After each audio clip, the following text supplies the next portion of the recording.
Welcome to Library for Life.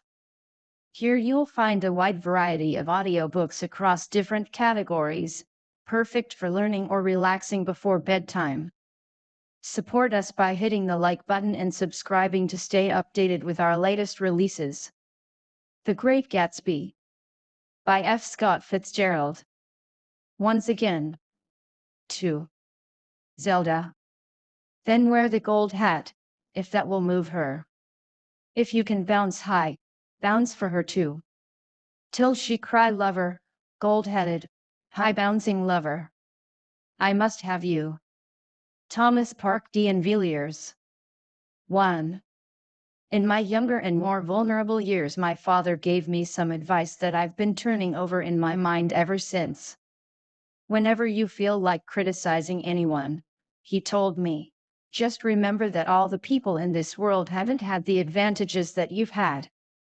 He didn't say any more, but we've always been unusually communicative in a reserved way, and I understood that he meant a great deal more than that. In consequence, I'm inclined to reserve all judgments, a habit that has opened up many curious natures to me and also made me the victim of not a few veteran bores. The abnormal mind is quick to detect and attach itself to this quality when it appears in a normal person, and so it came about that in college I was unjustly accused of being a politician, because I was privy to the secret griefs of wild, unknown men. Most of the confidences were unsought. Frequently I have feigned sleep, preoccupation, or a hostile levity when I realized by some unmistakable sign that an intimate revelation was quivering on the horizon. For the intimate revelations of young men, or at least the terms in which they express them, are usually plagiaristic and marred by obvious suppressions. Reserving judgments is a matter of infinite hope. I am still a little afraid of missing something if I forget that, as my father snobbishly suggested, and I snobbishly repeat, a sense of the fundamental decencies is parceled out unequally at birth. And, after boasting this way of my tolerance, I come to the admission that it has a limit. Conduct may be founded on the hard rock or the wet marshes, but after a certain point I don't care what it's founded on. When I came back from the East last autumn, I felt that I wanted the world to be in uniform and at a sort of moral attention forever. I wanted no more riotous excursions with privileged glimpses into the human heart. Only Gatsby, the man who gives his name to this book, was exempt from my reaction. Gatsby, who represented everything for which I have an unaffected scorn. If personality is an unbroken series of successful gestures, then there was something gorgeous about him, some heightened sensitivity to the promises of life, as if he were related to one of those intricate machines that register earthquakes 10,000 miles away. This responsiveness had nothing to do with that flabby impressionability which is dignified under the name of the creative temperament. It was an extraordinary gift for hope, a romantic readiness such as I have never found in any other person and which it is not likely I shall ever find again. No, Gatsby turned out all right at the end. It is what preyed on Gatsby, what foul dust floated in the wake of his dreams, that temporarily closed out my interest in the abortive sorrows and short-winded elations of men. My family have been prominent, well-to-do people in this Middle Western city for 3 generations. The Carraways are something of a clan, and we have a tradition that we're descended from the Dukes of Buccleuch, but the actual founder of my line was my grandfather's brother, who came here in '51, sent a substitute to the Civil War, and started the wholesale hardware business that my father carries on today. I never saw this great uncle, but I'm supposed to look like him with special reference to the rather hard-boiled painting that hangs in Father's office. I graduated from New Haven in 1915, just a quarter of a century after my father, and a little later I participated in that delayed Teutonic migration known as the Great War. I enjoyed the counter-raid so thoroughly that I came back restless. Instead of being the warm center of the world, the Middle West now seemed like the ragged edge of the universe, so I decided to go east and learn the bond business. Everybody I knew was in the bond business, so I supposed it could support one more single man. All my aunts and uncles talked it over as if they were choosing a prep school for me, and finally said, "Why, yes," with very grave, hesitant faces. Father agreed to finance me for a year, and after various delays I came east, permanently, I thought, in the spring of 22. The practical thing was to find rooms in the city, but it was a warm season, and I had just left a country of wide lawns and friendly trees. So when a young man at the office suggested that we take a house together in a commuting town, it sounded like a great idea. He found the house, a weather-beaten cardboard bungalow at $80 a month, but at the last minute the firm ordered him to Washington, and I went out to the country alone. I had a dog, at least I had him for a few days until he ran away, and an old Dutch and a Finnish woman, who made my bed and cooked breakfast and muttered Finnish wisdom to herself over the electric stove. It was lonely for a day or so until one morning some man, more recently arrived than I, stopped me on the road. "How do you get to West Egg Village?" he asked helplessly. I told him, and as I walked on I was lonely no longer. I was a guide, a pathfinder, an original settler. He had casually conferred on me the freedom of the neighborhood.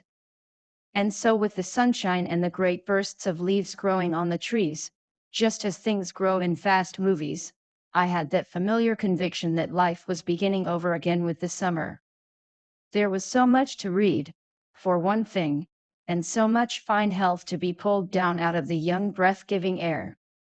I bought a dozen volumes on banking and credit and investment securities, and they stood on my shelf in red and gold like new money from the mint, promising to unfold the shining secrets that only Midas and Morgan and Maecenas knew.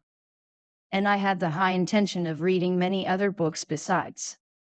I was rather literary in college. One year I wrote a series of very solemn and obvious editorials for the Yale News, and now I was going to bring back all such things into my life and become again that most limited of all specialists, the well-rounded man.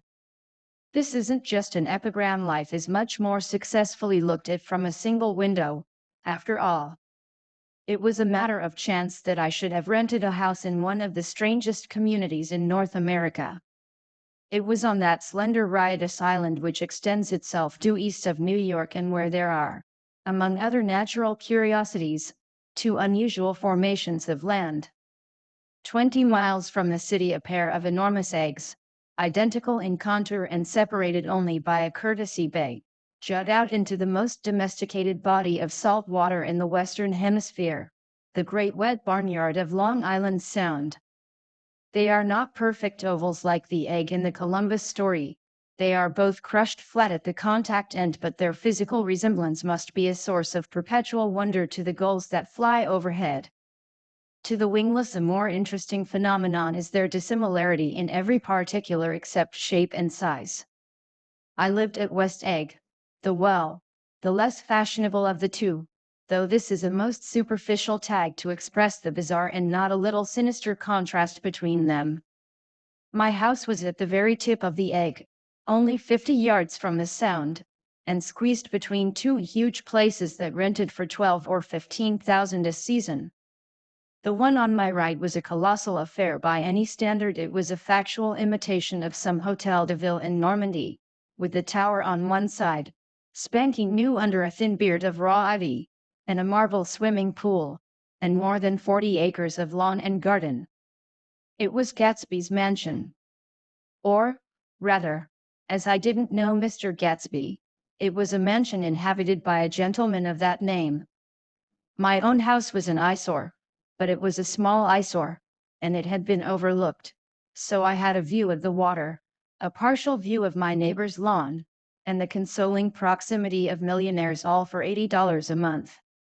Across the courtesy bay the white palaces of fashionable East Egg glittered along the water, and the history of the summer really begins on the evening I drove over there to have dinner with the Tom Buchanans. Daisy was my second cousin once removed, and I'd known Tom in college. And just after the war I spent 2 days with them in Chicago. Her husband, among various physical accomplishments, had been one of the most powerful ends that ever played football at New Haven, a national figure in a way. One of those men who reached such an acute limited excellence at 21 that everything afterward savors of anticlimax. His family were enormously wealthy even in college. His freedom with money was a matter for reproach, but now he'd left Chicago and come east in a fashion that rather took your breath away. For instance, he'd brought down a string of polo ponies from Lake Forest. It was hard to realize that a man in my own generation was wealthy enough to do that. Why they came east I don't know. They had spent a year in France for no particular reason, and then drifted here and there unrestfully wherever people played polo and were rich together. This was a permanent move, said Daisy over the telephone, but I didn't believe it. I had no sight into Daisy's heart, but I felt that Tom would drift on forever seeking, a little wistfully, for the dramatic turbulence of some irrecoverable football game. And so it happened that on a warm windy evening I drove over to East Egg to see two old friends whom I scarcely knew at all. Their house was even more elaborate than I expected, a cheerful red and white Georgian colonial mansion, overlooking the bay. The lawn started at the beach and ran towards the front door for a quarter of a mile, jumping over sundials and brick walks and burning gardens. Finally, when it reached the house, drifting up the side in bright vines as though from the momentum of its run. The front was broken by a line of French windows, glowing now with reflected gold and wide open to the warm windy afternoon, and Tom Buchanan in riding clothes was standing with his legs apart on the front porch. He had changed since his New Haven years. Now he was a sturdy straw-haired man of 30, with a rather hard mouth and a supercilious manner. Two shining arrogant eyes had established dominance over his face and gave him the appearance of always leaning aggressively forward. Not even the effeminate swank of his riding clothes could hide the enormous power of that body. He seemed to fill those glistening boots until he strained the top lacing, and you could see a great pack of muscle shifting when his shoulder moved under his thin coat. It was a body capable of enormous leverage, a cruel body. His speaking voice, a gruff husky tenor, added to the impression of fractiousness he conveyed. There was a touch of paternal contempt in it, even toward people he liked, and there were men at New Haven who had hated his guts. Now, don't think my opinion on these matters is final, he seemed to say, just because I'm stronger and more of a man than you are. We were in the same senior society, and while we were never intimate, I always had the impression that he approved of me and wanted me to like him with some harsh, defiant wistfulness of his own. We talked for a few minutes on the sunny porch. "I've got a nice place here," he said, his eyes flashing about restlessly. Turning me around by one arm, he moved a broad flat hand along the front vista, including in its sweep a sunken Italian garden, a half-acre of deep, pungent roses, and a snub-nosed motorboat that bumped the tide offshore. It belonged to Domain, the oil man. He turned me around again, politely and abruptly. "We'll go inside." We walked through a high hallway into a bright rosy-colored space, fragilely bound into the house by French windows at either end. The windows were ajar and gleaming white against the fresh grass outside that seemed to grow a little way into the house. A breeze blew through the room, blew curtains in at one end and out the other like pale flags, twisting them up toward the frosted wedding cake of the ceiling, and then rippled over the wine-colored rug, making a shadow on it as wind does on the sea.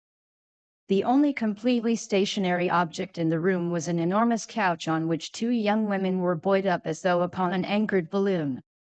They were both in white, and their dresses were rippling and fluttering as if they had just been blown back and after a short flight around the house.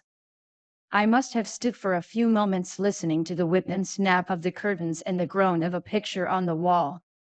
Then there was a boom as Tom Buchanan shut the rear windows and the caught wind died out about the room, and the curtains and the rugs and the two young women ballooned slowly to the floor. The younger of the two was a stranger to me. She was extended full length at her end of the divan, completely motionless, and with her chin raised a little, as if she were balancing something on it which was quite likely to fall. If she saw me out of the corner of her eyes, she gave no hint of it. Indeed, I was almost surprised into murmuring an apology for having disturbed her by coming in. The other girl, Daisy, made an attempt to rise. She leaned slightly forward with a conscientious expression, then she laughed. An absurd, charming little laugh, and I laughed too and came forward into the room. I'm paralyzed with happiness. She laughed again, as if she said something very witty, and held my hand for a moment, looking up into my face, promising that there was no one in the world she so much wanted to see. That was a way she had. She hinted in a murmur that the surname of the balancing girl was Baker. I've heard it said that Daisy's murmur was only to make people lean toward her, an irrelevant criticism that made it no less charming. At any rate, Miss Baker's lips fluttered. She nodded at me almost imperceptibly, and then quickly tipped her head back again. The object she was balancing had obviously tottered a little and given her something of a fright. Again a sort of apology arose to my lips. Almost any exhibition of complete self-sufficiency draws a stunned tribute from me. I looked back at my cousin, who began to ask me questions in her low, thrilling voice. It was the kind of voice that the ear follows up and down, as if each speech is an arrangement of notes that will never be played again. Her face was sad and lovely with bright things in it, bright eyes and a bright passionate mouth, but there was an excitement in her voice that men who had cared for her found difficult to forget, a singing compulsion, a whispered listen, a promise that she had done gay, exciting things just a while since and that there were gay, exciting things hovering in the next hour. I told her how I had stopped off in Chicago for a day on my way east, and how a dozen people had sent their love through me. Do they miss me? She cried ecstatically. The whole town is desolate. All the cars have the left rear wheel painted black as a mourning wreath, and there's a persistent wail all night along the North Shore. How gorgeous! Let's go back, Tom. Tomorrow. Then she added irrelevantly, you ought to see the baby. I'd like to. She's asleep. She's 3 years old. Haven't you ever seen her? Never. Well, you ought to see her. She's. Tom Buchanan, who had been hovering restlessly about the room, stopped and rested his hand on my shoulder. What you doing, Nick? I'm a bond man. Who is? I told him. Never heard of them, he remarked decisively. This annoyed me. You will, I answered shortly. You will if you stay in the East. Oh, I'll stay in the East, don't you worry, he said, glancing at Daisy and then back at me, as if he were alert for something more. I'd be a goddamned fool to live anywhere else. At this point Miss Baker said, absolutely, with such suddenness that I started. It was the first word she had uttered since I came into the room. Evidently it surprised her as much as it did me, for she yawned and with a series of rapid, deft movements stood up into the room. I'm stiff, she complained. I've been lying on that sofa for as long as I can remember. Don't look at me, Daisy retorted. I've been trying to get you to New York all afternoon. No, thanks, said Miss Baker to the 4 cocktails just in from the pantry. I'm absolutely in training. Her host looked at her incredulously. You are. He took down his drink as if it were a drop in the bottom of a glass. How you ever get anything done is beyond me. I looked at Miss Baker, wondering what it was she got done. I enjoyed looking at her. She was a slender, small-breasted girl, with an erect carriage, which she accentuated by throwing her body backward at the shoulders like a young cadet. Her gray sun-strained eyes looked back at me with polite reciprocal curiosity out of a wan, charming, discontented face. It occurred to me now that I had seen her, or a picture of her, somewhere before. You live in West Egg, she remarked contemptuously. I know somebody there. I don't know a single. You must know Gatsby. Gatsby? Demanded Daisy. What Gatsby? Before I could reply that he was my neighbor, dinner was announced. Wedging his tense arm imperatively under mine, Tom Buchanan compelled me from the room as though he were moving a checker to another square. Slenderly, languidly, their hands set lightly on their hips, the two young women preceded us out onto a rosy-colored porch, open toward the sunset, where 4 candles flickered on the table in the diminished wind. "Why candles?" objected Daisy, frowning. She snapped them out with her fingers. "In 2 weeks it'll be the longest day in the year." She looked at us all radiantly. "Do you always watch for the longest day of the year and then miss it?" "I always watch for the longest day in the year and then miss it." "We ought to plan something," yawned Miss Baker, sitting down at the table as if she were getting into bed. "All right," said Daisy. "What'll we plan?" She turned to me helplessly. "What do people plan?" Before I could answer, her eyes fastened with an odd expression on her little finger. "Look," she complained. I heard it. We all looked. The knuckle was black and blue. "You did it, Tom," she said accusingly. "I know you didn't mean to, but you did do it. That's what I get for marrying a brute of a man, a great, big, hulking physical specimen of a—" "I hate that word hulking," objected Tom crossly, "even in kidding." "Hulking?" insisted Daisy. Sometimes she and Miss Baker talked at once, unobtrusively, and with a bantering inconsequence that was never quite chatter, that was as cool as their white dresses and their impersonal eyes in the absence of all desire. They were here, and they accepted Tom and me, making only a polite, pleasant effort to entertain or to be entertained. They knew that presently dinner would be over, and a little later the evening too would be over and casually put away. It was sharply different from the West, where an evening was hurried from phase to phase towards its close, in a continually disappointed anticipation or else in sheer nervous dread of the moment itself. "You make me feel uncivilized, Daisy," I confessed on my second glass of corky but rather impressive claret. "Can't you talk about crops or something?" I meant nothing in particular by this remark, but it was taken up in an unexpected way. "Civilization's going to pieces," broke out Tom violently. "I've gotten to be a terrible pessimist about things. Have you read The Rise of the Colored Empires by this man Goddard?" "Why, no," I answered, rather surprised by his tone. "Well, it's a fine book, and everybody ought to read it. The idea is if we don't look out, the white race will be utterly submerged. It's all scientific stuff, it's been proved." "Tom's getting very profound," said Daisy, with an expression of unthoughtful sadness. "He reads deep books with long words in them." "What was that word we?" "Well, these books are all scientific," insisted Tom, glancing at her impatiently. "This fellow has worked out the whole thing. It's up to us, who are the dominant race, to watch out, or these other races will have control of things." "We've got to beat them down," whispered Daisy, winking ferociously toward the fervent sun. "You ought to live in California," began Miss Baker, but Tom interrupted her by shifting heavily in his chair. "This idea is that we're Nordics. I am, and you are, and you are," and after an infinitesimal hesitation he included Daisy with a slight nod, and she winked at me again.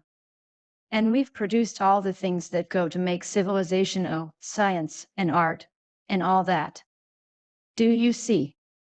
There was something pathetic in his concentration, as if his complacency, more acute than of old, was not enough to him any more.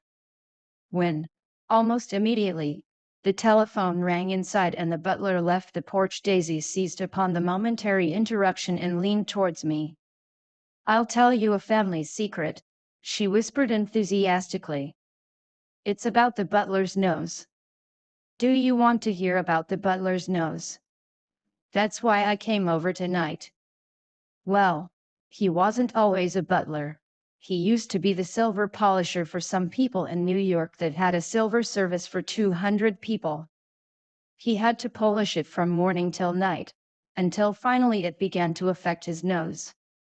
Things went from bad to worse, suggested Miss Baker. Yes. Things went from bad to worse, until finally he had to give up his position. For a moment the last sunshine fell with romantic affection upon her glowing face. Her voice compelled me forward breathlessly as I listened, then the glow faded, each light deserting her with lingering regret, like children leaving a pleasant street at dusk.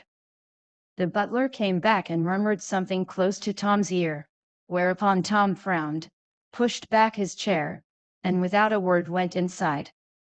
As if his absence quickened something within her, Daisy leaned forward again, her voice glowing and singing.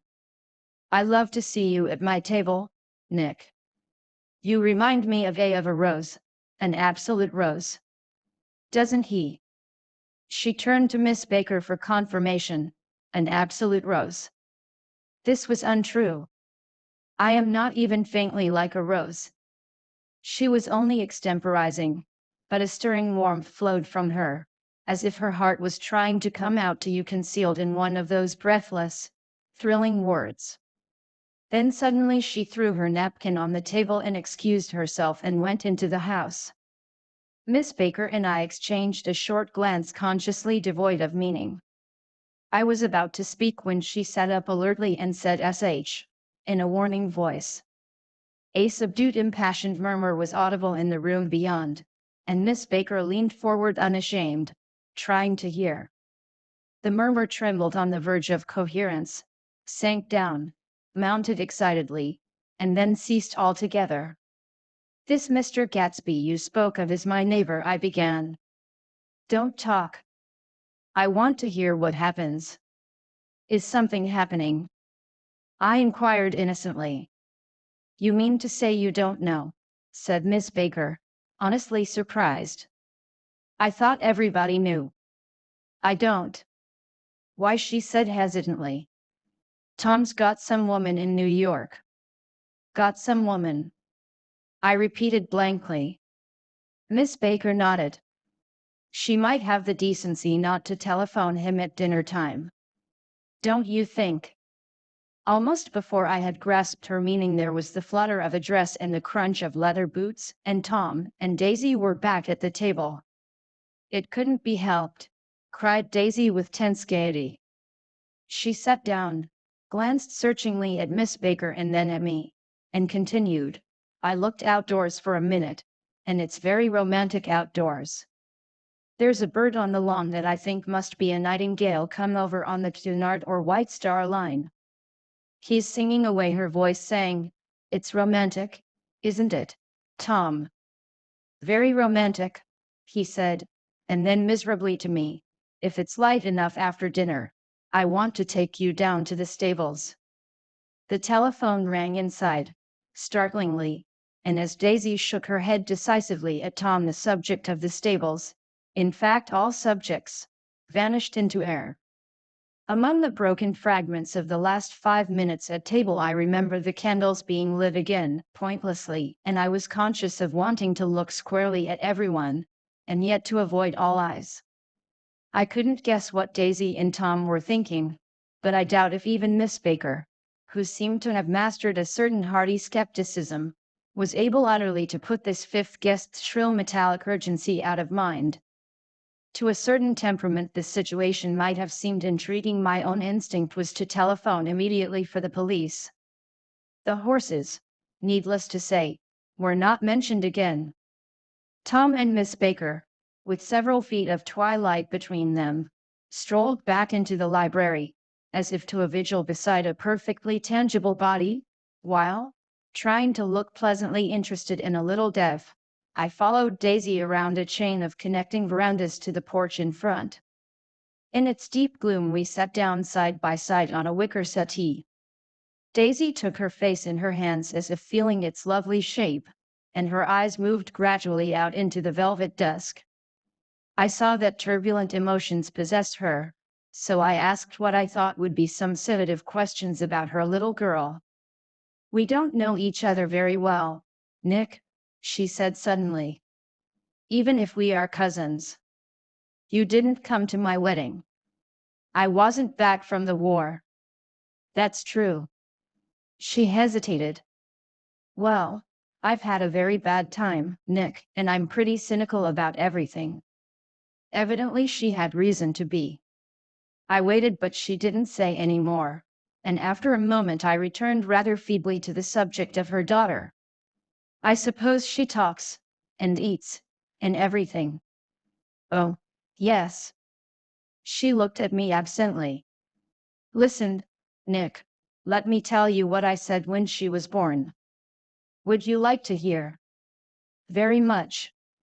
It'll show you how I've gotten to feel about things."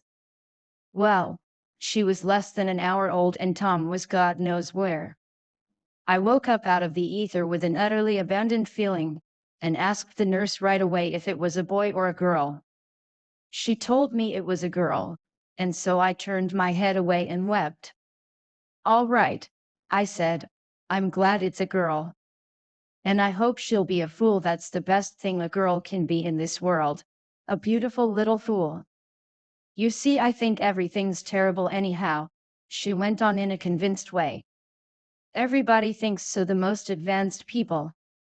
And I know. I've been everywhere and seen everything and done everything." Her eyes flashed around her in a defiant way, rather like Tom's, and she laughed with thrilling scorn. "Sophisticated God, I'm sophisticated." The instant her voice broke off, ceasing to compel my attention, my belief, I felt the basic insincerity of what she had said. It made me uneasy, as though the whole evening had been a trick of some sort to exact a contributory emotion from me. I waited, and sure enough, in a moment she looked at me with an absolute smirk on her lovely face, as if she had asserted her membership in a rather distinguished secret society to which she and Tom belonged. Inside, the crimson room bloomed with light. Tom and Miss Baker sat at either end of the long couch, and she read aloud to him from the Saturday Evening Post the words, murmurous and uninflected, running together in a soothing tune. The lamplight, bright on his boots and dull on the autumn leaf yellow of her hair, glinted along the paper as she turned a page with a flutter of slender muscles in her arms. When we came in, she held us silent for a moment with a lifted hand. "To be continued," she said, tossing the magazine on the table, "in our very next issue." Her body asserted itself with a restless movement of her knee, and she stood up. "10 o'clock," she remarked, apparently finding the time on the ceiling. "Time for this good girl to go to bed. Jordan's going to play in the tournament tomorrow," explained Daisy, "over at Westchester." "Oh, you're Jordan Baker." I knew now why her face was familiar. Its pleasing, contemptuous expression had looked out at me from many rotogravure pictures of the sporting life at Asheville and Hot Springs in Palm Beach. I had heard some story of her too, a critical, unpleasant story, but what it was I had forgotten long ago. "Good night," she said softly. "Wake me at 8, won't you? If you'll get up." "I will. Good night, Mr. Carraway. See you anon." "Of course you will," confirmed Daisy. "In fact, I think I'll arrange a marriage. Come over often, Nick, and I'll sort of fling you together. You know, lock you up accidentally in linen closets and push you out to sea in a boat, and all that sort of thing." "Good night," called Miss Baker from the stairs. "I haven't heard a word." "She's a nice girl," said Tom after a moment. "They oughtn't to let her run around the country this way." "Who oughtn't to?" inquired Daisy coldly. "Her family. Her family is one aunt about 1,000 years old. Besides, Nick's going to look after her, aren't you, Nick? She's going to spend lots of weekends out here this summer. I think the home influence will be very good for her." Daisy and Tom looked at each other for a moment in silence. Is she from New York? I asked quickly. From Louisville. Our white girlhood was passed together there. Our beautiful white. Did you give Nick a little heart-to-heart talk on the veranda? Demanded Tom suddenly. Did I? She looked at me. I can't seem to remember, but I think we talked about the Nordic race. Yes, I'm sure we did. It sort of crept up on us, and first thing you know. Don't believe everything you hear, Nick, he advised me. I said lightly that I had heard nothing at all, and a few minutes later I got up to go home. They came to the door with me and stood side by side in a cheerful square of light. As I started my motor, Daisy peremptorily called, "Wait. I forgot to ask you something, and it's important. We heard you were engaged to a girl out west." "That's right," corroborated Tom kindly. "We heard that you were engaged." "It's a libel. I'm too poor." "But we heard it," insisted Daisy, surprising me by opening up again in a flower-like way. "We heard it from 3 people, so it must be true." Of course I knew what they were referring to, but I wasn't even vaguely engaged. The fact that gossip had published the banns was one of the reasons I had come east.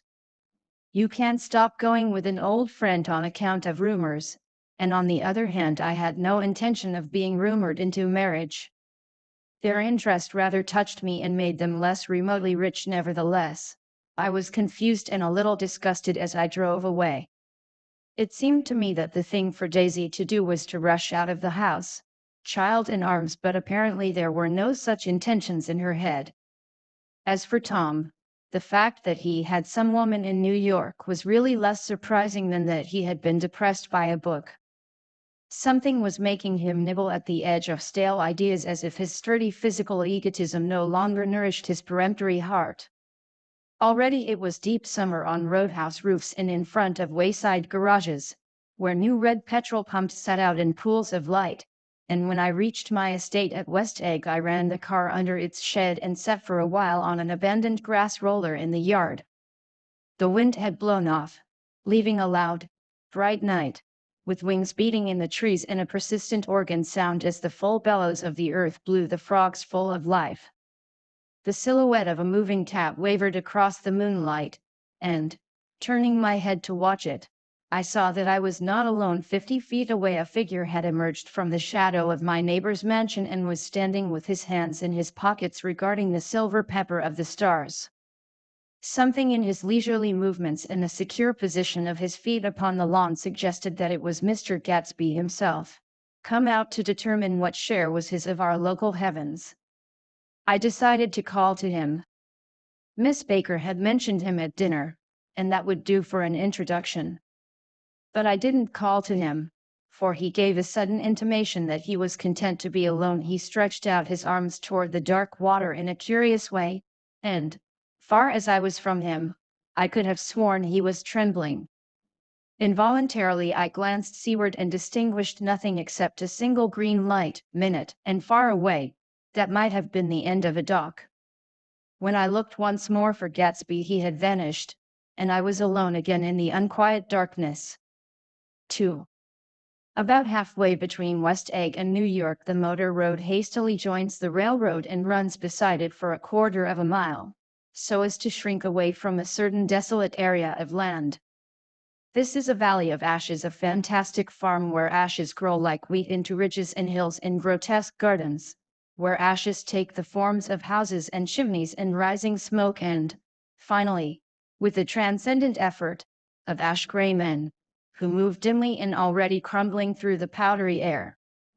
Occasionally a line of gray cars crawls along an invisible track, gives out a ghastly creak, and comes to rest, and immediately the ash-gray men swarm up with leaden spades and stir up an impenetrable cloud, which screens their obscure operations from your sight. But above the gray land and the spasms of bleak dust which drift endlessly over it, you perceive, after a moment, the eyes of Dr. T.J. Eckelberg. The eyes of Dr. T.J. Eckelberg are blue and gigantic, their retinas are 1 yard high. They look out of no face, but, instead, from a pair of enormous yellow spectacles which pass over a non-existent nose. Evidently some wild wag of an oculist set them there to fatten his practice in the borough of Queens, and then sank down himself into eternal blindness, or forgot them and moved away. But his eyes, dimmed a little by many paintless days under sun and rain, brood on over the solemn dumping ground. The Valley of Ashes is bounded on one side by a small foul river, and, when the drawbridge is up to let barges through, the passengers on waiting trains can stare at the dismal scene for as long as half an hour. There is always a halt there of at least a minute, and it was because of this that I first met Tom Buchanan's mistress. The fact that he had one was insisted upon wherever he was known. His acquaintances resented the fact that he turned up in popular cafes with her and, leaving her at a table, sauntered about, chatting with whomsoever he knew. Though I was curious to see her, I had no desire to meet her, but I did. I went up to New York with Tom on the train one afternoon, and when we stopped by the ash heaps he jumped to his feet and, taking hold of my elbow, literally forced me from the car. "We're getting off," he insisted. "I want you to meet my girl." I think he'd tanked up a good deal at luncheon, and his determination to have my company bordered on violence. The supercilious assumption was that on Sunday afternoon I had nothing better to do. I followed him over a low whitewashed railroad fence, and we walked back 100 yards along the road under Dr. Eckelberg's persistent stare. The only building in sight was a small block of yellow brick sitting on the edge of the wasteland, a sort of compact main street ministering to it, and contiguous to absolutely nothing. One of the 3 shops it contained was for rent and another was an all-night restaurant, approached by a trail of ashes. The third was a garage repairs. George B. Wilson. Cars bought and sold, and I followed Tom inside. The interior was unprosperous and bare. The only car visible was the dust-covered wreck of a Ford which crouched in a dim corner. It had occurred to me that this shadow of a garage must be a blind, and that sumptuous and romantic apartments were concealed overhead, when the proprietor himself appeared in the door of an office, wiping his hands on a piece of waste. He was a blond, spiritless man, anemic, and faintly handsome. When he saw us, a damp gleam of hope sprang into his light blue eyes. "Hello, Wilson, old man," said Tom, slapping him jovially on the shoulder. "How's business?" "I can't complain," answered Wilson unconvincingly. "When are you going to sell me that car?" "Next week. I've got my man working on it now." "Works pretty slow, don't he?" "No, he doesn't," said Tom coldly. "And if you feel that way about it, maybe I'd better sell it somewhere else after all." "I don't mean that," explained Wilson quickly. "I just meant—" His voice faded off and Tom glanced impatiently around the garage. Then I heard footsteps on the stairs, and in a moment the thickish figure of a woman blocked out the light from the office door. She was in the middle 30s, and faintly stout, but she carried her flesh sensuously as some women can. Her face, above a spotted dress of dark blue crepe de chine, contained no facet or gleam of beauty, but there was an immediately perceptible vitality about her, as if the nerves of her body were continually smoldering. She smiled slowly and, walking through her husband as if he were a ghost, shook hands with Tom, looking him flush in the eye. Then she wet her lips, and without turning around spoke to her husband in a soft, coarse voice. "Get some chairs, why don't you, so somebody can sit down?" "Oh, sure," agreed Wilson hurriedly, and went toward the little office, mingling immediately with the cement color of the walls. A white ashen dust veiled his dark suit and his pale hair, as it veiled everything in the vicinity except his wife, who moved close to Tom. "I want to see you," said Tom intently. "Get on the next train." "All right. I'll meet you by the newsstand on the lower level." She nodded and moved away from him just as George Wilson emerged with 2 chairs from his office door. We waited for her down the road and out of sight. It was a few days before the 4th of July, and a gray, scrawny Italian child was setting torpedoes in a row along the railroad track. "Terrible place, isn't it?" said Tom, exchanging a frown with Dr. Eckelberg. "Awful. It does her good to get away." "Doesn't her husband object?" "Wilson? He thinks she goes to see her sister in New York. He's so dumb he doesn't know he's alive." So Tom Buchanan and his girl and I went up together to New York, or not quite together, for Mrs. Wilson sat discreetly in another car. Tom deferred that much to the sensibilities of those East Eggers who might be on the train. She had changed her dress to a brown figured muslin, which stretched tight over her rather white hips as Tom helped her to the platform in New York. At the newsstand she bought a copy of Town Tattle and a moving picture magazine, and in the station drugstore some cold cream and a small flask of perfume.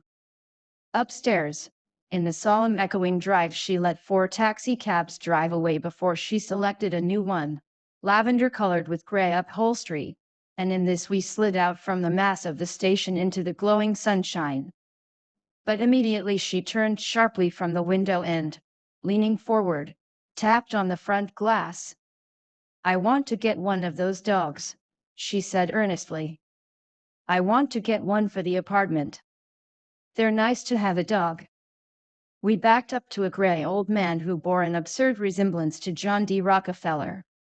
In a basket swung from his neck cowered a dozen very recent puppies of an indeterminate breed. "What kind are they?" asked Mrs. Wilson eagerly, as he came to the taxi window. "All kinds." "What kind do you want, lady?" "I'd like to get one of those police dogs. I don't suppose you got that kind." The man peered doubtfully into the basket, plunged in his hand and drew one up, wriggling, by the back of the neck. "That's no police dog," said Tom. "No, it's not exactly a police dog," said the man with disappointment in his voice. "It's more of an Airedale." He passed his hand over the brown washrag of a back. "Look at that coat." "Some coat. That's a dog that'll never bother you with catching cold." "I think it's cute," said Mrs. Wilson enthusiastically. "How much is it?" "That dog?" He looked at it admiringly.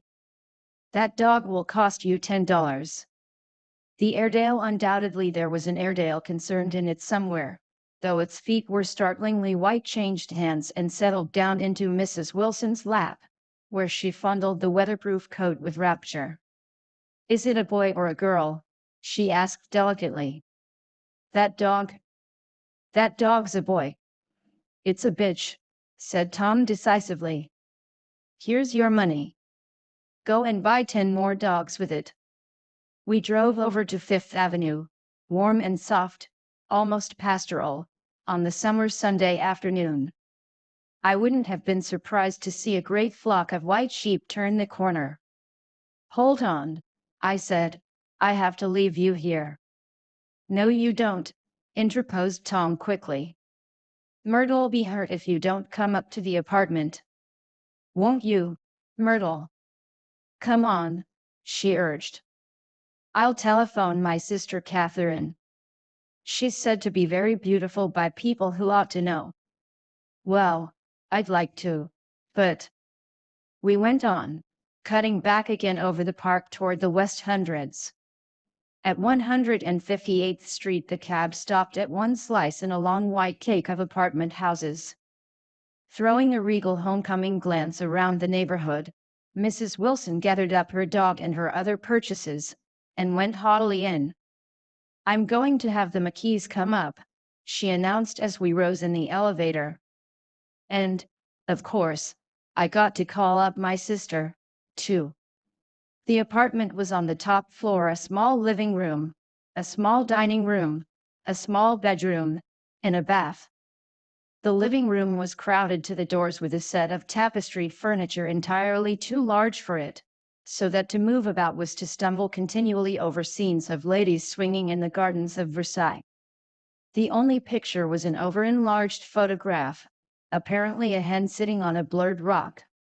Looked at from a distance, however, the hen resolved itself into a bonnet, and the countenance of a stout old lady beamed down into the room. Several old copies of Town Tattle lay on the table together with a copy of Simon Called Peter, and some of the small scandal magazines of Broadway. Mrs. Wilson was first concerned with the dog. A reluctant elevator boy went for a box full of straw and some milk, to which he added on his own initiative a tin of large, hard dog biscuits, one of which decomposed apathetically in the saucer of milk all afternoon. Meanwhile Tom brought out a bottle of whiskey from a locked bureau door. I have been drunk just twice in my life, and the second time was that afternoon, so everything that happened has a dim, hazy cast over it, although until after 8 o'clock the apartment was full of cheerful sun. Sitting on Tom's lap, Mrs. Wilson called up several people on the telephone. Then there were no cigarettes, and I went out to buy some at the drugstore on the corner. When I came back they had both disappeared, so I sat down discreetly in the living room and read a chapter of Simon Called Peter. Either it was terrible stuff or the whiskey distorted things, because it didn't make any sense to me. Just as Tom and Myrtle, after the first drink Mrs. Wilson and I called each other by our first names, reappeared, company commenced to arrive at the apartment door.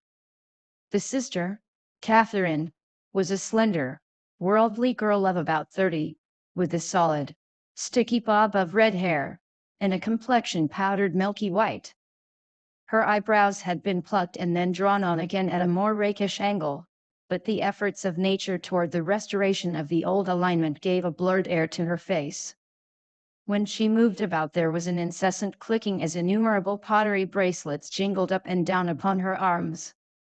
She came in with such a proprietary haste, and looked around so possessively at the furniture that I wondered if she lived here.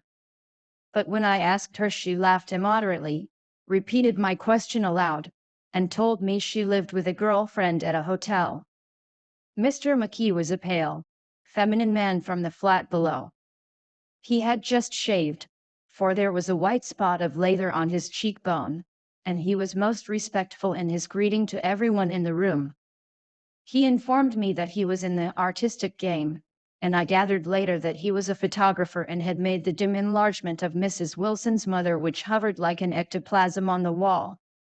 His wife was shrill, languid, handsome, and horrible. She told me with pride that her husband had photographed her 127 times since they had been married. Mrs. Wilson had changed her costume some time before, and was now attired in an elaborate afternoon dress of cream-colored chiffon, which gave out a continual rustle as she swept about the room. With the influence of the dress her personality had also undergone a change. The intense vitality that had been so remarkable in the garage was converted into impressive hauteur. Her laughter, her gestures, her assertions became more violently affected moment by moment, and as she expanded the room grew smaller around her, until she seemed to be revolving on a noisy, creaking pivot through the smoky air. "My dear," she told her sister in a high, mincing shout, "most of these fellas will cheat you every time. All they think of is money. I had a woman up here last week to look at my feet, and when she gave me the bill you'd have thought she had my appendicitis out." "What was the name of the woman?" asked Mrs. McKee. "Mrs. Everhart. She goes around looking at people's feet in their own homes." "I like your dress," remarked Mrs. McKee. "I think it's adorable." Mrs. Wilson rejected the compliment by raising her eyebrow in disdain. "It's just a crazy old thing," she said. "I just slip it on sometimes when I don't care what I look like." "But it looks wonderful on you, if you know what I mean," pursued Mrs. McKee. "If Chester could only get you in that pose I think he could make something of it." We all looked in silence at Mrs. Wilson, who removed a strand of hair from over her eyes and looked back at us with a brilliant smile. Mr. McKee regarded her intently with his head on one side, and then moved his hand back and forth slowly in front of his face. I should change the light, he said after a moment. I'd like to bring out the modeling of the features. And I'd try to get hold of all the back hair. I wouldn't think of changing the light, cried Mrs. McKee. I think it's. Her husband said sh, and we all looked at the subject again, whereupon Tom Buchanan yawned audibly and got to his feet. You McKees have something to drink, he said. Get some more ice and mineral water, Myrtle, before everybody goes to sleep. I told that boy about the ice. Myrtle raised her eyebrows in despair at the shiftlessness of the lower orders. These people. You have to keep after them all the time. She looked at me and laughed pointlessly.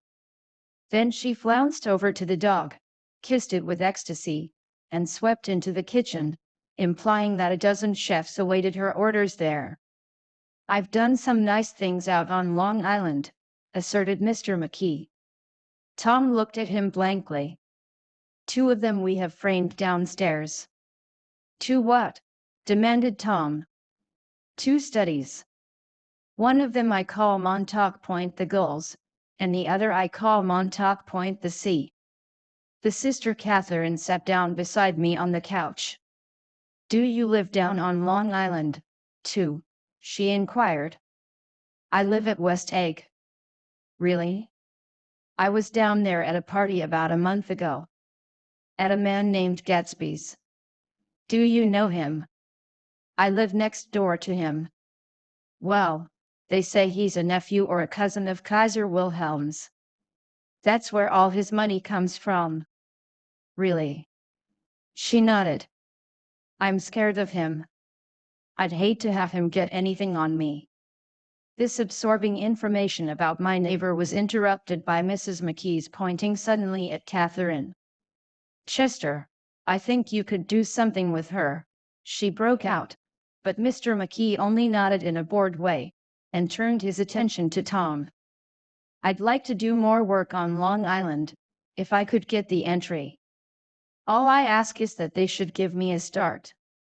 Ask Myrtle, said Tom, breaking into a short shout of laughter as Mrs. Wilson entered with a tray. She'll give you a letter of introduction, won't you, Myrtle? Do what? She asked, startled. You'll give McKee a letter of introduction to your husband, so he can do some studies of him. His lips moved silently for a moment as he invented, George B. Wilson at the gasoline pump, or something like that. Catherine leaned close to me and whispered in my ear. Neither of them can stand the person they're married to. Can't they? Can't stand them. She looked at Myrtle and then at Tom. What I say is, why go on living with them if they can't stand them? If I was them, I'd get a divorce and get married to each other right away. Doesn't she like Wilson either? The answer to this was unexpected. It came from Myrtle, who had overheard the question, and it was violent and obscene. You see, cried Catherine triumphantly. She lowered her voice again. It's really his wife that's keeping them apart. She's a Catholic, and they don't believe in divorce. Daisy was not a Catholic, and I was a little shocked at the elaborateness of the lie. When they do get married, continued Catherine, they're going west to live for a while until it blows over. It'd be more discreet to go to Europe. Oh, do you like Europe? She exclaimed surprisingly. I just got back from Monte Carlo. Really? Just last year. I went over there with another girl. Stay long? No, we just went to Monte Carlo and back. We went by way of Marseilles. We had over $1,200 when we started, but we got gypped out of it all in 2 days in the private rooms. We had an awful time getting back, I can tell you. God, how I hated that town. The late afternoon sky bloomed in the window for a moment like the blue honey of the Mediterranean, then the shrill voice of Mrs. McKee called me back into the room. I almost made a mistake, too, she declared vigorously. I almost married a little kike who'd been after me for years. I knew he was below me. Everybody kept saying to me, Lucille, that man's way below you. But if I hadn't met Chester, he'd have got me sure. Yes, but listen, said Myrtle Wilson, nodding her head up and down. At least you didn't marry him. I know I didn't. Well, I married him, said Myrtle, ambiguously. And that's the difference between your case and mine. Why did you, Myrtle? Demanded Catherine. Nobody forced you to. Myrtle considered. I married him because I thought he was a gentleman, she said finally. I thought he knew something about breeding, but he wasn't fit to lick my shoe. You were crazy about him for a while, said Catherine. Crazy about him? Cried Myrtle incredulously. Who said I was crazy about him? I never was any more crazy about him than I was about that man there. She pointed suddenly at me, and everyone looked at me accusingly.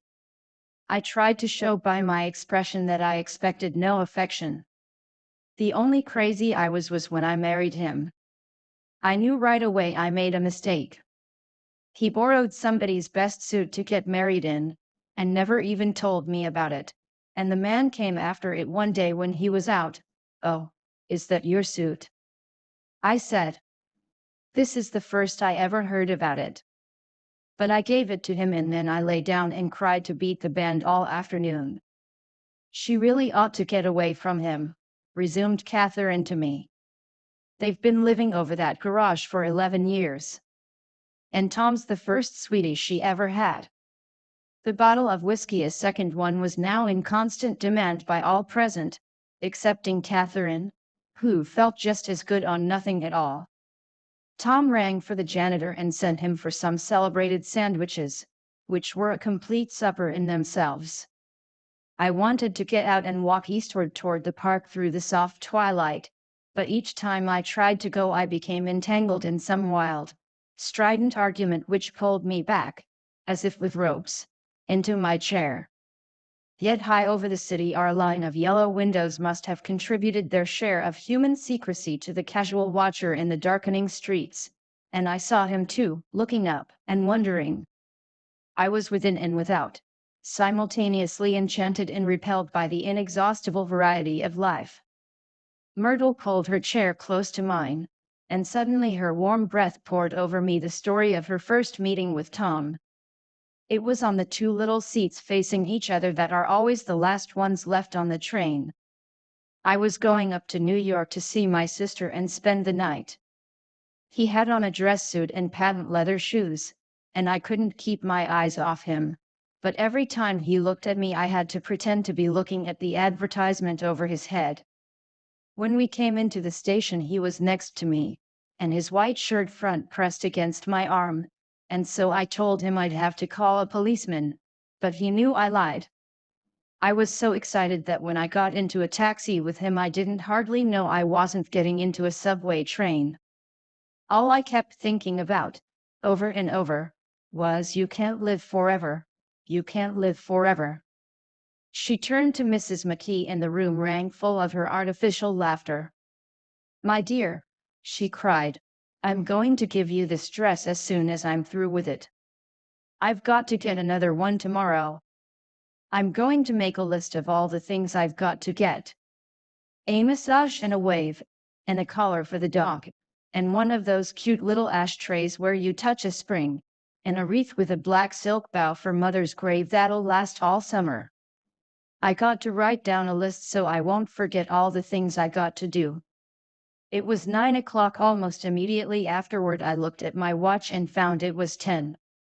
Mr. McKee was asleep on a chair with his fists clenched in his lap, like a photograph of a man of action. Taking out my handkerchief I wiped from his cheek the spot of dried lather that had worried me all the afternoon. The little dog was sitting on the table looking with blind eyes through the smoke, and from time to time groaning faintly. People disappeared, reappeared, made plans to go somewhere, and then lost each other, searched for each other, found each other a few feet away. Sometime toward midnight, Tom Buchanan and Mrs. Wilson stood face to face discussing, in impassioned voices, whether Mrs. Wilson had any right to mention Daisy's name. "Daisy! Daisy! Daisy!" shouted Mrs. Wilson. "I'll say it whenever I want to. Daisy! Die!" Making a short deft movement, Tom Buchanan broke her nose with his open hand. Then there were bloody towels upon the bathroom floor, and women's voices scolding, and high over the confusion a long broken wail of pain. Mr. McKee awoke from his doze and started in a daze toward the door. When he had gone halfway, he turned around and stared at the scene, his wife and Catherine scolding and consoling as they stumbled here and there among the crowded furniture with articles of aid, and the despairing figure on the couch, bleeding fluently, and trying to spread a copy of Town Tattle over the tapestry scenes of Versailles. Then Mr. McKee turned and continued on out the door. Taking my hat from the chandelier, I followed. "Come to lunch someday," he suggested, as we groaned down in the elevator. "Where?" "Anywhere." "Keep your hands off the lever," snapped the elevator boy. "I beg your pardon," said Mr. McKee with dignity. "I didn't know I was touching it." "All right," I agreed. "I'll be glad to." I was standing beside his bed and he was sitting up between the sheets, clad in his underwear, with a great portfolio in his hands. Beauty and the Beast, Loneliness, Old Grocery Horse, Brook and Bridge. Then I was lying half asleep in the cold lower level of the Pennsylvania station, staring at the Morning Tribune, and waiting for the 4 o'clock train. 3. There was music from my neighbor's house through the summer nights. In his blue gardens men and girls came and went like moths among the whisperings and the champagne and the stars. At high tide in the afternoon I watched his guests diving from the tower of his raft, or taking the sun on the hot sand of his beach while his 2 motorboats slit the waters of the Sound, drawing aquaplanes over cataracts of foam. On weekends his Rolls-Royce became an omnibus, bearing parties to and from the city between 9 in the morning and long past midnight, while his station wagon scampered like a brisk yellow bug to meet all trains. And on Mondays 8 servants, including an extra gardener, toiled all day with mops and scrubbing brushes and hammers and garden shears, repairing the ravages of the night before. Every Friday 5 crates of oranges and lemons arrived from a fruiter in New York. Every Monday these same oranges and lemons left his back door in a pyramid of pulpless halves. There was a machine in the kitchen which could extract the juice of 200 oranges in half an hour if a little button was pressed 200 times by a butler's thumb. At least once a fortnight a corps of caterers came down with several hundred feet of canvas and enough colored lights to make a Christmas tree of Gatsby's enormous garden. On buffet tables, garnished with glistening hors d'oeuvre, spiced baked hams crowded against salads of harlequin designs and pastry pigs and turkeys bewitched to a dark gold.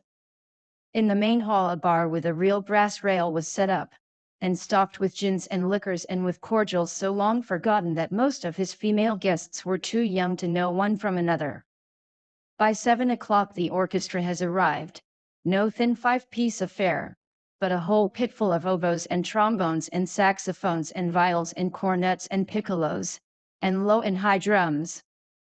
The last swimmers have come in from the beach now and are dressing upstairs. The cars from New York are parked 5 deep in the drive, and already the halls and salons and verandas are gaudy with primary colors, and hair bobbed in strange new ways, and shawls beyond the dreams of Castile. The bar is in full swing, and floating rounds of cocktails permeate the garden outside, until the air is alive with chatter and laughter, and casual innuendo and introductions forgotten on the spot, and enthusiastic meetings between women who never knew each other's names. The lights grow brighter as the earth lurches away from the sun, and now the orchestra is playing yellow cocktail music, and the opera of voices pitches a key higher.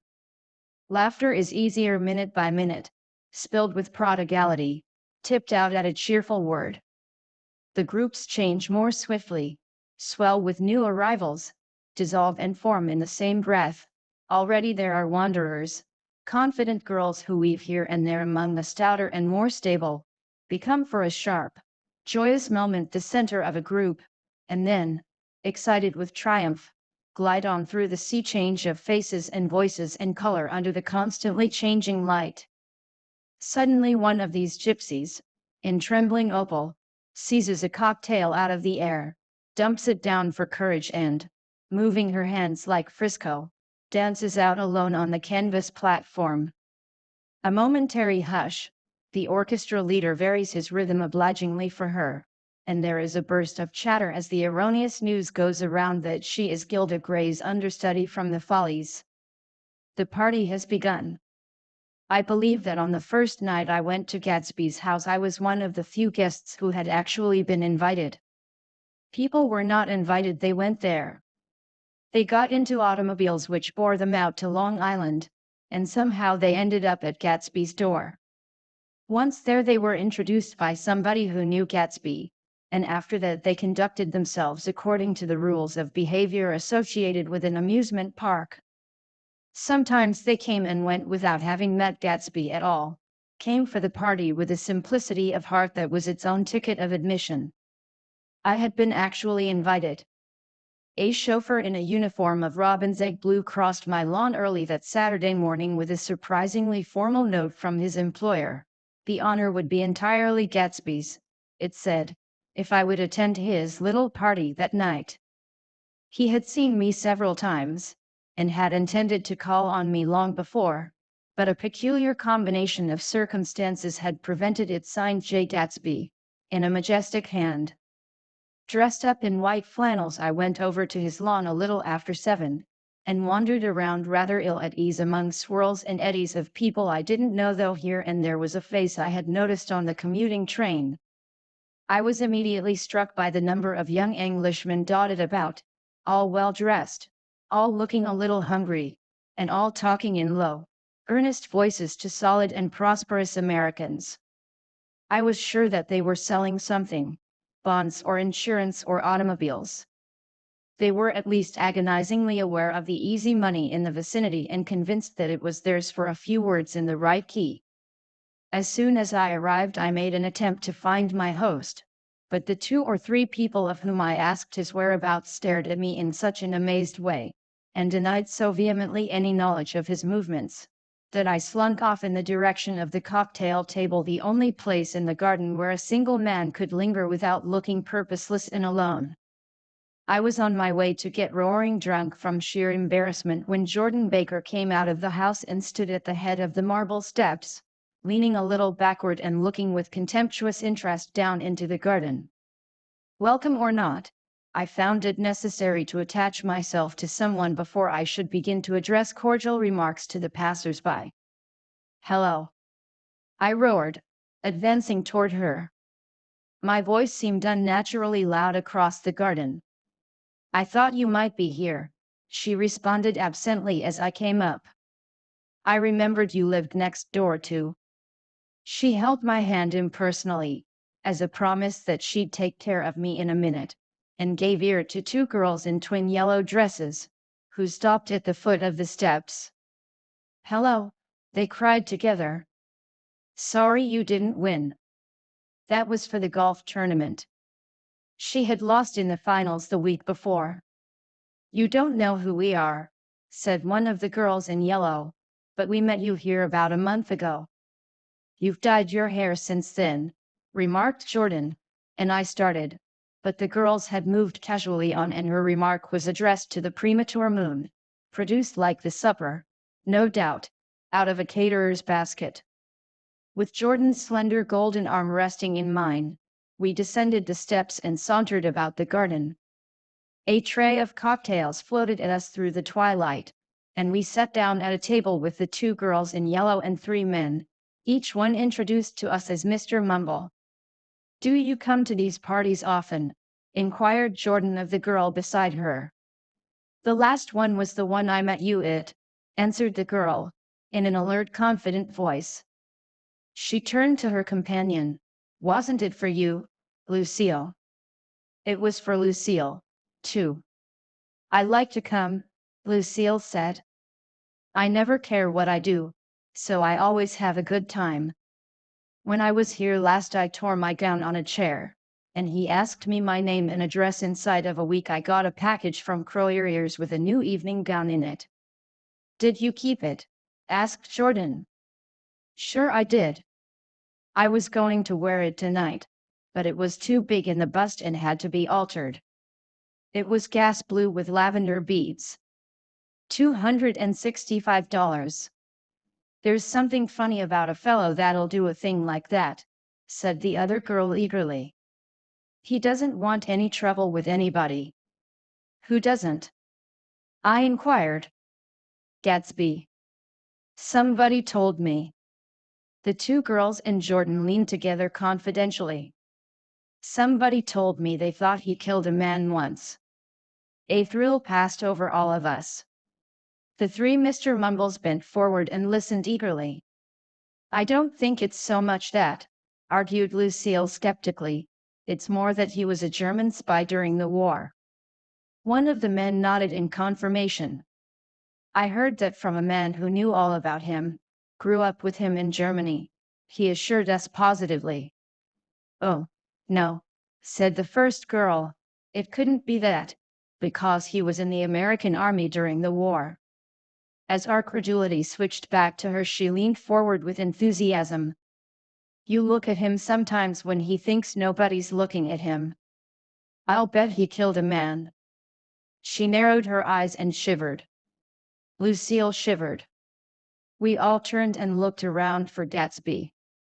It was testimony to the romantic speculation he inspired that there were whispers about him from those who had found little that it was necessary to whisper about in this world. The first supper, there would be another one after midnight, was now being served, and Jordan invited me to join her own party, who were spread around a table on the other side of the garden. There were three married couples and Jordan's escort, a persistent undergraduate given to violent innuendo, and obviously under the impression that sooner or later Jordan was going to yield him up her person to a greater or lesser degree. Instead of rambling, this party had preserved a dignified homogeneity, and assumed to itself the function of representing the staid nobility of the countryside, East Egg condescending to West Egg and carefully on guard against its spectroscopic gaiety. Let's get out, whispered Jordan, after a somehow wasteful and inappropriate half-hour. This is much too polite for me. We got up, and she explained that we were going to find the host. I had never met him, she said, and it was making me uneasy. The undergraduate nodded in a cynical, melancholy way. The bar, where we glanced first, was crowded, but Gatsby was not there. She couldn't find him from the top of the steps, and he wasn't on the veranda. On a chance, we tried an important-looking door, and walked into a high Gothic library, paneled with carved English oak, and probably transported complete from some ruin overseas. A stout, middle-aged man, with enormous owl-eyed spectacles, was sitting somewhat drunk on the edge of a great table, staring with unsteady concentration at the shelves of books. As we entered, he wheeled excitedly around and examined Jordan from head to foot. What do you think? He demanded impetuously. About what? He waved his hand toward the bookshelves. About that. As a matter of fact, you needn't bother to ascertain. I ascertained. They're real. The books. He nodded. Absolutely real, have pages and everything.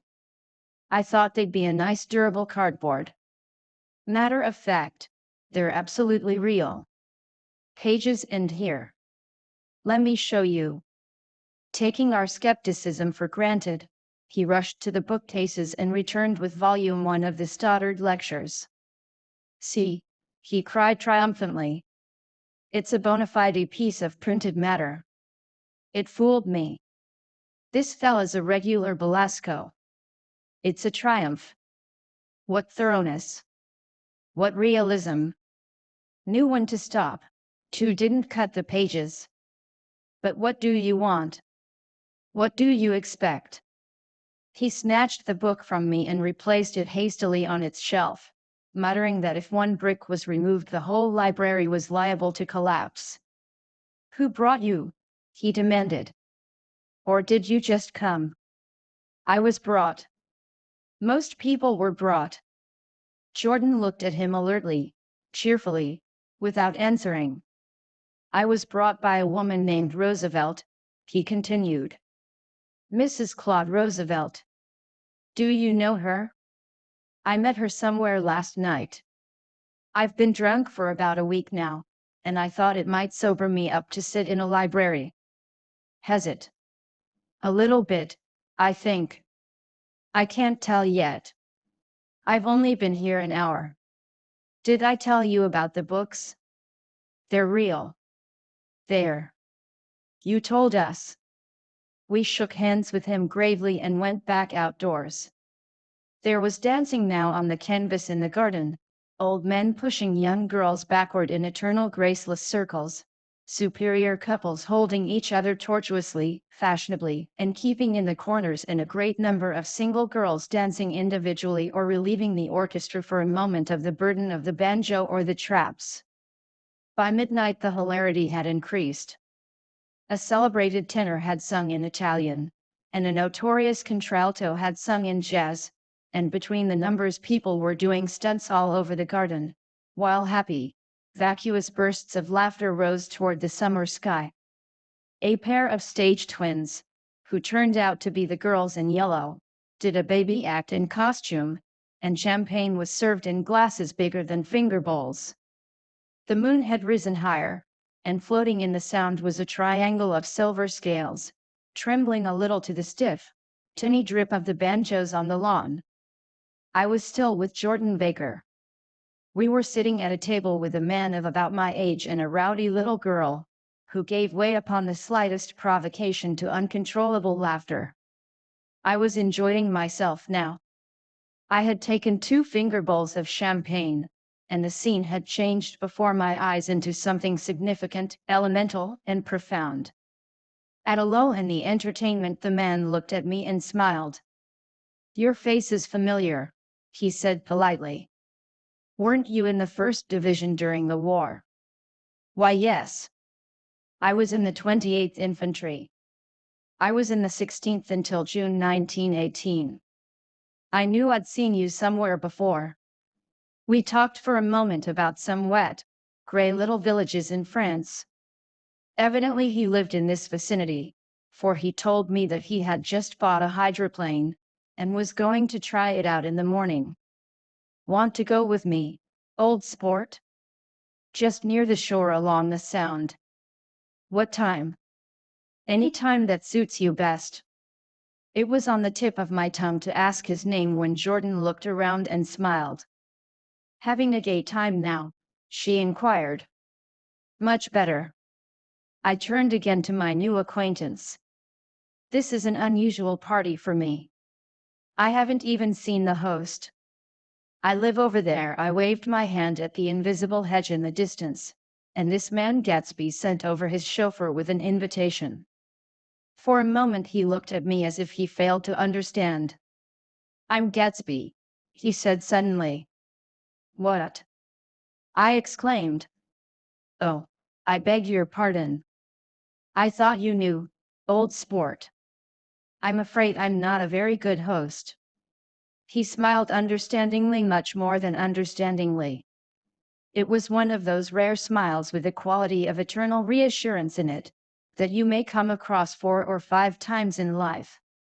It faced or seemed to face the whole eternal world for an instant, and then concentrated on you with an irresistible prejudice in your favor.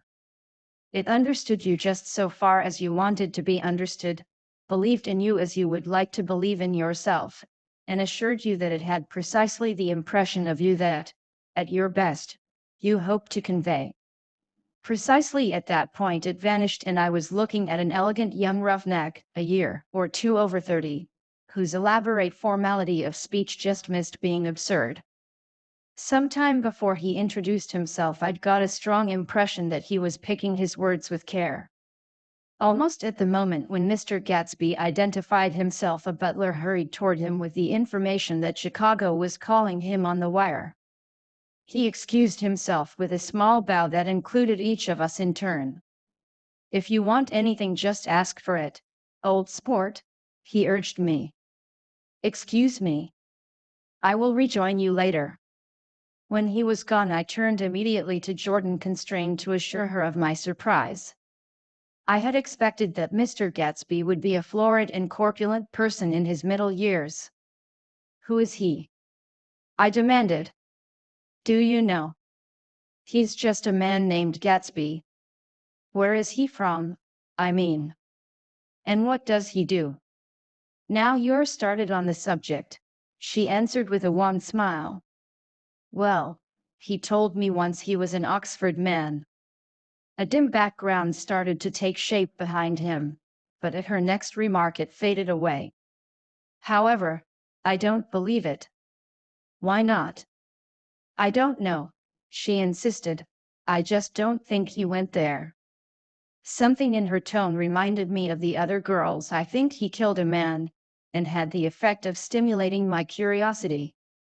I would have accepted without question the information that Gatsby sprang from the swamps of Louisiana or from the Lower East Side of New York. That was comprehensible. But young men didn't, at least in my provincial inexperience. I believed they didn't drift coolly out of nowhere and buy a palace on Long Island Sound. "Anyhow, he gives large parties," said Jordan, changing the subject with an urban distaste for the concrete.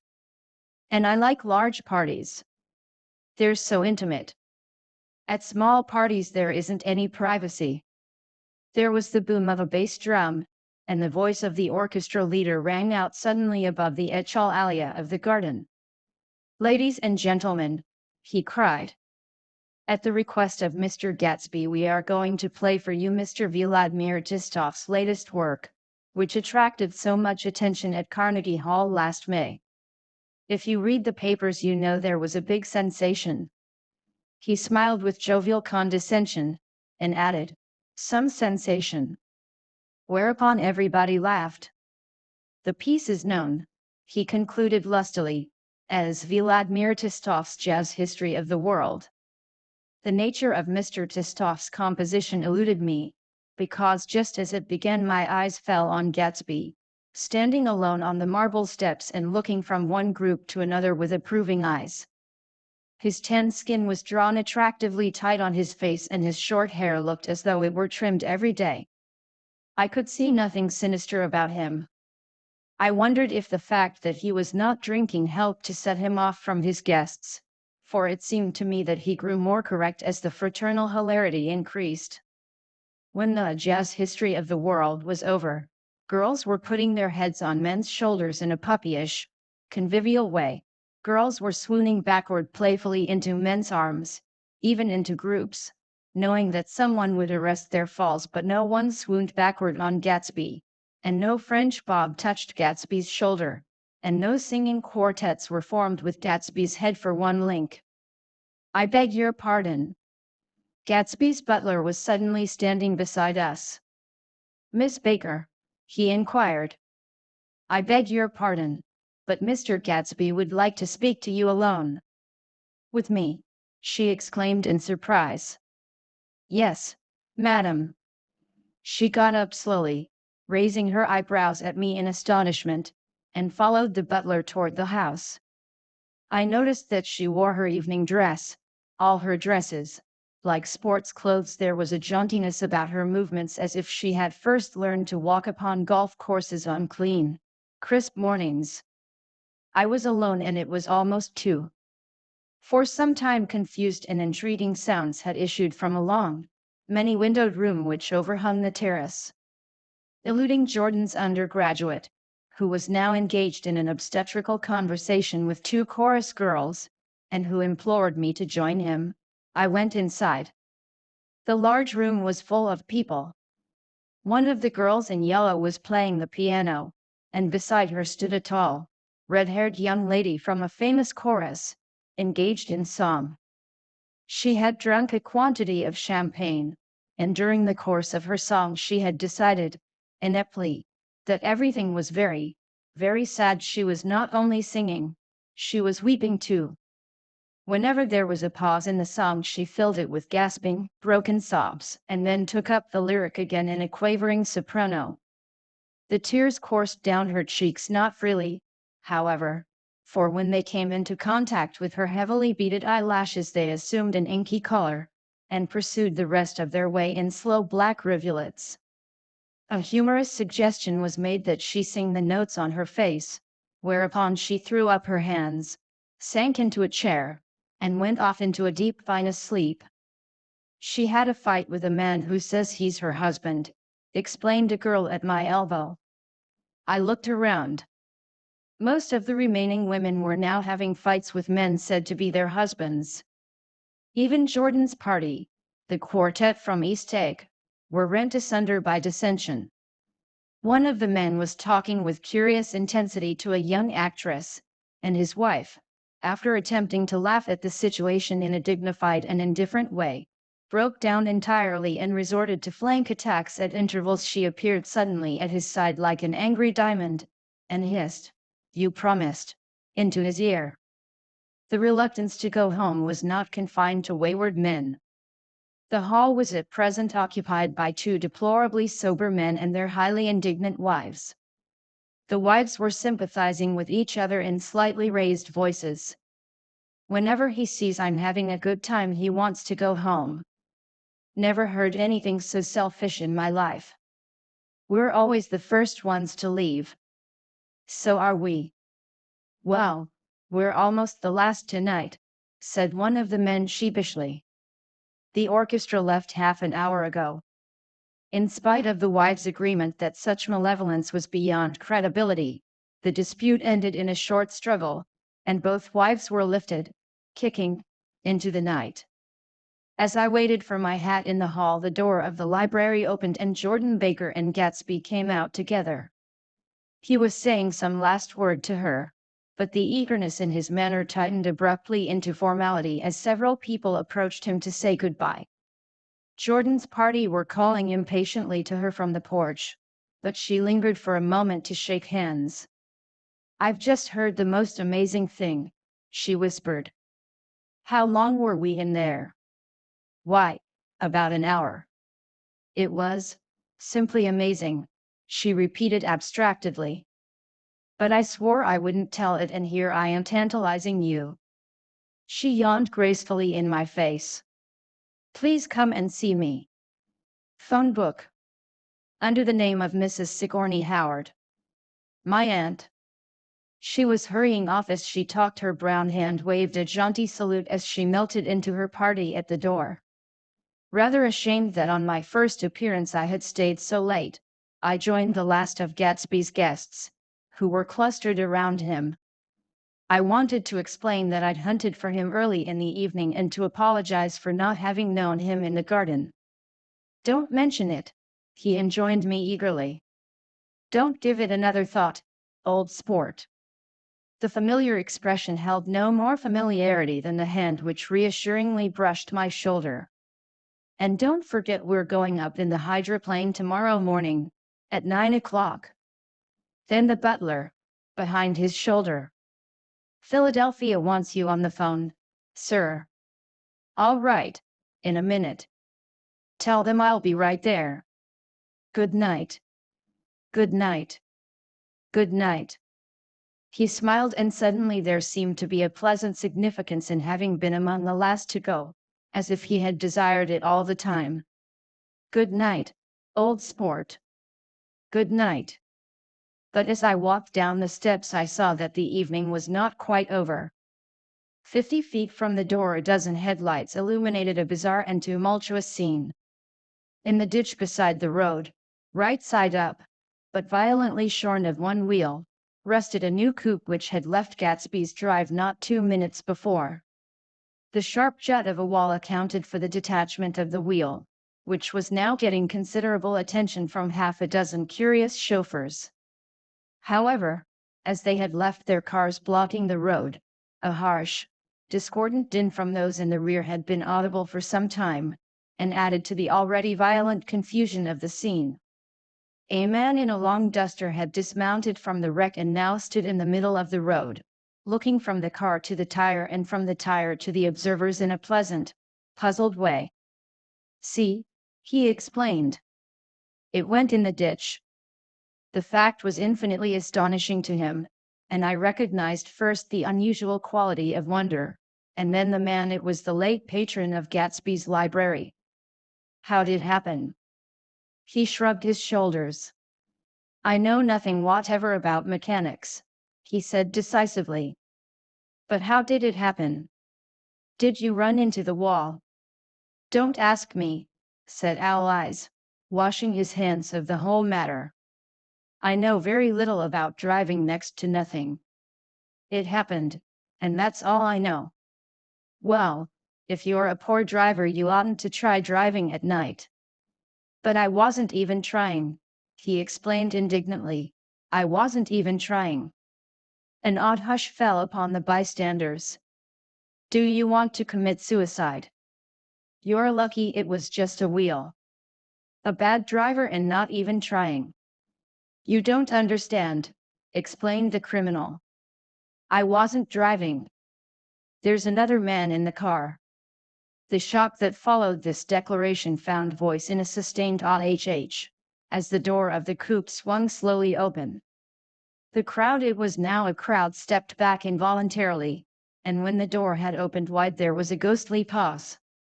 Then, very gradually, part by part, a pale, dangling individual stepped out of the wreck, pawing tentatively at the ground with a large uncertain dancing shoe. Blinded by the glare of the headlights and confused by the incessant groaning of the horns, the apparition stood swaying for a moment before he perceived the man in the duster. "What's matter?" he inquired calmly. "Did we run out of gas?" "Look."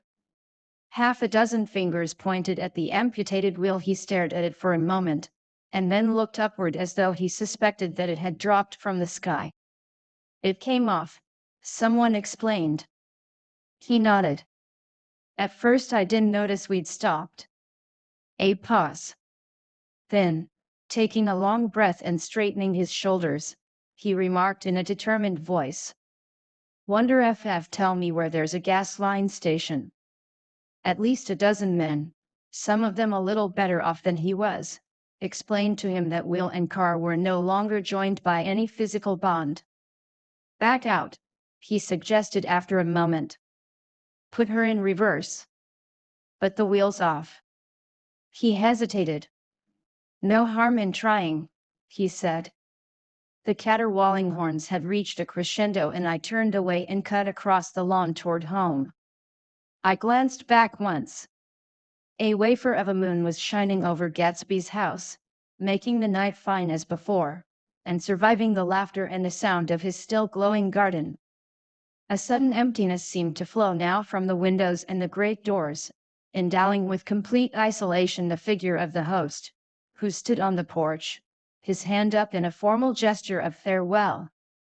Reading over what I have written so far, I see I have given the impression that the events of 3 nights several weeks apart were all that absorbed me. On the contrary, they were merely casual events in a crowded summer, and, until much later, they absorbed me infinitely less than my personal affairs. Most of the time I worked. In the early morning the sun threw my shadow westward as I hurried down the white chasms of lower New York to the Probity Trust. I knew the other clerks and young bond salesmen by their first names, and lunched with them in dark, crowded restaurants on little pig sausages and mashed potatoes and coffee. I even had a short affair with a girl who lived in Jersey City and worked in the accounting department, but her brother began throwing mean looks in my direction, so when she went on her vacation in July I let it blow quietly away. I took dinner usually at the Yale Club. For some reason it was the gloomiest event of my day, and then I went upstairs to the library and studied investments and securities for a conscientious hour. There were generally a few writers around, but they never came into the library, so it was a good place to work. After that, If the night was mellow, I strolled down Madison Avenue past the old Murray Hill Hotel and over 33rd Street to the Pennsylvania Station. I began to like New York, the racy, adventurous feel of it at night, and the satisfaction that the constant flicker of men and women and machines gives to the restless eye. I like to walk up Fifth Avenue and pick out romantic women from the crowd and imagine that in a few minutes I was going to enter into their lives, and no one would ever know or disapprove. Sometimes, in my mind, I followed them to their apartments on the corners of hidden streets, and they turned and smiled back at me before they faded through a door into warm darkness. At the enchanted metropolitan twilight I felt a haunting loneliness sometimes, and felt it in others, poor young clerks who loitered in front of windows waiting until it was time for a solitary restaurant dinner, young clerks in the dusk, wasting the most poignant moments of night in life. Again at 8 o'clock, when the dark lanes of the 40s were lined 5 deep with throbbing taxicabs, bound for the theater district, I felt a sinking in my heart. Forms leaned together in the taxis as they waited, and voices sang, and there was laughter from unheard jokes, and lighted cigarettes made unintelligible circles inside. Imagining that I, too, was hurrying towards gaiety and sharing their intimate excitement, I wished them well. For a while I lost sight of Jordan Baker, and then in midsummer I found her again. At first I was flattered to go places with her, because she was a golf champion, and everyone knew her name. Then it was something more. I wasn't actually in love, but I felt a sort of tender curiosity. The bored, haughty face that she turned to the world concealed something most affectations conceal something eventually, even though they don't in the beginning, and one day I found what it was. When we were on a house party together up in Warwick, she left a borrowed car out in the rain with the top down, and then lied about it, and suddenly I remembered the story about her that had eluded me that night at Daisy's. At her first big golf tournament there was a row that nearly reached the newspapers, a suggestion that she had moved her ball from a bad lie in the semi-final round. The thing approached the proportions of a scandal, then died away. A caddy retracted his statement, and the only other witness admitted that he might have been mistaken. The incident and the name had remained together in my mind. Jordan Baker instinctively avoided clever, shrewd men, and now I saw that this was because she felt safer on a plane where any divergence from a code would be thought impossible. She was incurably dishonest. She wasn't able to endure being at a disadvantage, and, given this unwillingness, I suppose she had begun dealing in subterfuges when she was very young in order to keep that cool, insolent smile turned to the world and yet satisfy the demands of her hard, jaunty body. It made no difference to me. Dishonesty in a woman is a thing you never blame deeply. I was casually sorry, and then I forgot. It was on that same house party that we had a curious conversation about driving a car. It started because she passed so close to some workmen that our fender flicked a button on one man's coat. "You're a rotten driver," I protested. "Either you ought to be more careful, or you oughtn't to drive at all." "I am careful." "No, you're not." "Well, other people are," she said lightly. "What's that got to do with it?" "They'll keep out of my way," she insisted. "It takes two to make an accident. Suppose you met somebody just as careless as yourself." "I hope I never will," she answered. "I hate careless people. That's why I like you." Her gray, sun-strained eyes stared straight ahead, but she had deliberately shifted our relations, and for a moment I thought I loved her.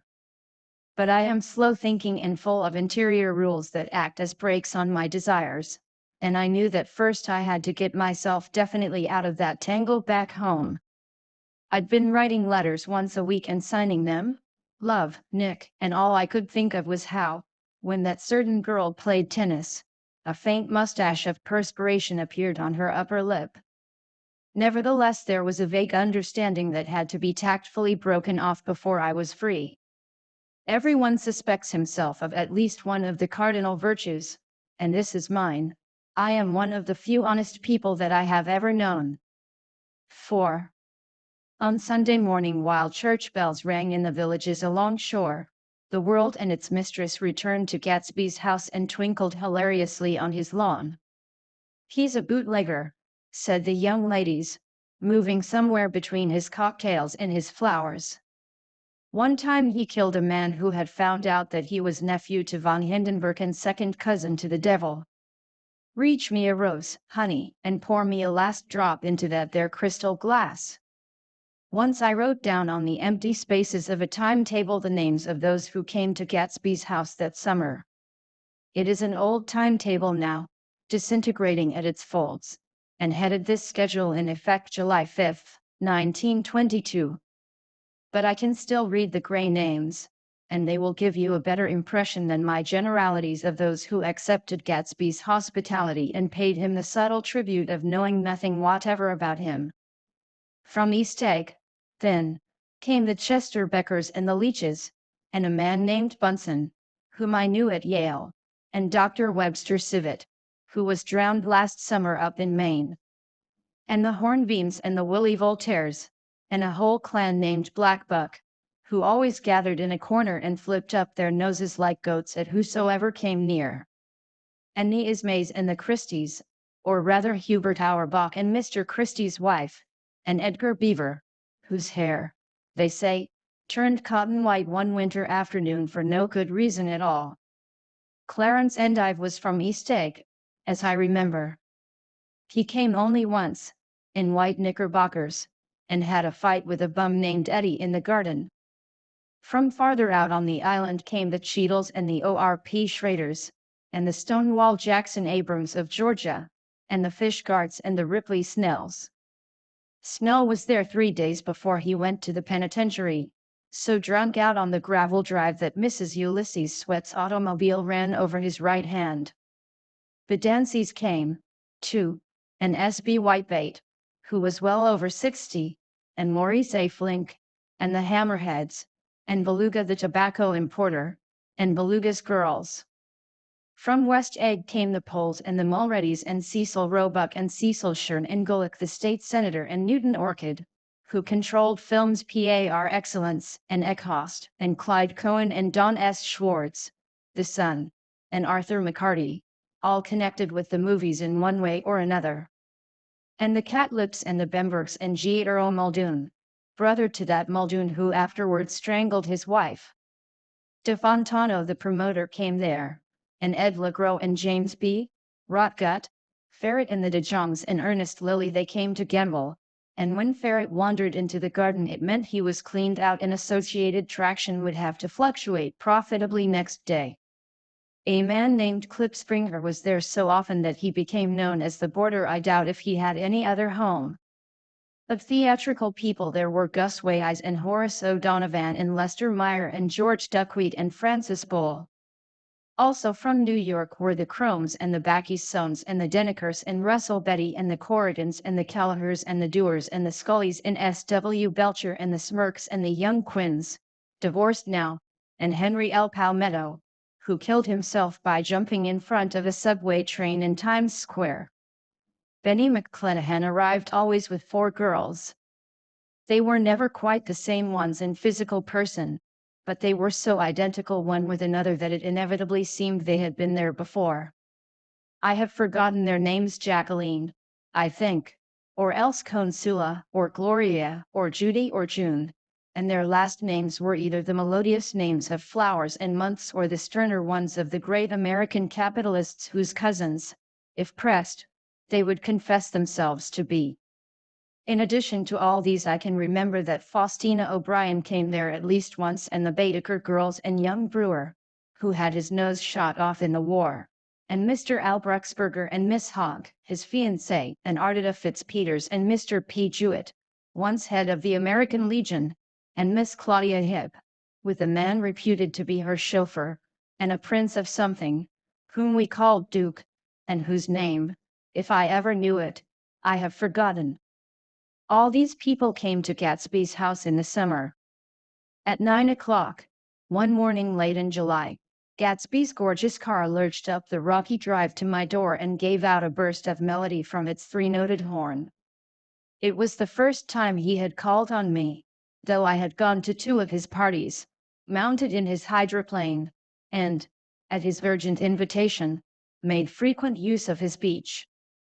"Good morning, old sport. You're having lunch with me today and I thought we'd ride up together." He was balancing himself on the dashboard of his car with that resourcefulness of movement that is so peculiarly American, that comes, I suppose, with the absence of lifting work in youth and, even more, with the formless grace of our nervous, sporadic games. This quality was continually breaking through his punctilious manner in the shape of restlessness. He was never quite still. There was always a tapping foot somewhere or the impatient opening and closing of a hand. He saw me looking with admiration at his car. "It's pretty, isn't it, old sport?" He jumped off to give me a better view. "Haven't you ever seen it before?" I'd seen it. Everybody had seen it.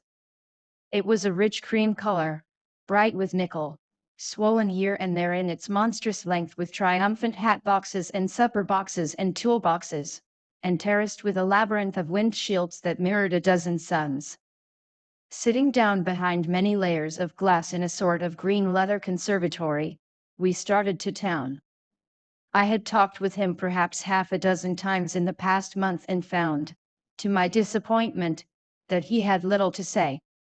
So my first impression, that he was a person of some undefined consequence, had gradually faded and he had become simply the proprietor of an elaborate roadhouse next door.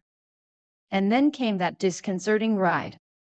We hadn't reached West Egg Village before Gatsby began leaving his elegant sentences unfinished and slapping himself indecisively on the knee of his caramel-colored suit. "Look here, old sport," he broke out surprisingly, "what's your opinion of me, anyhow?" A little overwhelmed, I began the generalized evasions which that question deserves. "Well, I'm going to tell you something about my life," he interrupted. "I don't want you to get a wrong idea of me from all these stories you hear." So he was aware of the bizarre accusations that flavored conversation in his halls. "I'll tell you God's truth." His right hand suddenly ordered divine retribution to stand by. "I am the son of some wealthy people in the Middle West, all dead now. I was brought up in America but educated at Oxford, because all my ancestors have been educated there for many years. It is a family tradition." He looked at me sideways and I knew why Jordan Baker had believed he was lying. He hurried the phrase "educated at Oxford," or swallowed it, or choked on it, as though it had bothered him before. And with this doubt, his whole statement fell to pieces, and I wondered if there wasn't something a little sinister about him, after all. "What part of the Middle West?" I inquired casually. "San Francisco." "I see. My family all died and I came into a good deal of money." His voice was solemn, as if the memory of that sudden extinction of a clan still haunted him. For a moment I suspected that he was pulling my leg, but a glance at him convinced me otherwise. "After that I lived like a young Raja in all the capitals of Europe, Paris, Venice, Rome, collecting jewels, chiefly rubies, hunting big game, painting a little, things for myself only, and trying to forget something very sad that had happened to me long ago." With an effort I managed to restrain my incredulous laughter.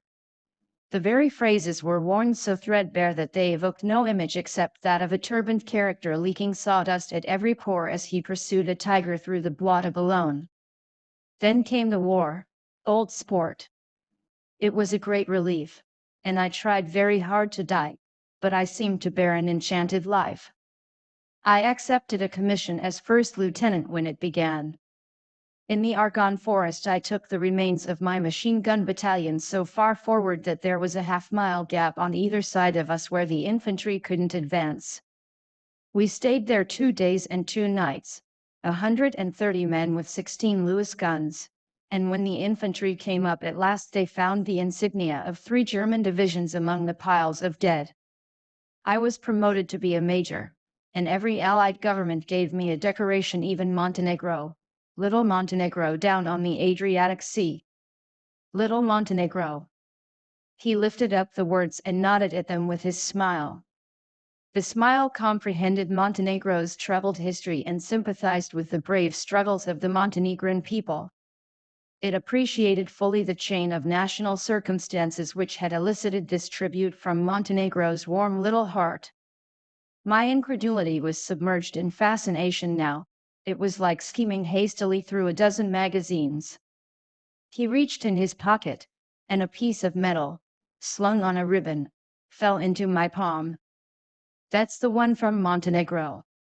To my astonishment, the thing had an authentic look. Orderi di Danilo, ran the circular legend, Montenegro, Nicholas Rex. Turn it. Major J. Gatsby, I read, for valor extraordinary. Here's another thing I always carry. A souvenir of Oxford days. It was taken in Trinity Quad. The man on my left is now the Earl of Doncaster. It was a photograph of half a dozen young men in blazers loafing in an archway through which were visible a host of spires. There was Gatsby, looking a little, not much, younger, with a cricket bat in his hand. Then it was all true. I saw the skins of tigers flaming in his palace on the Grand Canal. I saw him opening a chest of rubies to ease, with their crimson-lighted depths, the gnawings of his broken heart. I'm going to make a big request of you today, he said, pocketing his souvenirs with satisfaction, so I thought you ought to know something about me. I didn't want you to think I was just some nobody. You see, I usually find myself among strangers because I drift here and there trying to forget the sad things that happened to me. He hesitated. You'll hear about it this afternoon.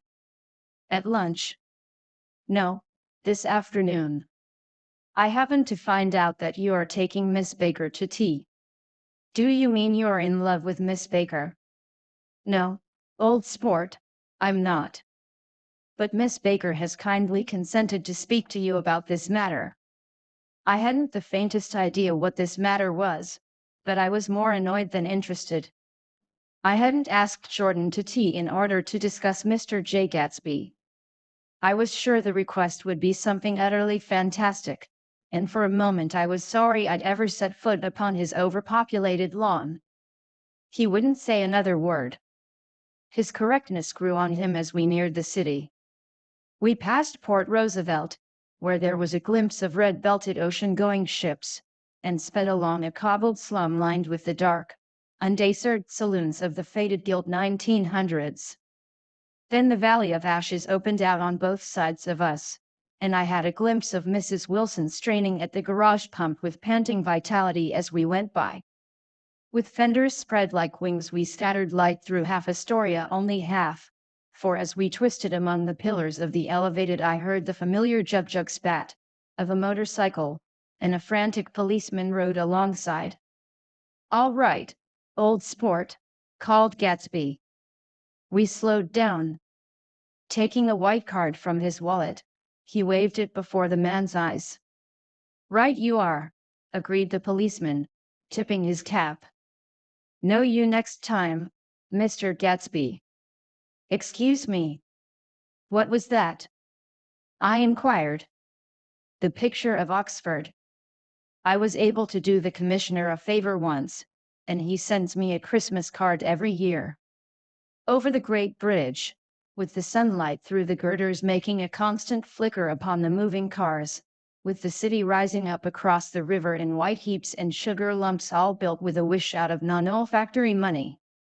The city seen from the Queensboro Bridge is always the city seen for the first time, in its first wild promise of all the mystery and the beauty in the world.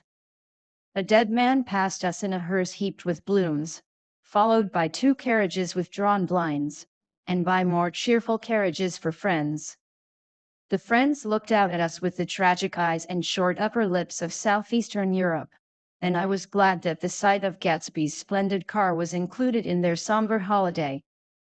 As we crossed Blackwell's Island, a limousine passed us, driven by a white chauffeur, in which sat 3 modish Negroes, 2 bucks, and a girl. I laughed aloud as the yolks of their eyeballs rolled toward us in haughty rivalry. Anything can happen now that we've slid over this bridge, I thought. Anything at all. Even Gatsby could happen, without any particular wonder. Roaring noon. In a well-fanned 42nd Street cellar I met Gatsby for lunch. Blinking away the brightness of the street outside, my eyes picked him out obscurely in the anteroom, talking to another man. "Mr. Carraway, this is my friend Mr. Wolfsheim." A small, flat-nosed Jew raised his large head and regarded me with 2 fine growths of hair which luxuriated in either nostril. After a moment I discovered his tiny eyes in the half-darkness. "So I took one look at him," said Mr. Wolfsheim, shaking my hand earnestly, "and what do you think I did?" "What?" I inquired politely. But evidently he was not addressing me, for he dropped my hand and covered Gatsby with his expressive nose. I handed the money to Cat's Pa and I said, "All right, Cat's Pa, don't pay him a penny till he shuts his mouth." He shut it then and there. Gatsby took an arm of each of us and moved forward into the restaurant, whereupon Mr. Wolfsheim swallowed a new sentence he was starting and lapsed into a somnambulatory abstraction. "Highballs?" asked the head waiter. "This is a nice restaurant here," said Mr. Wolfsheim, looking at the Presbyterian nymphs on the ceiling. "But I like across the street better." "Yes, highballs," agreed Gatsby, and then to Mr. Wolfsheim, "It's too hot over there." "Hot and small, yes," said Mr. Wolfsheim, "but full of memories." "What place is that?" I asked. "The old Metropole." "The old Metropole," brooded Mr. Wolfsheim gloomily. "Filled with faces dead and gone. Filled with friends gone now forever. I can't forget so long as I live the night they shot Rosie Rosenthal there. It was 6 of us at the table, and Rosie had eaten and drunk a lot all evening. When it was almost morning the waiter came up to him with a funny look and says somebody wants to speak to him outside. 'All right,' says Rosie, and begins to get up, and I pulled him down in his chair.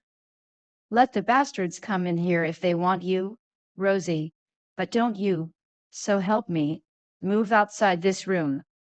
It was 4 o'clock in the morning then, and if we'd have raised the blinds we'd have seen daylight." "Did he go?" I asked innocently. "Sure he went." Mr. Wolfsheim's nose flashed at me indignantly. He turned around in the door and says, "Don't let that waiter take away my coffee." Then he went out on the sidewalk, and they shot him 3 times in his full belly and drove away. 4 of them were electrocuted, I said, remembering. 5. With Becker. His nostrils turned to me in an interested way. "I understand you are looking for a business connection." The juxtaposition of these 2 remarks was startling. Gatsby answered for me. "Oh, no," he exclaimed, "this isn't the man." "No." Mr. Wolfsheim seemed disappointed. "This is just a friend. I told you we'd talk about that some other time." "I beg your pardon," said Mr. Wolfsheim, "I had a wrong man." A succulent hash arrived, and Mr. Wolfsheim, forgetting the more sentimental atmosphere of the old metropole, began to eat with ferocious delicacy. His eyes, meanwhile, roved very slowly all around the room. He completed the arc by turning to inspect the people directly behind. I think that, except for my presence, he would have taken one short glance beneath our own table. "Look here, old sport," said Gatsby, leaning toward me. "I'm afraid I made you a little angry this morning in the car." There was the smile again, but this time I held out against it. "I don't like mysteries," I answered, and I don't understand why you won't come out frankly and tell me what you want. Why has it all got to come through Miss Baker? Oh, it's nothing underhand, he assured me. Miss Baker's a great sportswoman, you know, and she'd never do anything that wasn't all right. Suddenly he looked at his watch, jumped up, and hurried from the room, leaving me with Mr. Wolfsheim at the table. He has to telephone, said Mr. Wolfsheim, following him with his eyes. Fine fellow, isn't he? Handsome to look at and a perfect gentleman. Yes. He's an Oxford man. Oh. He went to Oxford College in England. You know Oxford College? I've heard of it. It's one of the most famous colleges in the world. Have you known Gatsby for a long time? I inquired. Several years, he answered in a gratified way. I made the pleasure of his acquaintance just after the war. But I knew I had discovered a man of fine breeding after I talked with him an hour. I said to myself, there's the kind of man you'd like to take home and introduce to your mother and sister. He paused. I see you are looking at my cuff buttons. I hadn't been looking at them, but I did now. They were composed of oddly familiar pieces of ivory. Finest specimens of human molars, he informed me. Wow. I inspected them. That's a very interesting idea. Yet. He flipped his sleeves up under his coat. Yet, Gatsby's very careful about women. He would never so much as look at a friend's wife. When the subject of this instinctive trust returned to the table and sat down, Mr. Wolfsheim drank his coffee with a jerk and got to his feet. I have enjoyed my lunch, he said, and I'm going to run off from you two young men before I outstay my welcome.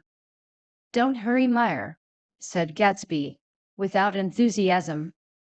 Mr. Wolfsheim raised his hand in a sort of benediction. You're very polite, but I belong to another generation, he announced solemnly. You sit here and discuss your sports and your young ladies and your, he supplied an imaginary noun with another wave of his hand. As for me, I am 50 years old, and I won't impose myself on you any longer. As he shook hands and turned away, his tragic nose was trembling. I wondered if I had said anything to offend him. He becomes very sentimental sometimes, explained Gatsby.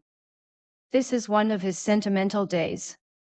He's quite a character around New York, a denizen of Broadway. Who is he, anyhow? An actor? No. A dentist? Meyer Wolfsheim? No, he's a gambler. Gatsby hesitated, then added, coolly, he's the man who fixed the World Series back in 1919.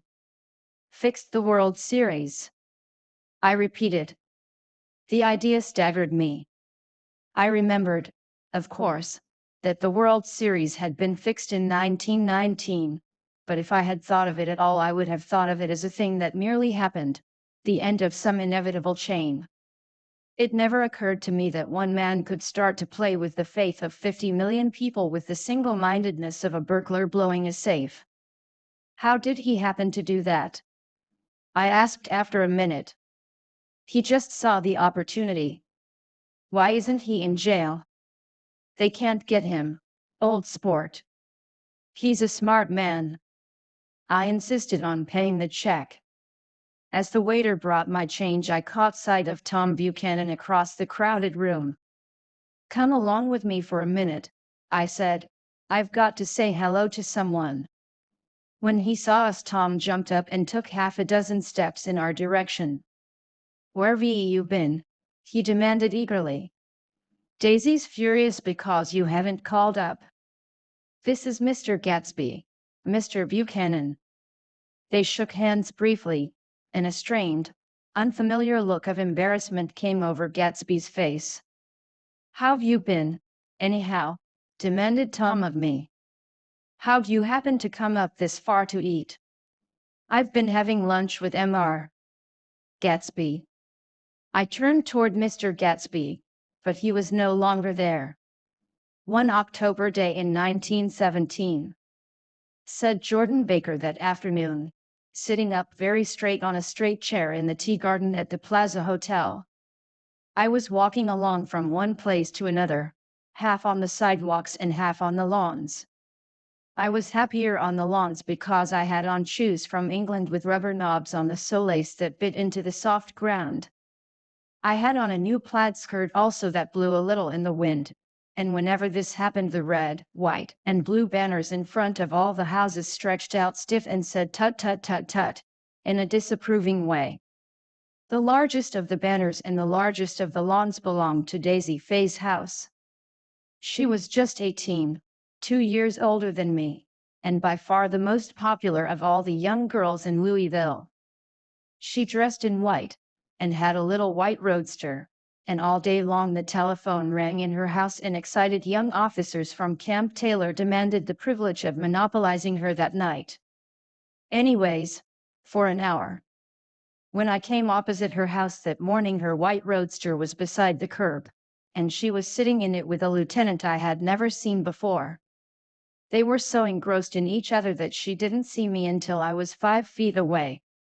"Hello, Jordan," she called unexpectedly. "Please come here." I was flattered that she wanted to speak to me, because of all the older girls I admired her most. She asked me if I was going to the Red Cross to make bandages. I was. Well, then, would I tell them that she couldn't come that day? The officer looked at Daisy while she was speaking, in a way that every young girl wants to be looked at sometime, and because it seemed romantic to me I have remembered the incident ever since. His name was Great Gatsby, and I didn't lay eyes on him again for over 4 years. Even after I'd met him on Long Island I didn't realize it was the same man. That was 1917. By the next year I had a few beaux myself, and I began to play in tournaments, so I didn't see Daisy very often. She went with a slightly older crowd when she went with anyone at all. Wild rumors were circulating about her, how her mother had found her packing her bag one winter night to go to New York and say goodbye to a soldier who was going overseas. She was effectually prevented, but she wasn't on speaking terms with her family for several weeks. After that she didn't play around with the soldiers anymore, but only with a few flat-footed, short-sighted young men in town, who couldn't get into the army at all. By the next autumn she was gay again, gay as ever. She had a debut after the armistice, and in February she was presumably engaged to a man from New Orleans. In June she married Tom Buchanan of Chicago, with more pomp and circumstance than Louisville ever knew before. He came down with 100 people and 4 private cars, and hired a whole floor of the Mulbach Hotel, and the day before the wedding he gave her a string of pearls valued at $350,000. I was a bridesmaid. I came into her room half an hour before the bridal dinner, and found her lying on her bed as lovely as the June night in her flowered dress and as drunk as a monkey. She had a bottle of Sauterne in one hand and a letter in the other. "Gratulate me," she muttered. "Never had a drink before, but oh how I do enjoy it." "What's the matter, Daisy?"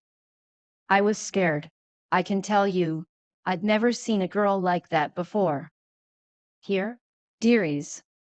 She groped around in a wastebasket she had with her on the bed and pulled out the string of pearls. "Take 'em downstairs and give 'em back to whoever they belong to. Tell 'em all Daisy's change her mind. Say, Daisy's change her mind." She began to cry. She cried and cried. I rushed out and found her mother's maid, and we locked the door and got her into a cold bath. She wouldn't let go of the letter.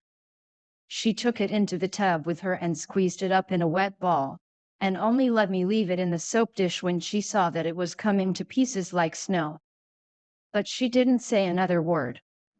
We gave her spirits of ammonia and put ice on her forehead and hooked her back into her dress, and half an hour later, when we walked out of the room, the pearls were around her neck and the incident was over.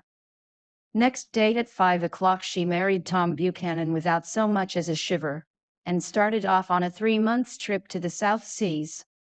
I saw them in Santa Barbara when they came back, and I thought I'd never seen a girl so mad about her husband.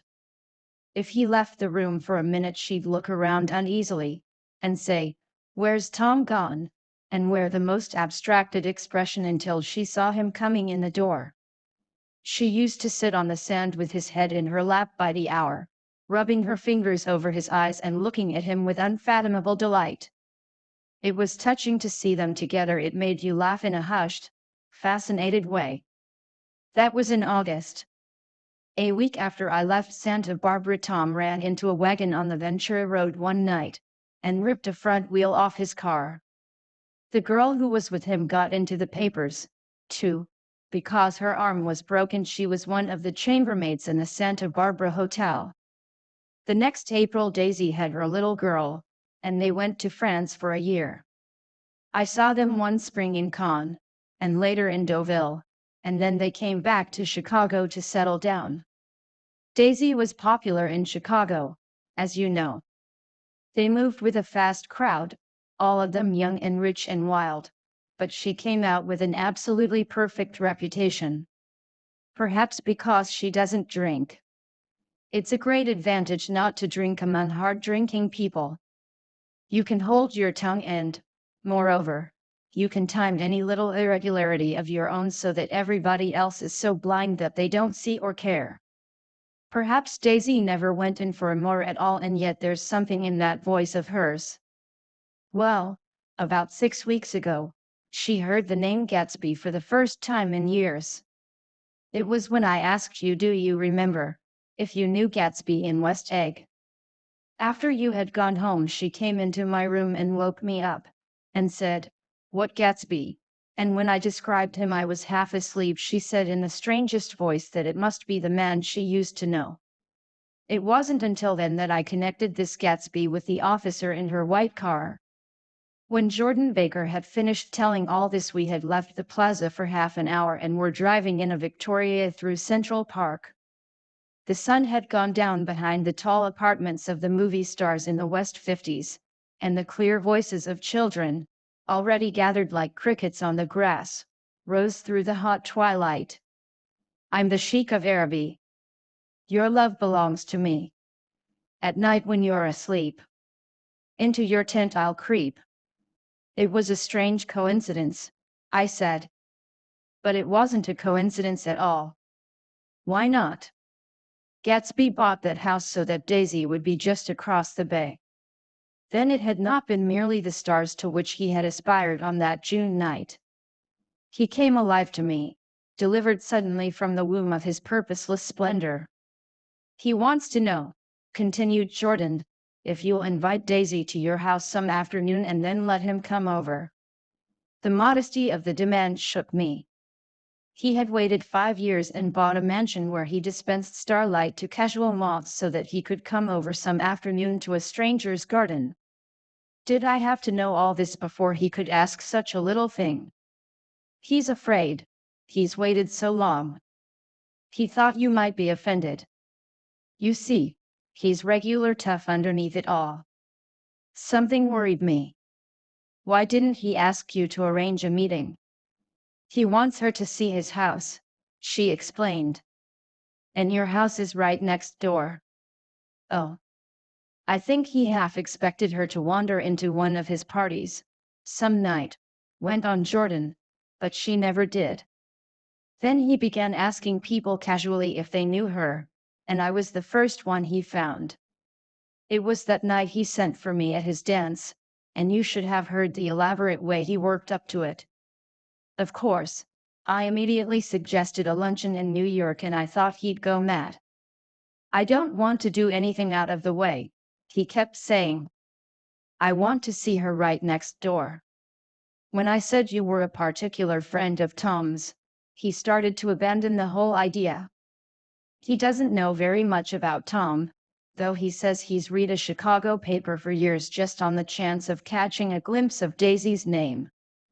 It was dark now, and as we dipped under a little bridge, I put my arm around Jordan's golden shoulder and drew her toward me and asked her to dinner. Suddenly I wasn't thinking of Daisy and Gatsby anymore, but of this clean, hard, limited person, who dealt in universal skepticism, and who leaned back jauntily just within the circle of my arm. A phrase began to beat in my ears with a sort of heady excitement. There are only the pursued, the pursuing, the busy, and the tired. And Daisy ought to have something in her life, murmured Jordan to me. Does she want to see Gatsby? She's not to know about it. Gatsby doesn't want her to know. You're just supposed to invite her to tea. We passed a barrier of dark trees, and then the facade of 59th Street, a block of delicate pale light, beamed down into the park.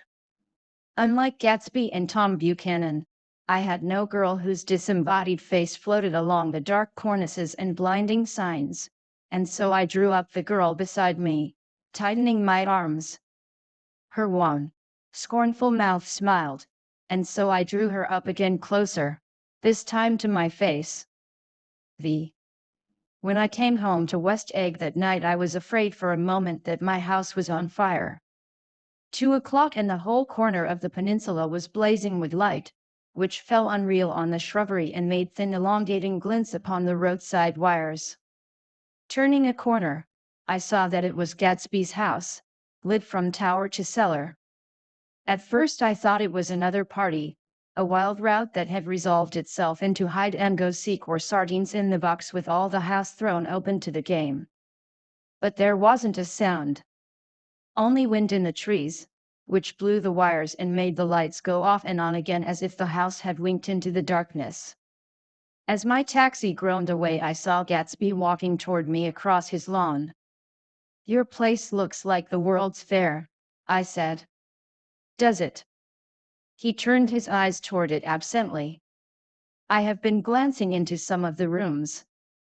Let's go to Coney Island, old sport. In my car. It's too late. Well, suppose we take a plunge in the swimming pool? I haven't made use of it all summer. I've got to go to bed. All right. He waited, looking at me with suppressed eagerness. I talked with Miss Baker, I said after a moment. I'm going to call up Daisy tomorrow and invite her over here to tea. Oh, that's all right, he said carelessly. I don't want to put you to any trouble. What day would suit you? What day would suit you? He corrected me quickly. I don't want to put you to any trouble, you see. How about the day after tomorrow? He considered for a moment. Then, with reluctance, I want to get the grass cut, he said. We both looked down at the grass. There was a sharp line where my ragged lawn ended and the darker, well-kept expanse of his began.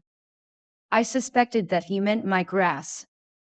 There's another little thing, he said uncertainly, and hesitated.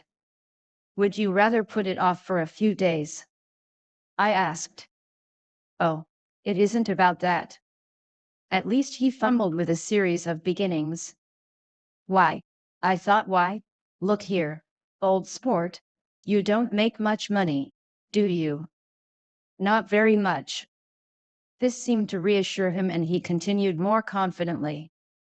I thought you didn't. If you'll pardon my UC, I carry on a little business on the side, a sort of sideline, you understand. And I thought that if you don't make very much, you're selling bonds, aren't you, old sport? Trying to. Well, this would interest you. It wouldn't take up much of your time and you might pick up a nice bit of money. It happens to be a rather confidential sort of thing. I realize now that under different circumstances that conversation might have been one of the crises of my life. But, because the offer was obviously and tactlessly for a service to be rendered, I had no choice except to cut him off there. I've got my hands full, I said. I'm much obliged, but I couldn't take on any more work. You wouldn't have to do any business with Wolf's Heem. Evidently he thought that I was shying away from the connection mentioned at lunch, but I assured him he was wrong. He waited a moment longer, hoping I'd begin a conversation, but I was too absorbed to be responsive, so he went unwillingly home. The evening had made me lightheaded and happy. I think I walked into a deep sleep as I entered my front door. So I don't know whether or not Gatsby went to Coney Island, or for how many hours he glanced into ruins while his house blazed gaudily on. I called up Daisy from the office next morning, and invited her to come to tea. "Don't bring Tom," I warned her. "What? Don't bring Tom?" "Who is Tom?" she asked innocently. The day agreed upon was pouring rain. At 11 o'clock a man in a raincoat, dragging a lawnmower, tapped at my front door and said that Mr. Gatsby had sent him over to cut my grass. This reminded me that I had forgotten to tell my Finn to come back, so I drove into West Egg Village to search for her among soggy whitewashed alleys and to buy some cups and lemons and flowers. The flowers were unnecessary, for at 2 o'clock a greenhouse arrived from Gatsby's, with innumerable receptacles to contain it. An hour later the front door opened nervously, and Gatsby in a white flannel suit, silver shirt, and gold-colored tie, hurried in. He was pale, and there were dark signs of sleeplessness beneath his eyes. "Is everything all right?" he asked immediately. "The grass looks fine, if that's what you mean." "What grass?" he inquired blankly. "Oh, the grass in the yard." He looked out the window at it, but, judging from his expression, I don't believe he saw a thing. "Looks very good," he remarked vaguely. "One of the papers said they thought the rain would stop about 4. I think it was the Journal. Have you got everything you need in the shape of tea?" I took him into the pantry, where he looked a little reproachfully at the Finn.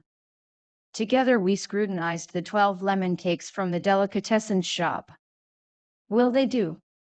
I asked. Of course. They're fine," and he added hollowly, "old sport." The rain cooled about 3:30 to a damp mist, through which occasional thin drops swam like dew. Gatsby looked with vacant eyes through a copy of Clay's Economics, starting at the finished tread that shook the kitchen floor, and peering towards the bleared windows from time to time as if a series of invisible but alarming happenings were taking place outside. Finally he got up and informed me, in an uncertain voice, that he was going home. "Why's that?" "Nobody's coming to tea. It's too late." He looked at his watch as if there was some pressing demand on his time elsewhere. "I can't wait all day." "Don't be silly, it's just 2 minutes to 4. He sat down miserably, as if I had pushed him, and simultaneously there was the sound of a motor turning into my lane. We both jumped up, and, a little harrowed myself, I went out into the yard. Under the dripping bare lilac trees a large open car was coming up the drive. It stopped. Daisy's face, tipped sideways beneath a 3-cornered lavender hat, looked out at me with a bright ecstatic smile. "Is this absolutely where you live, my dearest one?" The exhilarating ripple of her voice was a wild tonic in the rain. I had to follow the sound of it for a moment, up and down, with my ear alone, before any words came through. A damp streak of hair lay like a dash of blue paint across her cheek, and her hand was wet with glistening drops as I took it to help her from the car. "Are you in love with me?" she said low in my ear. "Or why did I have to come alone?" "That's the secret of Castle Rackrent. Tell your chauffeur to go far away and spend an hour. Come back in an hour, Ferdy." Then in a grave murmur, "His name is Ferdy. Does the gasoline affect his nose?" "I don't think so," she said innocently. "Why?" We went in. To my overwhelming surprise the living room was deserted. "Well, that's funny," I exclaimed. "What's funny?" She turned her head as there was a light, dignified knocking at the front door. I went out and opened it. Gatsby, pale as death, with his hands plunged like weights in his coat pockets, was standing in a puddle of water, glaring tragically into my eyes. With his hands still in his coat pockets, he stalked by me into the hall, turned sharply as if he were on a wire, and disappeared into the living room. It wasn't a bit funny. Aware of the loud beating of my own heart, I pulled the door to against the increasing rain. For half a minute there wasn't a sound. Then from the living room I heard a sort of choking murmur and part of a laugh, followed by Daisy's voice on a clear artificial note. "I certainly am awfully glad to see you again." A pause. It endeared horribly. I had nothing to do in the hall, so I went into the room. Gatsby, his hands still in his pockets, was reclining against the mantelpiece in a strained counterfeit of perfect ease, even of boredom. His head leaned back so far that it rested against the face of a defunct mantelpiece clock, and from this position his distraught eyes stared down at Daisy, who was sitting, frightened but graceful, on the edge of a stiff chair. "We've met before," muttered Gatsby. His eyes glanced momentarily at me, and his lips parted with an abortive attempt at a laugh. Luckily the clock took this moment to tilt dangerously at the pressure of his head, whereupon he turned and caught it with trembling fingers, and set it back in place. Then he sat down, rigidly, his elbow on the arm of the sofa and his chin in his hand. "I'm sorry about the clock," he said. My own face had now assumed a deep tropical burn. I couldn't muster up a single commonplace out of the thousand in my head. "It's an old clock," I told them idiotically. I think we all believed for a moment that it had smashed in pieces on the floor. "We haven't met for many years," said Daisy, her voice as matter of fact as it could ever be. "5 years next November." The automatic quality of Gatsby's answer set us all back at least another minute. I had them both on their feet with the desperate suggestion that they help me make tea in the kitchen when the demoniac Finn brought it in on a tray. Amid the welcome confusion of cups and cakes, a certain physical decency established itself. Gatsby got himself into a shadow and, while Daisy and I talked, looked conscientiously from one to the other of us with tense, unhappy eyes. However, as calmness wasn't an end in itself, I made an excuse at the first possible moment, and got to my feet. "Where are you going?" demanded Gatsby in immediate alarm. "I'll be back. I've got to speak to you about something before you go." He followed me wildly into the kitchen, closed the door, and whispered, "Oh, God," in a miserable way. "What's the matter?" "This is a terrible mistake," he said, shaking his head from side to side. "A terrible, terrible mistake. You're just embarrassed, that's all." And luckily, I added, Daisy's embarrassed too.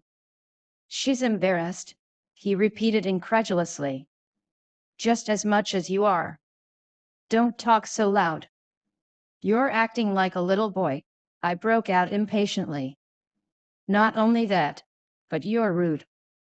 Daisy's sitting in there all alone." He raised his hand to stop my words, looked at me with unforgettable reproach, and, opening the door cautiously, went back into the other room. I walked out the back way just as Gatsby had when he had made his nervous circuit of the house half an hour before, and ran for a huge black knotted tree, whose massed leaves made a fabric against the rain. Once more it was pouring, and my irregular lawn, well shaved by Gatsby's gardener, abounded in small muddy swamps and prehistoric marshes. There was nothing to look at from under the tree except Gatsby's enormous house, so I stared at it, like Kant at his church steeple, for half an hour. A brewer had built it early in the period craze, a decade before, and there was a story that he'd agreed to pay 5 years' taxes on all the neighboring cottages if the owners would have their roofs thatched with straw. Perhaps their refusal took the heart out of his plan to found a family. He went into an immediate decline. His children sold his house with the black wreath still on the door. Americans, while willing, even eager, to be serfs, have always been obstinate about being peasantry. After half an hour, the sun shone again, and the grocer's automobile rounded Gatsby's drive with the raw material for his servant's dinner. I felt sure he wouldn't eat a spoonful. A maid began opening the upper windows of his house, appeared momentarily in each, and, leaning from the large central bay, spat meditatively into the garden. It was time I went back. While the rain continued, it had seemed like the murmur of their voices, rising and swelling a little now and then with gusts of emotion. But in the new silence I felt that silence had fallen within the house too.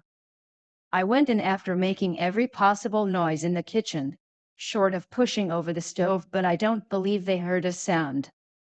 They were sitting at either end of the couch, looking at each other as if some question had been asked, or was in the air, and every vestige of embarrassment was gone. Daisy's face was smeared with tears, and when I came in she jumped up and began wiping at it with her handkerchief before a mirror. But there was a change in Gatsby that was simply confounding. He literally glowed. Without a word or a gesture of exultation, a new well-being radiated from him and filled the little room. "Oh, hello, old sport," he said, as if he hadn't seen me for years. I thought for a moment he was going to shake hands. "It's stopped raining." "Has it?" When he realized what I was talking about, that there were twinkle bells of sunshine in the room, he smiled like a weatherman, like an ecstatic patron of recurrent light, and repeated the news to Daisy. "What do you think of that?" "It's stopped raining." "I'm glad, Jay." Her throat, full of aching, grieving beauty, told only of her unexpected joy. "I want you and Daisy to come over to my house," he said. "I'd like to show her around." "You're sure you want me to come?" "Absolutely, old sport." Daisy went upstairs to wash her face, too late I thought, with humiliation of my towels, while Gatsby and I waited on the lawn. "My house looks well, doesn't it?" he demanded. "See how the whole front of it catches the light?" I agreed that it was splendid. "Yes." His eyes went over it, every arched door and square tower. "It took me just 3 years to earn the money that bought it." "I thought you inherited your money." "I did, old sport," he said automatically, "but I lost most of it in the big panic, the panic of the war." I think he hardly knew what he was saying, for when I asked him what business he was in, he answered, "That's my affair," before he realized that it wasn't an appropriate reply. "Oh, I've been in several things," he corrected himself. "I was in the drug business and then I was in the oil business. But I'm not in either one now." He looked at me with more attention. "Do you mean you've been thinking over what I proposed the other night?" Before I could answer, Daisy came out of the house and 2 rows of brass buttons on her dress gleamed in the sunlight. "That huge place there," she cried, pointing. "Do you like it?" "I love it, but I don't see how you live there all alone." "I keep it always full of interesting people, night and day. People who do interesting things. Celebrated people." Instead of taking the shortcut along the Sound, we went down to the road and entered by the big postern. With enchanting murmurs, Daisy admired this aspect or that of the feudal silhouette against the sky, admired the gardens, the sparkling odor of jonquils and the frothy odor of hawthorn and plum blossoms and the pale gold odor of kiss me at the gate. It was strange to reach the marble steps and find no stir of bright dresses in and out the door, and hear no sound but bird voices in the trees. And inside, as we wandered through Marie Antoinette music rooms and restoration salons, I felt that there were guests concealed behind every couch and table, under orders to be breathlessly silent until we had passed through. As Gatsby closed the door of the Merton College library, I could have sworn I heard the owl-eyed man break into ghostly laughter. We went upstairs, through period bedrooms swathed in rose and lavender silk and vivid with new flowers, through dressing rooms and pool rooms, and bathrooms with sunken baths intruding into one chamber where a disheveled man in pajamas was doing liver exercises on the floor. It was Mr. Klipspringer, the boarder. I had seen him wandering hungrily about the beach that morning. Finally we came to Gatsby's own apartment, a bedroom, and a bath, and an Adam's study, where we sat down and drank a glass of some chartreuse he took from a cupboard in the wall. He hadn't once ceased looking at Daisy, and I think he revalued everything in his house according to the measure of response it drew from her well-loved eyes. Sometimes, too, he stared around at his possessions in a dazed way, as though in her actual and astounding presence none of it was any longer real. Once he nearly toppled down a flight of stairs. His bedroom was the simplest room of all except where the dresser was garnished with a toilet set of pure dull gold. Daisy took the brush with delight, and smoothed her hair, whereupon Gatsby sat down and shaded his eyes and began to laugh. "It's the funniest thing, old sport," he said hilariously. "I can't when I try to." He had passed visibly through 2 states and was entering upon a third. After his embarrassment and his unreasoning joy he was consumed with wonder at her presence. He had been full of the idea so long, dreamed it right through to the end, waited with his teeth set, so to speak, at an inconceivable pitch of intensity. Now, in the reaction, he was running down like an overwound clock. Recovering himself in a minute he opened for us 2 hulking patent cabinets which held his mast suits and dressing gowns and ties, and his shirts, piled like bricks in stacks a dozen high. "I've got a man in England who buys me clothes. He sends over a selection of things at the beginning of each season, spring and fall." He took out a pile of shirts and began throwing them, one by one, before us. Shirts of sheer linen and thick silk and fine flannel, which lost their folds as they fell and covered the table in many-colored disarray. While we admired he brought more and the soft rich heap-mounted higher shirts with stripes and scrolls and plaids in coral and apple green and lavender and faint orange, with monograms of Indian blue. Suddenly, with a strained sound, Daisy bent her head into the shirts and began to cry stormily. "They're such beautiful shirts," she sobbed, her voice muffled in the thick folds. "It makes me sad because I've never seen such beautiful shirts before." After the house, we were to see the grounds and the swimming pool, and the hydroplane, and the midsummer flowers, but outside Gatsby's window it began to rain again, so we stood in a row looking at the corrugated surface of the Sound.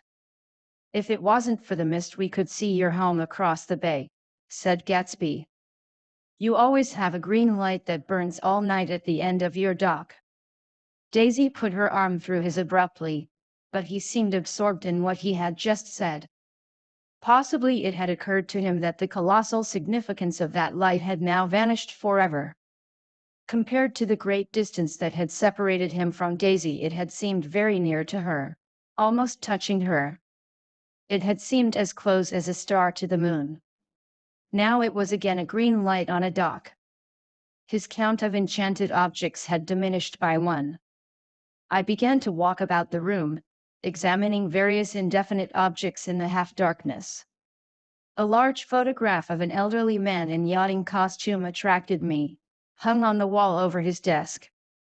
"Who's this?" "That's Mr. Dan Cody, old sport." The name sounded faintly familiar. "He's dead now. He used to be my best friend years ago." There was a small picture of Gatsby, also in yachting costume, on the bureau. Gatsby with his head thrown back defiantly, taken apparently when he was about 18. "I adore it," exclaimed Daisy. "The pompadour. You never told me you had a pompadour or a yacht." "Look at this," said Gatsby quickly. "Here's a lot of clippings about you." They stood side by side examining it. I was going to ask to see the rubies when the phone rang, and Gatsby took up the receiver. "Yes. Well, I can't talk now." I can't talk now, old sport. I said a small town. He must know what a small town is. Well, he's no use to us if Detroit is his idea of a small town. He rang off. Come here quick, cried Daisy at the window. The rain was still falling, but the darkness had parted in the west, and there was a pink and golden billow of foamy clouds above the sea. Look at that, she whispered, and then after a moment, I'd like to just get one of those pink clouds and put you in it and push you around. I tried to go then, but they wouldn't hear of it.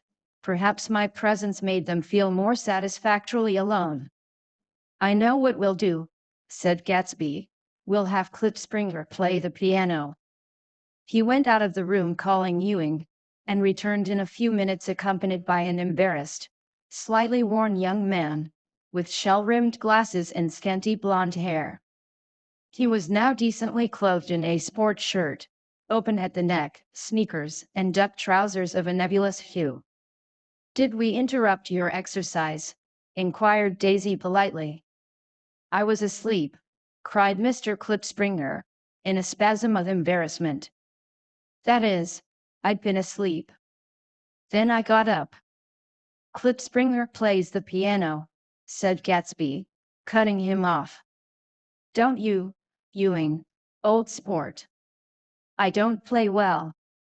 I don't hardly play at all. I'm all out of practice. We'll go downstairs, interrupted Gatsby. He flipped a switch. The gray windows disappeared as the house glowed full of light. In the music room, Gatsby turned on a solitary lamp beside the piano. He lit Daisy's cigarette from a trembling match, and sat down with her on a couch far across the room, where there was no light save what the gleaming floor bounced in from the hall. When Klipspringer had played the Love Nest, he turned around on the bench and searched unhappily for Gatsby in the gloom. I'm all out of practice, you see. I told you I couldn't play. I'm all out of practice. Don't talk so much, old sport, commanded Gatsby. Play. In the morning. In the evening. Ain't we got fun? Outside the wind was loud and there was a faint flow of thunder along the sound. All the lights were going on in West Egg now. The electric trains, men carrying, were plunging home through the rain from New York. It was the hour of a profound human change, and excitement was generating on the air. One thing's sure and nothing's surer. The rich get richer and the poor get children. In the meantime, in between time, as I went over to say goodbye, I saw that the expression of bewilderment had come back into Gatsby's face, as though a faint doubt had occurred to him as to the quality of his present happiness. Almost 5 years.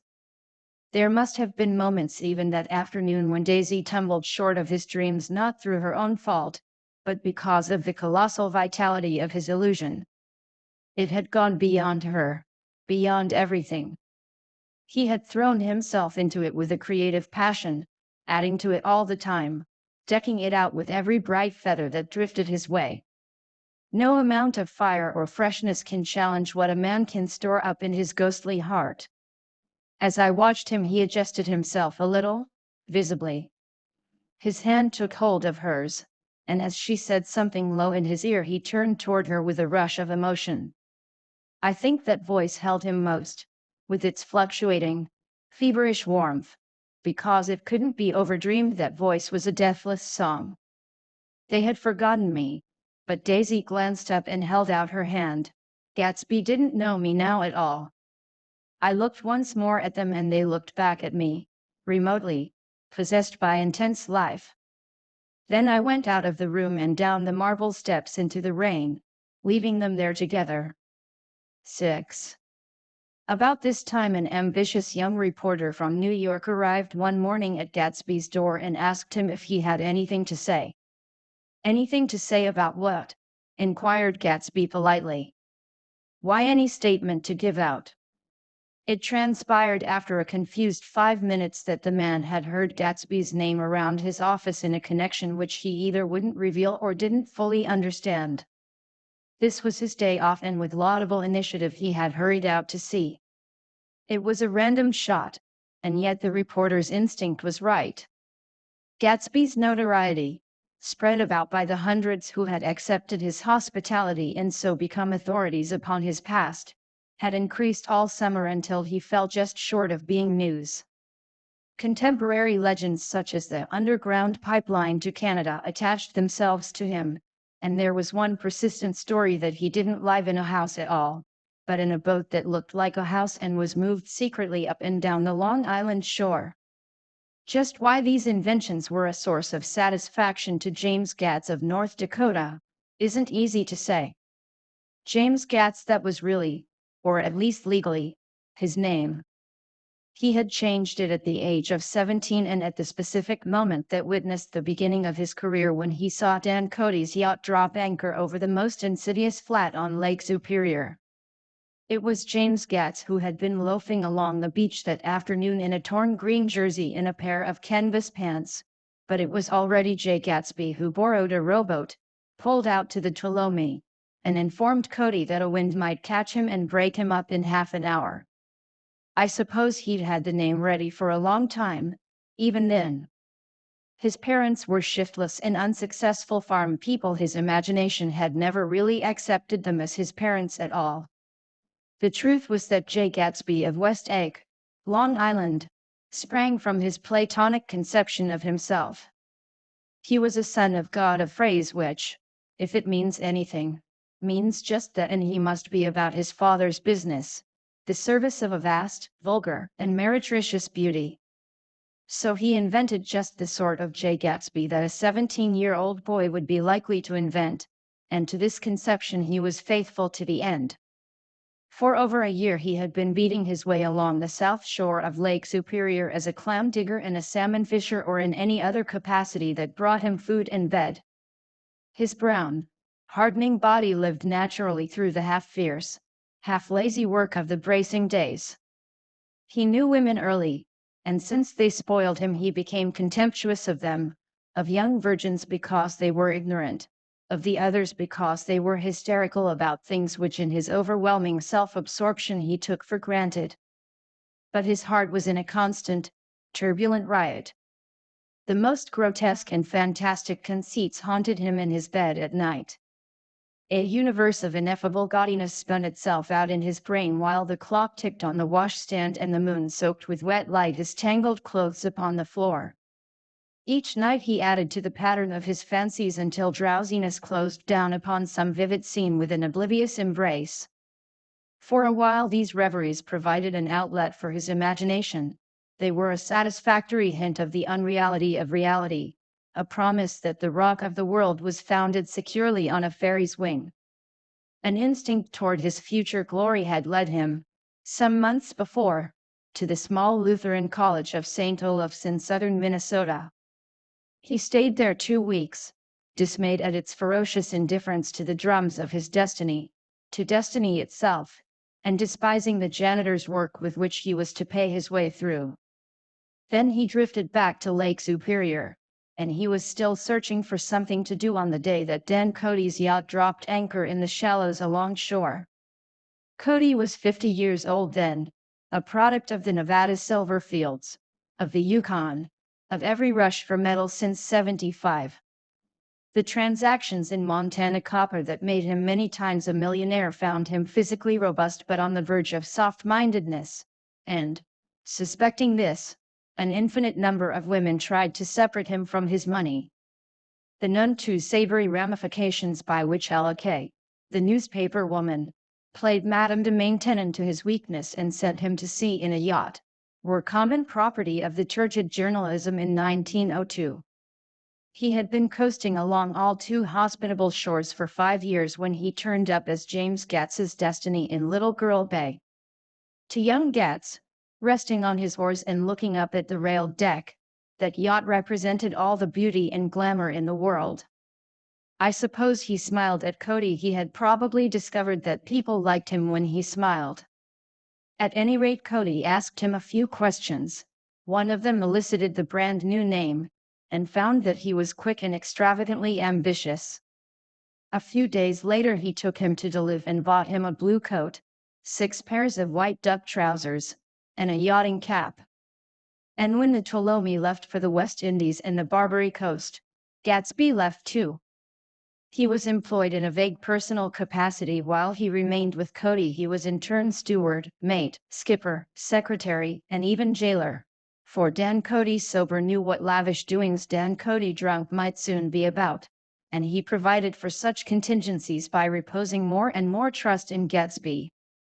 The arrangement lasted 5 years, during which the boat went 3 times around the continent.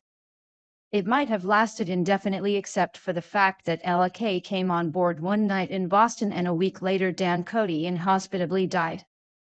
I remember the portrait of him up in Gatsby's bedroom, a gray, florid man with a hard, empty face, the pioneer debauchee, who during one phase of American life brought back to the eastern seaboard the savage violence of the frontier brothel and saloon.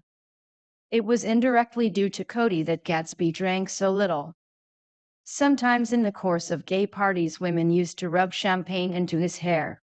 For himself he formed the habit of letting liquor alone. And it was from Cody that he inherited money, a legacy of $25,000. He didn't get it. He never understood the legal device that was used against him, but what remained of the millions went intact to Ella Kay. He was left with his singularly appropriate education. The vague contour of J. Gatsby had filled out to the substantiality of a man. He told me all this very much later, but I've put it down here with the idea of exploding those first wild rumors about his antecedents, which weren't even faintly true. Moreover, he told it to me at a time of confusion, when I had reached the point of believing everything and nothing about him. So I take advantage of this short halt, while Gatsby, so to speak, caught his breath, to clear this set of misconceptions away. It was a halt, too, in my association with his affairs. For several weeks I didn't see him or hear his voice on the phone. Mostly I was in New York, trotting around with Jordan and trying to ingratiate myself with her senile aunt, but finally I went over to his house one Sunday afternoon. I hadn't been there 2 minutes when somebody brought Tom Buchanan in for a drink. I was startled, naturally, but the really surprising thing was that it hadn't happened before. They were a party of 3 on horseback, Tom and a man named Sloan and a pretty woman in a brown riding habit, who had been there previously. "I'm delighted to see you," said Gatsby, standing on his porch. "I'm delighted that you dropped in." As though they cared. "Sit right down. Have a cigarette or a cigar?" He walked around the room quickly, ringing bells. "I'll have something to drink for you in just a minute." He was profoundly affected by the fact that Tom was there. But he would be uneasy anyhow until he had given them something, realizing in a vague way that that was all they came for. Mr. Sloane wanted nothing. "A lemonade?" "No, thanks." "A little champagne?" "Nothing at all, thanks." "I'm sorry. Did you have a nice ride?" "Very good roads around here." "I suppose the automobiles?" "Yet." Moved by an irresistible impulse, Gatsby turned to Tom, who had accepted the introduction as a stranger. "I believe we've met somewhere before, Mr. Buchanan." "Oh, yes," said Tom, gruffly polite, but obviously not remembering. "So we did. I remember very well. About 2 weeks ago." "That's right. You were with Nick here." "I know your wife," continued Gatsby, almost aggressively. "That's so." Tom turned to me. "You live near here, Nick?" "Next door." "That's so." Mr. Sloane didn't enter into the conversation, but lounged back haughtily in his chair. The woman said nothing either until unexpectedly, after 2 highballs, she became cordial. "We'll all come over to your next party, Mr. Gatsby," she suggested. "What do you say?" "Certainly, I'd be delighted to have you." "Be ver nice," said Mr. Sloane, without gratitude. Well, think ought to be starting home. Please don't hurry, Gatsby urged them. He had control of himself now, and he wanted to see more of Tom. Why don't you stay for supper? I wouldn't be surprised if some other people dropped in from New York. You come to supper with me, said the lady enthusiastically. Both of you. This included me. Mr. Sloane got to his feet. Come along, he said, but to her only. I mean it, she insisted. I'd love to have you. Lots of room. Gatsby looked at me questioningly. He wanted to go and he didn't see that Mr. Sloane had determined he shouldn't. I'm afraid I won't be able to, I said. Well, you come, she urged, concentrating on Gatsby. Mr. Sloane murmured something close to her ear. We won't be late if we start now, she insisted aloud. I haven't got a horse, said Gatsby. I used to ride in the army, but I've never bought a horse. I'll have to follow you in my car. Excuse me for just a minute. The rest of us walked out on the porch, where Sloane and the lady began an impassioned conversation aside. My God, I believe the man's coming, said Tom. Doesn't he know she doesn't want him? She says she does want him. She has a big dinner party and he won't know a soul there. He frowned. I wonder where in the devil he met Daisy. By God, I may be old-fashioned in my ideas, but women run around too much these days to suit me. They meet all kinds of crazy fish. Suddenly Mr. Sloane and the lady walked down the steps and mounted their horses. Come on, said Mr. Sloane to Tom. We're late. We've got to go. And then to me, tell him we couldn't wait, will you? Tom and I shook hands. The rest of us exchanged a cool nod, and they trotted quickly down the drive, disappearing under the August foliage just as Gatsby, with hat and light overcoat in hand, came out the front door. Tom was evidently perturbed at Daisy's running around alone, for on the following Saturday night he came with her to Gatsby's party. Perhaps his presence gave the evening its peculiar quality of oppressiveness. It stands out in my memory from Gatsby's other parties that summer.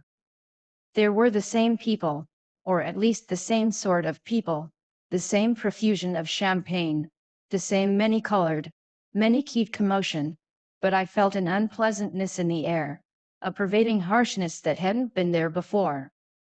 Or perhaps I had merely grown used to it. Grown to accept West Egg as a world complete in itself, with its own standards and its own great figures, second to nothing because it had no consciousness of being so. And now I was looking at it again, through Daisy's eyes. It is invariably saddening to look through new eyes at things upon which you have expended your own powers of adjustment. They arrived at twilight, and, as we strolled out among the sparkling hundreds, Daisy's voice was playing murmurous tricks in her throat. These things excite me so, she whispered. If you want to kiss me any time during the evening, Nick, just let me know and I'll be glad to arrange it for you. Just mention my name. Or present a green card. I'm giving out green. Look around, suggested Gatsby. I'm looking around. I'm having a marvelous. You must see the faces of many people you've heard about. Tom's arrogant eyes roamed the crowd. We don't go around very much, he said. In fact, I was just thinking I don't know a soul here. Perhaps you know that lady. Gatsby indicated a gorgeous, scarcely human orchid of a woman who sat in state under a white plum tree. Tom and Daisy stared, with that peculiarly unreal feeling that accompanies the recognition of a hitherto ghostly celebrity of the movies. She's lovely, said Daisy. The man bending over her is her director. He took them ceremoniously from group to group. Mrs. Buchanan, and Mr. Buchanan. After an instant's hesitation he added, the polo player. Oh no, objected Tom quickly, Not me. But evidently the sound of it pleased Gatsby, for Tom remained the polo player for the rest of the evening. "I've never met so many celebrities," Daisy exclaimed. "I liked that man, what was his name, with the sort of blue nose?" Gatsby identified him, adding that he was a small producer. "Well, I liked him anyhow." "I'd a little rather not be the polo player," said Tom pleasantly. "I'd rather look at all these famous people and in oblivion." Daisy and Gatsby danced. I remember being surprised by his graceful, conservative foxtrot. I had never seen him dance before. Then they sauntered over to my house and sat on the steps for half an hour, while at her request I remained watchfully in the garden. "In case there's a fire or a flood," she explained, "or any act of God." Tom appeared from his oblivion as we were sitting down to supper together. "Do you mind if I eat with some people over here?" he said. "A fellow's getting off some funny stuff."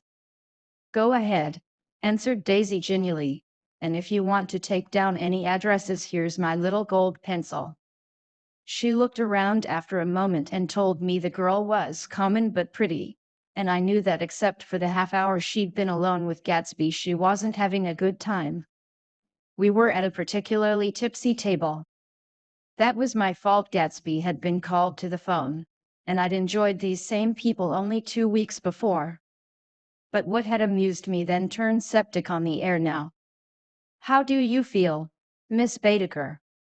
The girl addressed was trying, unsuccessfully, to slump against my shoulder. At this inquiry she sat up and opened her eyes. "Wah!" A massive and lethargic woman, who had been urging Daisy to play golf with her at the local club tomorrow, spoke in Miss Baedeker's defense. "Oh, she's all right now. When she's had 5 or 6 cocktails she always starts screaming like that. I tell her she ought to leave it alone." "I do leave it alone," affirmed the accused haughtily. "We heard you yelling, so I said to Doc Civet here, there's somebody that needs your help. Document." "She's much obliged, I'm sure," said another friend, without gratitude, "but you got her dress all wet when you stuck her head in the pool." "Anything I hate is to get my head stuck in a pool," mumbled Miss Baedeker. "They almost drowned me once over in New Jersey." "Then you ought to leave it alone," countered Dr. Civet. "Speak for yourself," cried Miss Baedeker violently. "Your hand shakes. I wouldn't let you operate on me." It was like that. Almost the last thing I remember was standing with Daisy and watching the moving picture director and his star. They were still under the white plum tree and their faces were touching except for a pale, thin ray of moonlight between. It occurred to me that he had been very slowly bending toward her all evening to attain this proximity, and even while I watched I saw him stoop 1 degree and kiss at her cheek. "I like her," said Daisy. "I think she's lovely." But the rest offended her, and inarguably because it wasn't a gesture but an emotion. She was appalled by West Egg, this unprecedented place that Broadway had begotten upon a Long Island fishing village, appalled by its raw vigor that chafed under the old euphemisms and by the too obtrusive fate that herded its inhabitants along a shortcut from nothing to nothing. She saw something awful in the very simplicity she failed to understand. I sat on the front steps with them while they waited for their car. It was dark here in front. Only the bright door sent 10 square feet of light volleying out into the soft black morning. Sometimes a shadow moved against a dressing room blind above, gave way to another shadow, an indefinite procession of shadows, who rouged and powdered in an invisible glass. "Who is this Gatsby anyhow?" demanded Tom suddenly. "Some big bootlegger." "Where'd you hear that?" I inquired. "I didn't hear it. I imagined it. A lot of these newly rich people are just big bootleggers, you know." "Not Gatsby," I said shortly. He was silent for a moment. The pebbles of the drive crunched under his feet. "Well," He certainly must have strained himself to get this menagerie together. A breeze stirred the gray haze of Daisy's fur collar. At least they are more interesting than the people we know, she said with an effort. You didn't look so interested. Well, I was. Tom laughed and turned to me. Did you notice Daisy's face when that girl asked her to put her under a cold shower? Daisy began to sing with the music in a husky, rhythmic whisper, bringing out a meaning in each word that it had never had before and would never have again. When the melody rose, her voice broke up sweetly, following it, in a way contralto voices have, and each change tipped out a little of her warm human magic upon the air. Lots of people come who haven't been invited, she said suddenly. That girl hadn't been invited. They simply force their way in and he's too polite to object. I'd like to know who he is and what he does, insisted Tom. And I think I'll make a point of finding out. I can tell you right now, she answered. He owns some drugstores, a lot of drugstores. He built them up himself. The dilatory limousine came rolling up the drive. Good night, Nick, said Daisy. Her glance left me and sought the lighted top of the steps, where 3 o'clock in the morning, a neat, sad little waltz of that year, was drifting out the open door. After all, in the very casualness of Gatsby's party there were romantic possibilities totally absent from her world. What was it up there in the song that seemed to be calling her back inside? What would happen now in the dim, incalculable hours? Perhaps some unbelievable guest would arrive, a person infinitely rare and to be marveled at, some authentically radiant young girl who with one fresh glance at Gatsby, one moment of magical encounter, would blot out those 5 years of unwavering devotion. I stayed late that night. Gatsby asked me to wait until he was free, and I lingered in the garden until the inevitable swimming party had run up, chilled and exalted, from the black beach, until the lights were extinguished in the guest rooms overhead. When he came down the steps at last, the tan skin was drawn unusually tight on his face, and his eyes were bright and tired. She didn't like it, he said immediately. Of course she did. She didn't like it, he insisted. She didn't have a good time. He was silent, and I guessed at his unutterable depression. I feel far away from her, he said. It's hard to make her understand. You mean about the dance? The dance. He dismissed all the dances he had given with a snap of his fingers. Old sport, the dance is unimportant. He wanted nothing less of Daisy than that she should go to Tom and say, I never loved you. After she had obliterated 4 years with that sentence, they could decide upon the more practical measures to be taken. One of them was that, after she was free, they were to go back to Louisville and be married from her house just as if it were 5 years ago. And she doesn't understand, he said. She used to be able to understand. We'd sit for hours. He broke off and began to walk up and down a desolate path of fruit rinds and discarded favors and crushed flowers. I wouldn't ask too much of her, I ventured. You can't repeat the past. Can't repeat the past, he cried incredulously. Why, of course you can. He looked around him wildly, as if the past were lurking here in the shadow of his house, just out of reach of his hand. I'm going to fix everything just the way it was before, he said, nodding determinedly. She'll see. He talked a lot about the past, and I gathered that he wanted to recover something, some idea of himself perhaps, that had gone into loving Daisy. His life had been confused and disordered since then, but if he could once return to a certain starting place and go over it all slowly, he could find out what that thing was. One autumn night, 5 years before, they had been walking down the street when the leaves were falling, and they came to a place where there were no trees and the sidewalk was white with moonlight. They stopped here and turned toward each other. Now it was a cool night with that mysterious excitement in it which comes at the two changes of the year. The quiet lights in the houses were humming out into the darkness, and there was a stir and bustle among the stars.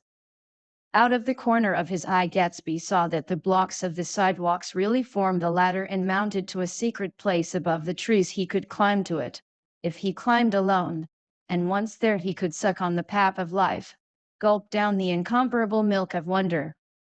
His heart beat faster as Daisy's white face came up to his own. He knew that when he kissed this girl, and forever wed his unutterable visions to her perishable breath, his mind would never roam again like the mind of God. So he waited, listening for a moment longer to the tuning fork that had been struck upon a star.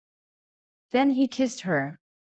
At his lips' touch she blossomed for him like a flower, and the incarnation was complete. Through all he said, even through his appalling sentimentality, I was reminded of something in elusive rhythm, a fragment of lost words, that I had heard somewhere a long time ago.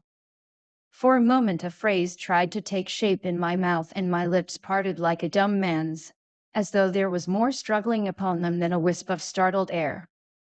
But they made no sound, and what I had almost remembered was uncommunicable forever. 7. It was when curiosity about Gatsby was at its highest that the lights in his house failed to go on one Saturday night, and, as obscurely as it had begun, his career as Trimalchio was over. Only gradually did I become aware that the automobiles which turned expectantly into his drive stayed for just a minute and then drove sulkily away. Wondering if he were sick, I went over to find out. An unfamiliar butler with a villainous face squinted at me suspiciously from the door. "Is Mr. Gatsby sick?" "No." After a pause he added, "Sir," in a dilatory, grudging way. I hadn't seen him around, and I was rather worried. "Tell him Mr. Caraway came over." "Who?" he demanded rudely. "Caraway." "Caraway. All right, I'll tell him." Abruptly he slammed the door. My Finn informed me that Gatsby had dismissed every servant in his house a week ago and replaced them with half a dozen others, who never went into West Egg Village to be bribed by the tradesmen, but ordered moderate supplies over the telephone. The grocery boy reported that the kitchen looked like a pigsty, and the general opinion in the village was that the new people weren't servants at all. Next day Gatsby called me on the phone. "Going away?" I inquired. "No, old sport. I hear you fired all your servants. I wanted somebody who wouldn't gossip. Daisy comes over quite often in the afternoons." So the whole caravansary had fallen in like a card house at the disapproval in her eyes. "There's some people Wolfsheim wanted to do something for. They're all brothers and sisters. They used to run a small hotel." "I see." He was calling up at Daisy's request. Would I come to lunch at her house tomorrow? Miss Baker would be there. Half an hour later Daisy herself telephoned and seemed relieved to find that I was coming. Something was up. And yet I couldn't believe that they would choose this occasion for a scene, especially for the rather harrowing scene that Gatsby had outlined in the garden. The next day was broiling, almost the last, certainly the warmest, of the summer. As my train emerged from the tunnel into sunlight, only the hot whistles of the National Biscuit Company broke the simmering hush at noon. The straw seats of the car hovered on the edge of combustion.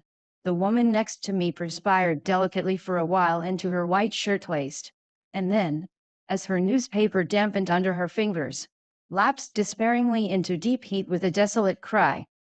Her pocketbook slapped to the floor. "Oh, my," she gasped.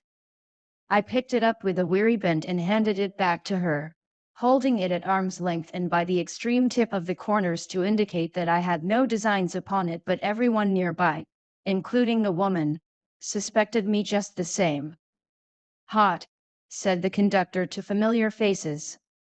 "Some weather. Hot. Hot. Hot. Is it hot enough for you? Is it hot? Is it?" My commutation ticket came back to me with a dark stain from his hand. That anyone should care in this heat, whose flushed lips he kissed, whose head made damp the pajama pocket over his heart. Through the hall of the Buchanan's house blew a faint wind, carrying the sound of the telephone bell out to Gatsby and me as we waited at the door. "The master's body," roared the butler into the mouthpiece. "I'm sorry, madam, but we can't furnish it. It's far too hot to touch this noon." What he really said was, "Yes. Yes. I'll see." He set down the receiver and came toward us, glistening slightly, to take our stiff straw hats. "Madam expects you in the salon," he cried, needlessly indicating the direction. In this heat every extra gesture was an affront to the common store of life. The room, shadowed well with awnings, was dark and cool. Daisy and Jordan lay upon an enormous couch, like silver idols weighing down their own white dresses against the singing breeze of the fans. "We can't move," they said together. Jordan's fingers, powdered white over their tan, rested for a moment in mine. "And Mr. Thomas Buchanan, the athlete?" I inquired. Simultaneously I heard his voice, gruff, muffled, husky, at the hall telephone. Gatsby stood in the center of the crimson carpet and gazed around with fascinated eyes. Daisy watched him and laughed, her sweet, exciting laugh. A tiny gust of powder rose from her bosom into the air. "The rumor is," whispered Jordan, "that that's Tom's girl on the telephone." We were silent. The voice in the hall rose high with annoyance. "Very well, then, I won't sell you the car at all. I'm under no obligations to you at all, and as for your bothering me about it at lunchtime, I won't stand that at all." Holding down the receiver, said Daisy cynically. "No, he's not," I assured her. "It's a bona fide deal. I happen to know about it." Tom flung open the door, blocked out its space for a moment with his thick body, and hurried into the room. "Mr. Gatsby." He put out his broad, flat hand with well-concealed dislike. "I'm glad to see you, sir." "Nick." "Make us a cold drink," cried Daisy. As he left the room again she got up and went over to Gatsby and pulled his face down, kissing him on the mouth. "You know I love you," she murmured. "You forget there's a lady present," said Jordan. Daisy looked around doubtfully. "You kiss Nick too? What a low, vulgar girl." "I don't care," cried Daisy, and began to clog on the brick fireplace. Then she remembered the heat and sat down guiltily on the couch just as a freshly laundered nurse leading a little girl came into the room. "Blessed Precious," she crooned, holding out her arms. "Come to your own mother that loves you." The child, relinquished by the nurse, rushed across the room and rooted shyly into her mother's dress. "The Blessed Precious. Did mother get powder on your old yellowy hair? Stand up now, and say how to do." Gatsby and I in turn leaned down and took the small reluctant hand. Afterward he kept looking at the child with surprise. I don't think he had ever really believed in its existence before. "I got dressed before luncheon," said the child, turning eagerly to Daisy. "That's because your mother wanted to show you off." Her face bent into the single wrinkle of the small white neck. "You dream, you. You absolute little dream." "Yes," admitted the child calmly. "Aunt Jordan's got on a white dress too. How do you like mother's friends?" Daisy turned her around so that she faced Gatsby. "Do you think they're pretty?" "Where's Daddy?" "She doesn't look like her father," explained Daisy. "She looks like me. She's got my hair and shape of the face." Daisy sat back upon the couch. The nurse took a step forward and held out her hand. "Come, Hammy. Goodbye, sweetheart." With a reluctant backward glance, the well-disciplined child held to her nurse's hand and was pulled out the door, just as Tom came back, preceding 4 gin rickeys that clicked full of ice. Gatsby took up his drink. "They certainly look cool," he said, with visible tension. We drank in long, greedy swallows. "I read somewhere that the sun's getting hotter every year," said Tom genially. "It seems that pretty soon the Earth's going to fall into the sun, or wait a minute, it's just the opposite, the sun's getting colder every year." "Come outside," he suggested to Gatsby. "I'd like you to have a look at the place." I went with them out to the veranda. On the green Sound, stagnant in the heat, one small sail crawled slowly toward the fresher sea. Gatsby's eyes followed it momentarily. He raised his hand and pointed across the bay. "I'm right across from you." "So you are." Our eyes lifted over the rose beds and the hot lawn and the weedy refuse of the daub days along shore. Slowly the white wings of the boat moved against the blue cool limit of the sky. Ahead lay the scalloped ocean and the abounding Blessed Isles. "There's sport for you," said Tom, nodding. "I'd like to be out there with him for about an hour." We had luncheon in the dining room, darkened too against the heat, and drank down nervous gaiety with the cold ale. "What'll we do with ourselves this afternoon?" cried Daisy, "and the day after that, and the next 30 years?" "Don't be morbid," Jordan said. "Life starts all over again when it gets crisp in the fall." "But it's so hot," insisted Daisy, on the verge of tears, "and everything's so confused. Let's all go to town." Her voice struggled on through the heat, beating against it, molding its senselessness into forms.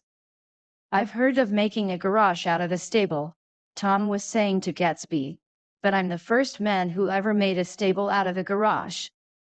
"Who wants to go to town?" demanded Daisy insistently. Gatsby's eyes floated toward her. "Ah," she cried, "you look so cool."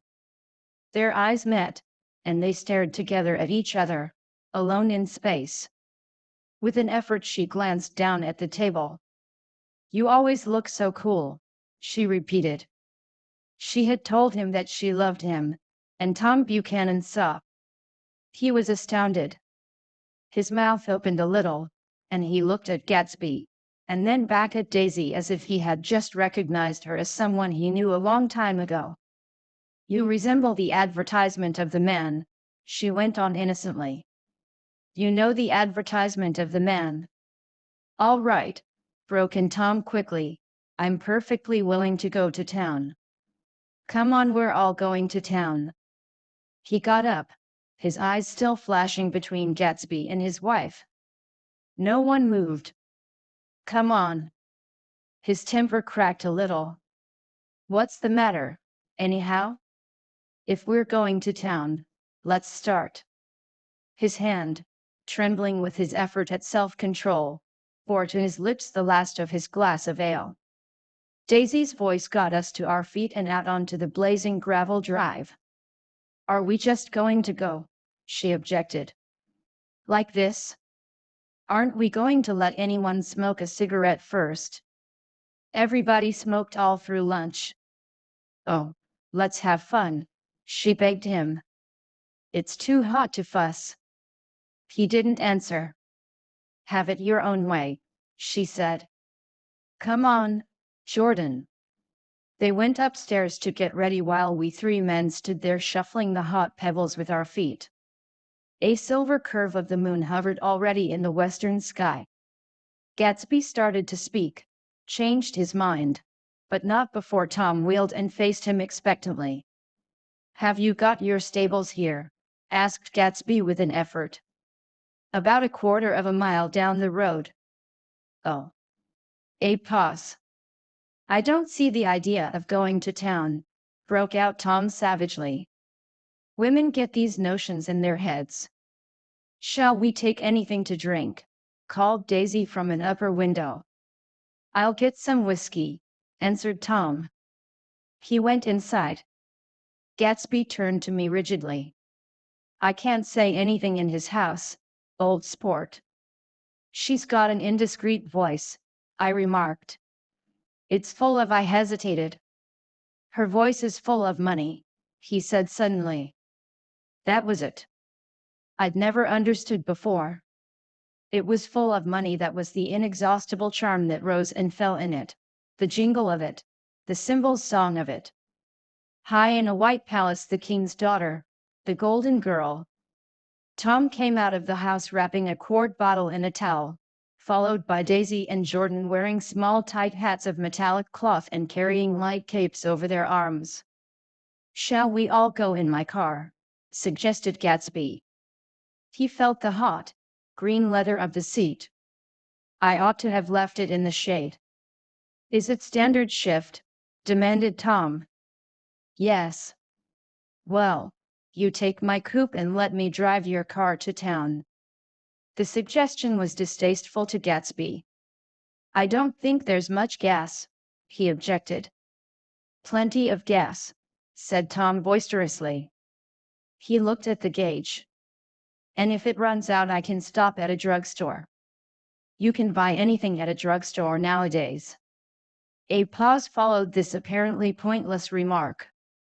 Daisy looked at Tom frowning, and an indefinable expression, at once definitely unfamiliar and vaguely recognizable, as if I had only heard it described in words, passed over Gatsby's face. Come on, Daisy, said Tom, pressing her with his hand toward Gatsby's car. I'll take you in this circus wagon. He opened the door, but she moved out from the circle of his arm. You take Nick and Jordan. We'll follow you in the coupe. She walked close to Gatsby, touching his coat with her hand. Jordan and Tom and I got into the front seat of Gatsby's car. Tom pushed the unfamiliar gears tentatively, and we shot off into the oppressive heat, leaving them out of sight behind. Did you see that? Demanded Tom. See what? He looked at me keenly, realizing that Jordan and I must have known all along. You think I'm pretty dumb, don't you? He suggested. Perhaps I am, but I have almost a second sight, sometimes, that tells me what to do. Maybe you don't believe that, but science. He paused. The immediate contingency overtook him, pulled him back from the edge of theoretical abyss. I've made a small investigation of this fellow, he continued. I couldn't have gone deeper if I'd known. Do you mean you've been to a medium? Inquired Jordan humorously. What? Confused, he stared at us as we laughed. A medium. About Gatsby. About Gatsby. No, I haven't. I said I'd been making a small investigation of his past. And you found he was an Oxford man, said Jordan helpfully. An Oxford man. He was incredulous. Like hell he is. He wears a pink suit. Nevertheless, he's an Oxford man. Oxford, New Mexico, snorted Tom contemptuously, or something like that. Listen, Tom. If you're such a snob, why did you invite him to lunch? Demanded Jordan crossly. Daisy invited him. She knew him before we were married, God knows where. We were all irritable now with the fading ale, and aware of it we drove for a while in silence. Then as Dr. T.J. Eckelberg's faded eyes came into sight down the road, I remembered Gatsby's caution about gasoline. We've got enough to get us to town, said Tom. But there's a garage right here, objected Jordan. I don't want to get stalled in this baking heat. Tom threw on both brakes impatiently, and we slid to an abrupt dusty stop under Wilson's sign. After a moment the proprietor emerged from the interior of his establishment and gazed hollow-eyed at the car. Let's have some gas, cried Tom roughly. What do you think we stopped for to admire the view? I'm sick, said Wilson without moving. Been sick all day. What's the matter? I'm all run down. Well, shall I help myself? Tom demanded. You sounded well enough on the phone. With an effort, Wilson left the shade and support of the doorway and, breathing hard, unscrewed the cap of the tank. In the sunlight, his face was green. I didn't mean to interrupt your lunch, he said. But I need money pretty bad, and I was wondering what you were going to do with your old car. How do you like this one?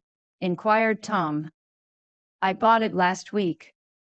It's a nice yellow one, said Wilson, as he strained at the handle. Like to buy it?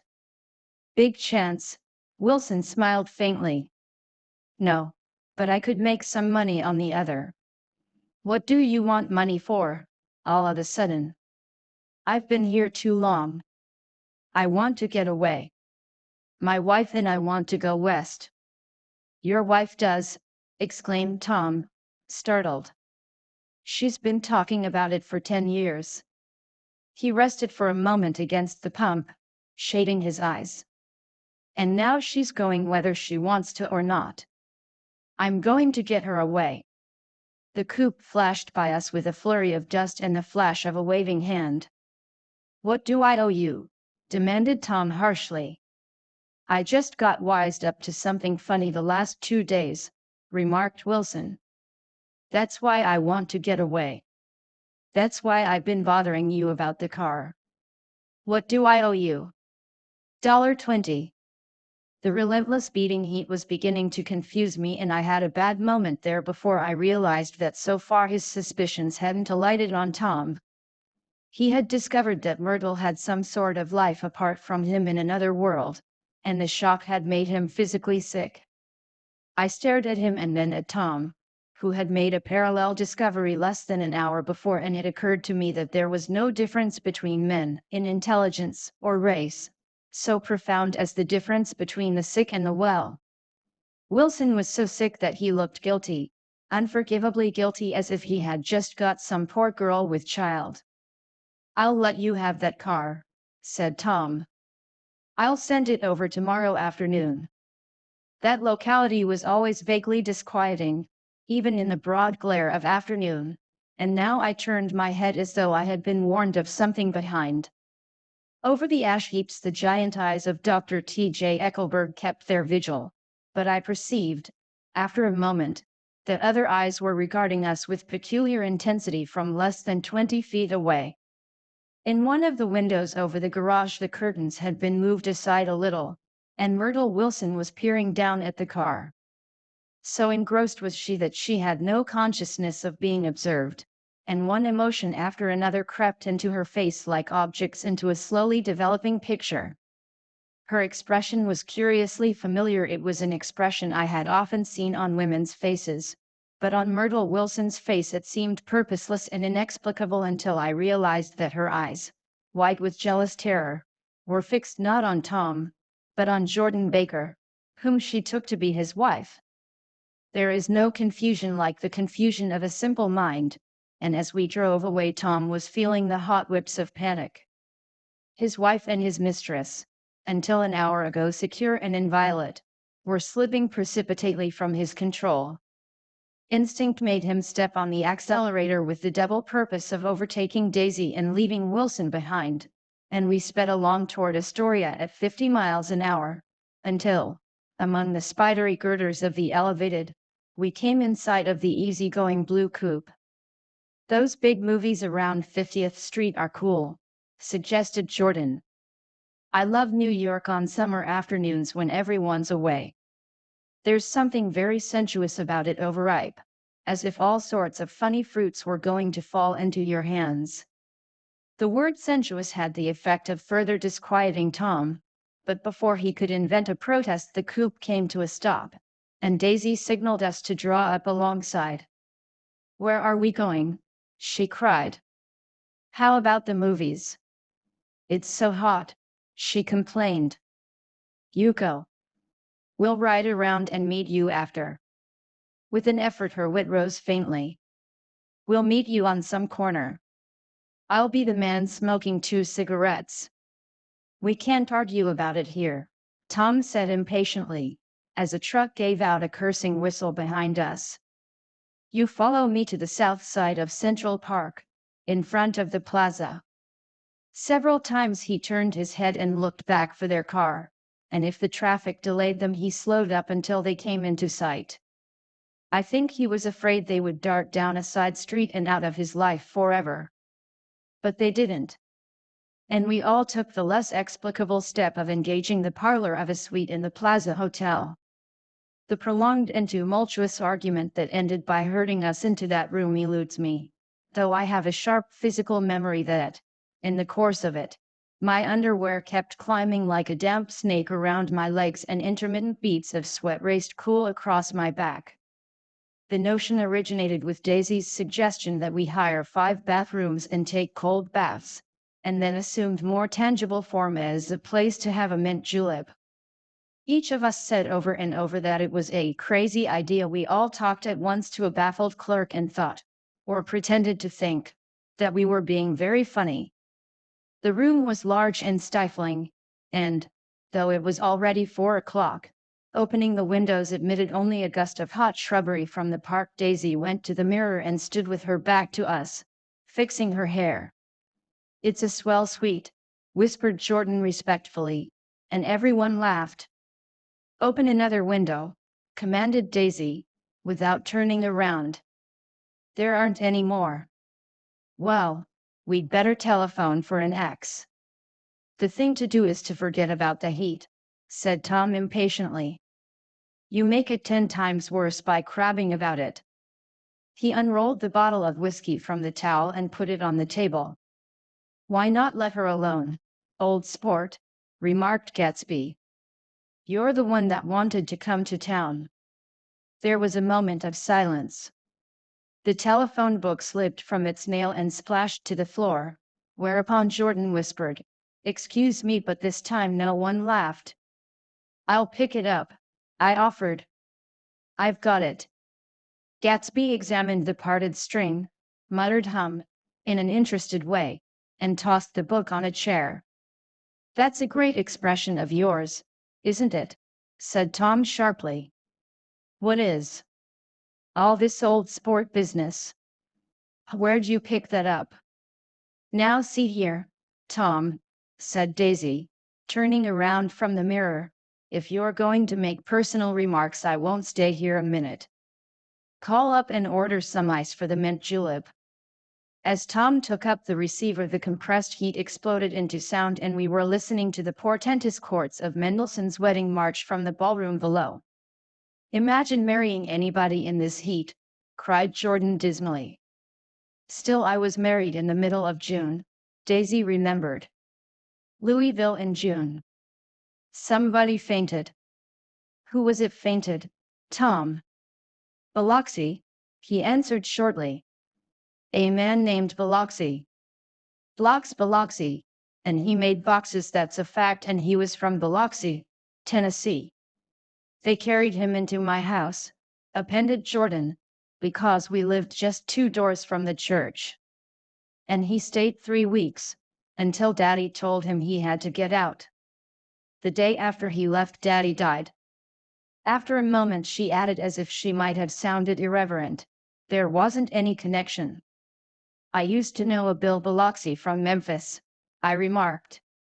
"That was his cousin. I knew his whole family history before he left. He gave me an aluminium putter that I use today."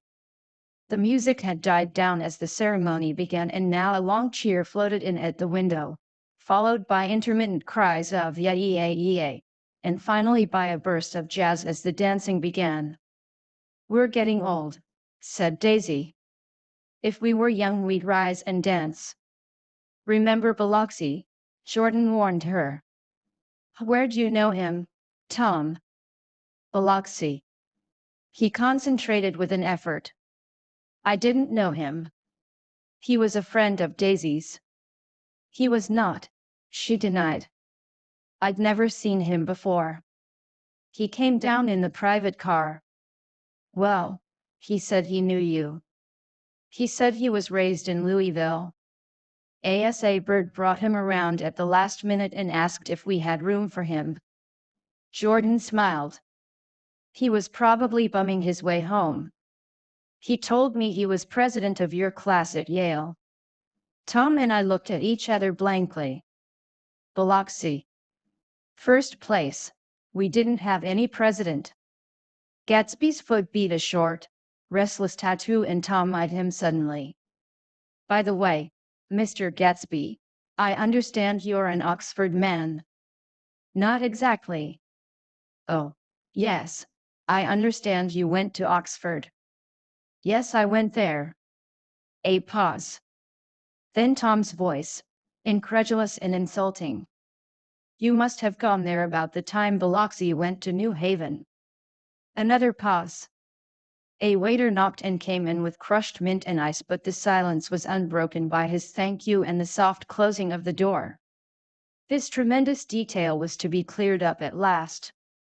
I told you I went there, said Gatsby. I heard you, but I'd like to know when. It was in 1919. I only stayed 5 months. That's why I can't really call myself an Oxford man. Tom glanced around to see if we mirrored his unbelief. But we were all looking at Gatsby. It was an opportunity they gave to some of the officers after the armistice, he continued. We could go to any of the universities in England or France. I wanted to get up and slap him on the back. I had one of those renewals of complete faith in him that I'd experienced before. Daisy rose, smiling faintly, and went to the table. Open the whiskey, Tom, she ordered, and I'll make you a mint julep. Then you won't seem so stupid to yourself. Look at the mint. Wait a minute, snapped Tom. I want to ask Mr. Gatsby one more question. Go on, Gatsby said politely. What kind of a row are you trying to cause in my house anyhow? They were out in the open at last and Gatsby was content. He isn't causing a row. Daisy looked desperately from one to the other. You're causing a row. Please have a little self-control. Self-control, repeated Tom incredulously. I suppose the latest thing is to sit back and let Mr. Nobody from Nowhere make love to your wife. Well, if that's the idea, you can count me out. Nowadays people begin by sneering at family life and family institutions, and next they'll throw everything overboard and have intermarriage between black and white. Flushed with his impassioned gibberish, he saw himself standing alone on the last barrier of civilization. We're all white here, murmured Jordan. I know I'm not very popular. I don't give big parties. I suppose you've got to make your house into a pigsty in order to have any friends in the modern world. Angry as I was, as we all were, I was tempted to laugh whenever he opened his mouth. The transition from libertine to prig was so complete. I've got something to tell you, old sport, began Gatsby. But Daisy guessed at his intention. Please don't, she interrupted helplessly. Please let's all go home. Why don't we all go home? That's a good idea. I got up. Come on, Tom. Nobody wants a drink. I want to know what Mr. Gatsby has to tell me. Your wife doesn't love you, said Gatsby. She's never loved you. She loves me. You must be crazy, exclaimed Tom automatically. Gatsby sprang to his feet, vivid with excitement. She never loved you, do you hear? He cried. She only married you because I was poor and she was tired of waiting for me. It was a terrible mistake, but in her heart she never loved anyone except me. At this point Jordan and I tried to go, but Tom and Gatsby insisted with competitive firmness that we remain as though neither of them had anything to conceal and it would be a privilege to partake vicariously of their emotions. Sit down, Daisy. Tom's voice groped unsuccessfully for the paternal note. What's been going on? I want to hear all about it. I told you what's been going on, said Gatsby. Going on for 5 years and you didn't know. Tom turned to Daisy sharply. You've been seeing this fellow for 5 years. Not seeing.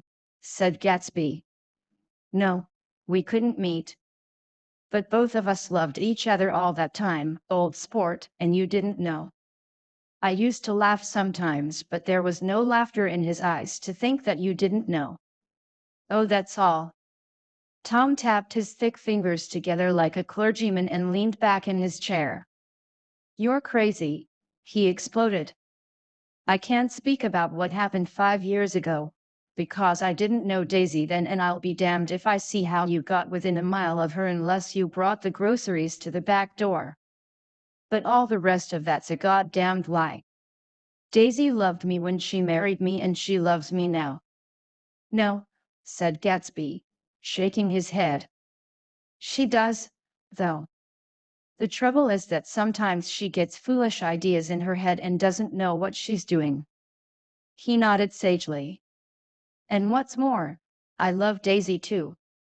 Once in a while I go off on a spree and make a fool of myself, but I always come back, and in my heart I love her all the time. You're revolting, said Daisy. She turned to me, and her voice, dropping an octave lower, filled the room with thrilling scorn. Do you know why we left Chicago? I'm surprised that they didn't treat you to the story of that little spree.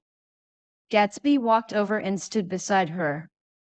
Daisy, that's all over now, he said earnestly. It doesn't matter anymore. Just tell him the truth that you never loved him and it's all wiped out forever. She looked at him blindly. Why, how could I love him possibly? You never loved him. She hesitated. Her eyes fell on Jordan and me with a sort of appeal, as though she realized at last what she was doing and as though she had never, all along, intended doing anything at all. But it was done now. It was too late. I never loved him, she said, with perceptible reluctance. Not at Kapiolani, demanded Tom suddenly. No. From the ballroom beneath, muffled and suffocating chords were drifting up on hot waves of air. Not that day I carried you down from the punch bowl to keep your shoes dry. There was a husky tenderness in his tone. Daisy. Please don't. Her voice was cold, but the rancor was gone from it. She looked at Gatsby. There, Jay, she said, but her hand as she tried to light a cigarette was trembling.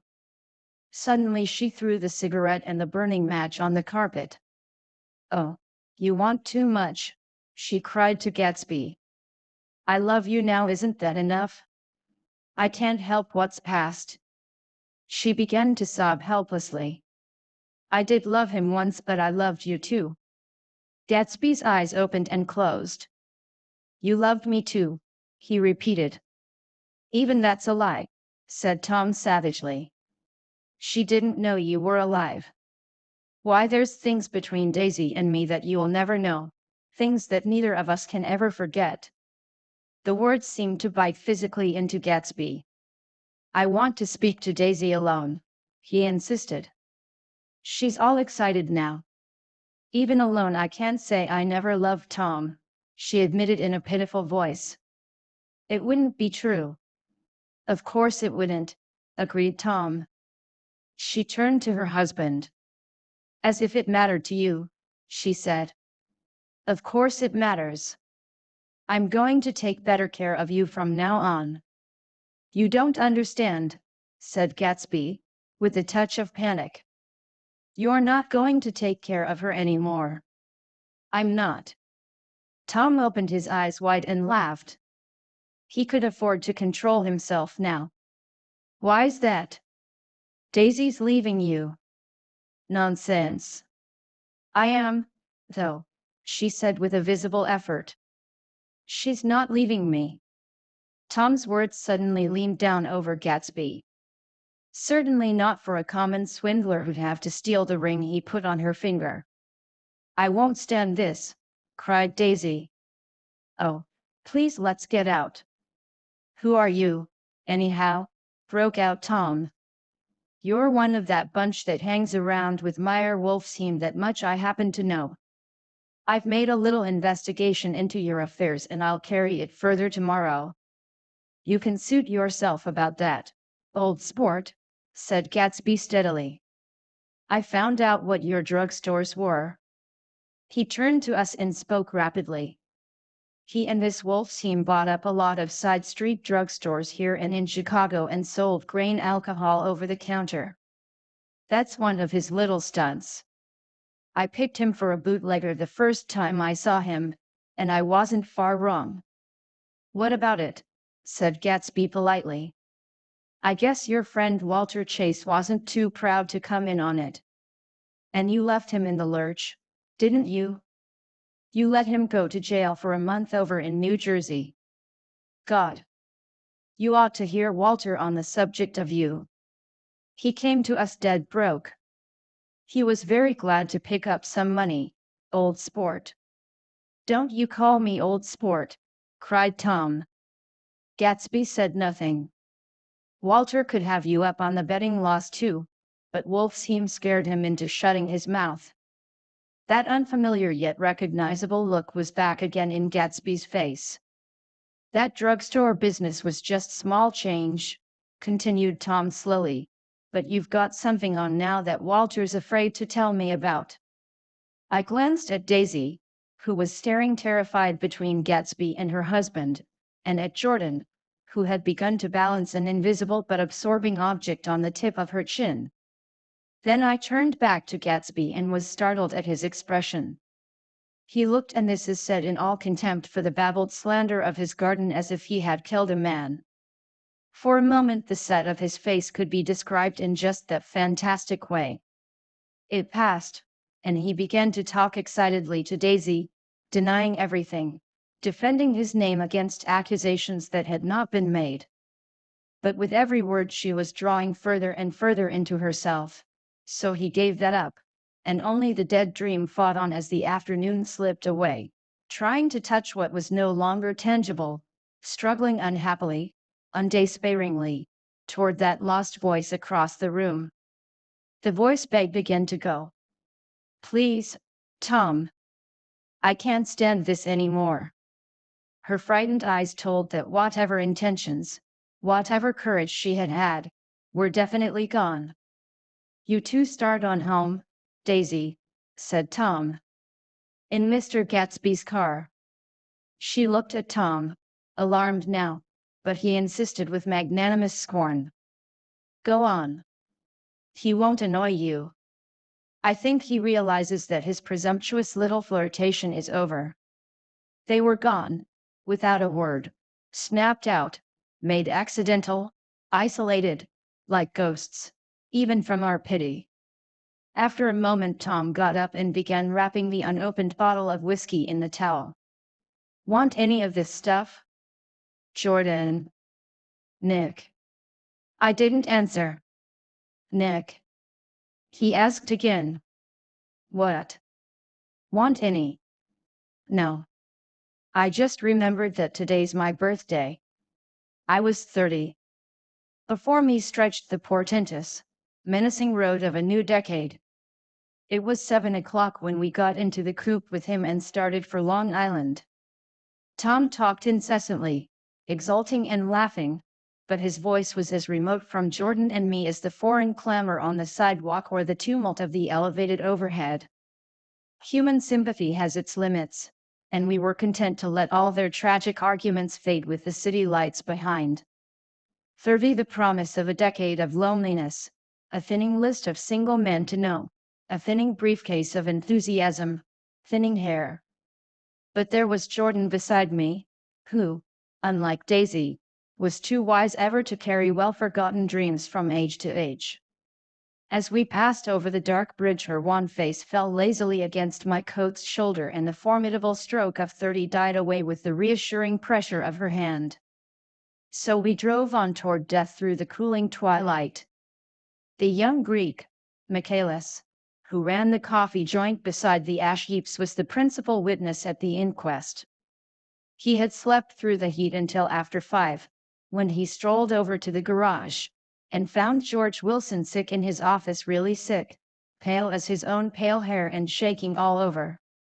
Michaelis advised him to go to bed, but Wilson refused, saying that he'd miss a lot of business if he did. While his neighbor was trying to persuade him, a violent racket broke out overhead. "I've got my wife locked in up there," explained Wilson calmly. "She's going to stay there till the day after tomorrow, and then we're going to move away." Michaelis was astonished. They had been neighbors for 4 years, and Wilson had never seemed faintly capable of such a statement. Generally, he was one of these worn-out men. When he wasn't working, he sat on a chair in the doorway and stared at the people and the cars that passed along the road. When anyone spoke to him, he invariably laughed in an agreeable, colorless way. He was his wife's man and not his own. So naturally, Michaelis tried to find out what had happened, but Wilson wouldn't say a word. Instead, he began to throw curious, suspicious glances at his visitor and ask him what he'd been doing at certain times on certain days. Just as the latter was getting uneasy, some workmen came past the door bound for his restaurant, and Michaelis took the opportunity to get away, intending to come back later. But he didn't. He supposed he forgot to, that's all. When he came outside again, a little after 7, he was reminded of the conversation because he heard Mrs. Wilson's voice, loud and scolding, downstairs in the garage. "Beat me," he heard her cry. "Throw me down and beat me, you dirty little coward." A moment later she rushed out into the dusk, waving her hands and shouting. Before he could move from his door, the business was over. The death car, as the newspapers called it, didn't stop.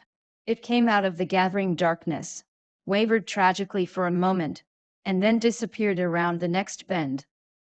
Mavro Michaelis wasn't even sure of its color. He told the first policeman that it was light green. The other car, the one going toward New York, came to rest 100 yards beyond, and its driver hurried back to where Myrtle Wilson, her life violently extinguished, knelt in the road and mingled her thick dark blood with the dust. Michaelis and this man reached her first, but when they had torn open her shirtwaist, still damp with perspiration, they saw that her left breast was swinging loose like a flap, and there was no need to listen for the heart beneath. The mouth was wide open and ripped a little at the corners, as though she had choked a little in giving up the tremendous vitality she had stored so long. "We saw the 3 or 4 automobiles and the crowd when we were still some distance away." "Wreck," said Tom. "That's good. Wilson will have a little business at last." He slowed down, but still without any intention of stopping, until, as we came nearer, the hushed, intent faces of the people at the garage door made him automatically put on the brakes. "We'll take a look," he said doubtfully. "Just a look." I became aware now of a hollow, wailing sound which issued incessantly from the garage, a sound which, as we got out of the coupe and walked toward the door, resolved itself into the words, "Oh, my God," uttered over and over in a gasping moan. "There's some bad trouble here," said Tom excitedly. He reached up on tiptoes and peered over a circle of heads into the garage, which was lit only by a yellow light and a swinging metal basket overhead. Then he made a harsh sound in his throat, and with a violent thrusting movement of his powerful arms pushed his way through. The circle closed up again with a running murmur of expostulation. It was a minute before I could see anything at all. Then new arrivals deranged the line, and Jordan and I were pushed suddenly inside. Myrtle Wilson's body, wrapped in a blanket, and then in another blanket, as though she suffered from a chill in the hot night, lay on a work table by the wall, and Tom, with his back to us, was bending over it, motionless. Next to him stood a motorcycle policeman taking down names with much sweat and correction in a little book. At first I couldn't find the source of the high, groaning words that echoed clamorously through the bare garage. Then I saw Wilson standing on the raised threshold of his office, swaying back and forth and holding to the doorposts with both hands. Some man was talking to him in a low voice and attempting, from time to time, to lay a hand on his shoulder, but Wilson neither heard nor saw. His eyes would drop slowly from the swinging light to the laden table by the wall, and then jerk back to the light again, and he gave out incessantly his high, horrible call. Oh, my God. Oh, my God. Oh, God. Oh, my God. Presently Tom lifted his head with a jerk and, after staring around the garage with glazed eyes, addressed a mumbled incoherent remark to the policeman. "MAV," the policeman was saying. "Oh. No. R," corrected the man. "MAVRO." "Listen to me," muttered Tom fiercely. "R," said the policeman. "Oh. Gee. Gee." He looked up as Tom's broad hand fell sharply on his shoulder. "What you want, fella? What happened? That's what I want to know." "Otto hit her. Instantly killed." "Instantly killed," repeated Tom, staring. "She ran out Ina Road. Son of a bitch didn't even stop his car." "There was 2 cars," said Michaelis. "One common, one goin', see." "Going where?" asked the policeman keenly. "One goin' each way." "Well, his hand rose toward the blankets but stopped halfway and fell to his side. "She ran out there and the one comin' from New York knocked right into her, goin' 30 or 40 miles an hour." "What's the name of this place here?" demanded the officer. "Hasn't got any name." A pale, well-dressed Negro stepped near. "It was a yellow car," he said. "Big yellow car." "New. See the accident?" asked the policeman. "No, but the car passed me down the road, going faster than 40. Going 50, 60. Come here and let's have your name." "Look out now. I want to get his name." Some words of this conversation must have reached Wilson, swaying in the office door, for suddenly a new theme found voice among his grasping cries. "You don't have to tell me what kind of car it was." "I know what kind of car it was." Watching Tom, I saw the wad of muscle back of his shoulder tighten under his coat. He walked quickly over to Wilson and, standing in front of him, seized him firmly by the upper arms. "You've got to pull yourself together," he said with soothing gruffness. Wilson's eyes fell upon Tom. He started up on his tiptoes and then would have collapsed to his knees had not Tom held him upright. "Listen," said Tom, shaking him a little. "I just got here a minute ago, from New York. I was bringing you that coupe we've been talking about. That yellow car I was driving this afternoon wasn't mine, do you hear? I haven't seen it all afternoon." Only the Negro and I were near enough to hear what he said, but the policeman caught something in the tone and looked over with truculent eyes. "What's all that?" he demanded. "I'm a friend of his." Tom turned his head but kept his hands firm on Wilson's body. "He says he knows the car that did it. It was a yellow car." Some dim impulse moved the policeman to look suspiciously at Tom. "And what color's your car?" "It's a blue car, a coupe." "We've come straight from New York," I said. Someone who had been driving a little behind us confirmed this, and the policeman turned away. "Now, if you'll let me have that name again, correct." Picking up Wilson like a doll, Tom carried him into the office, set him down in a chair, and came back. "If somebody'll come here and sit with him," he snapped authoritatively.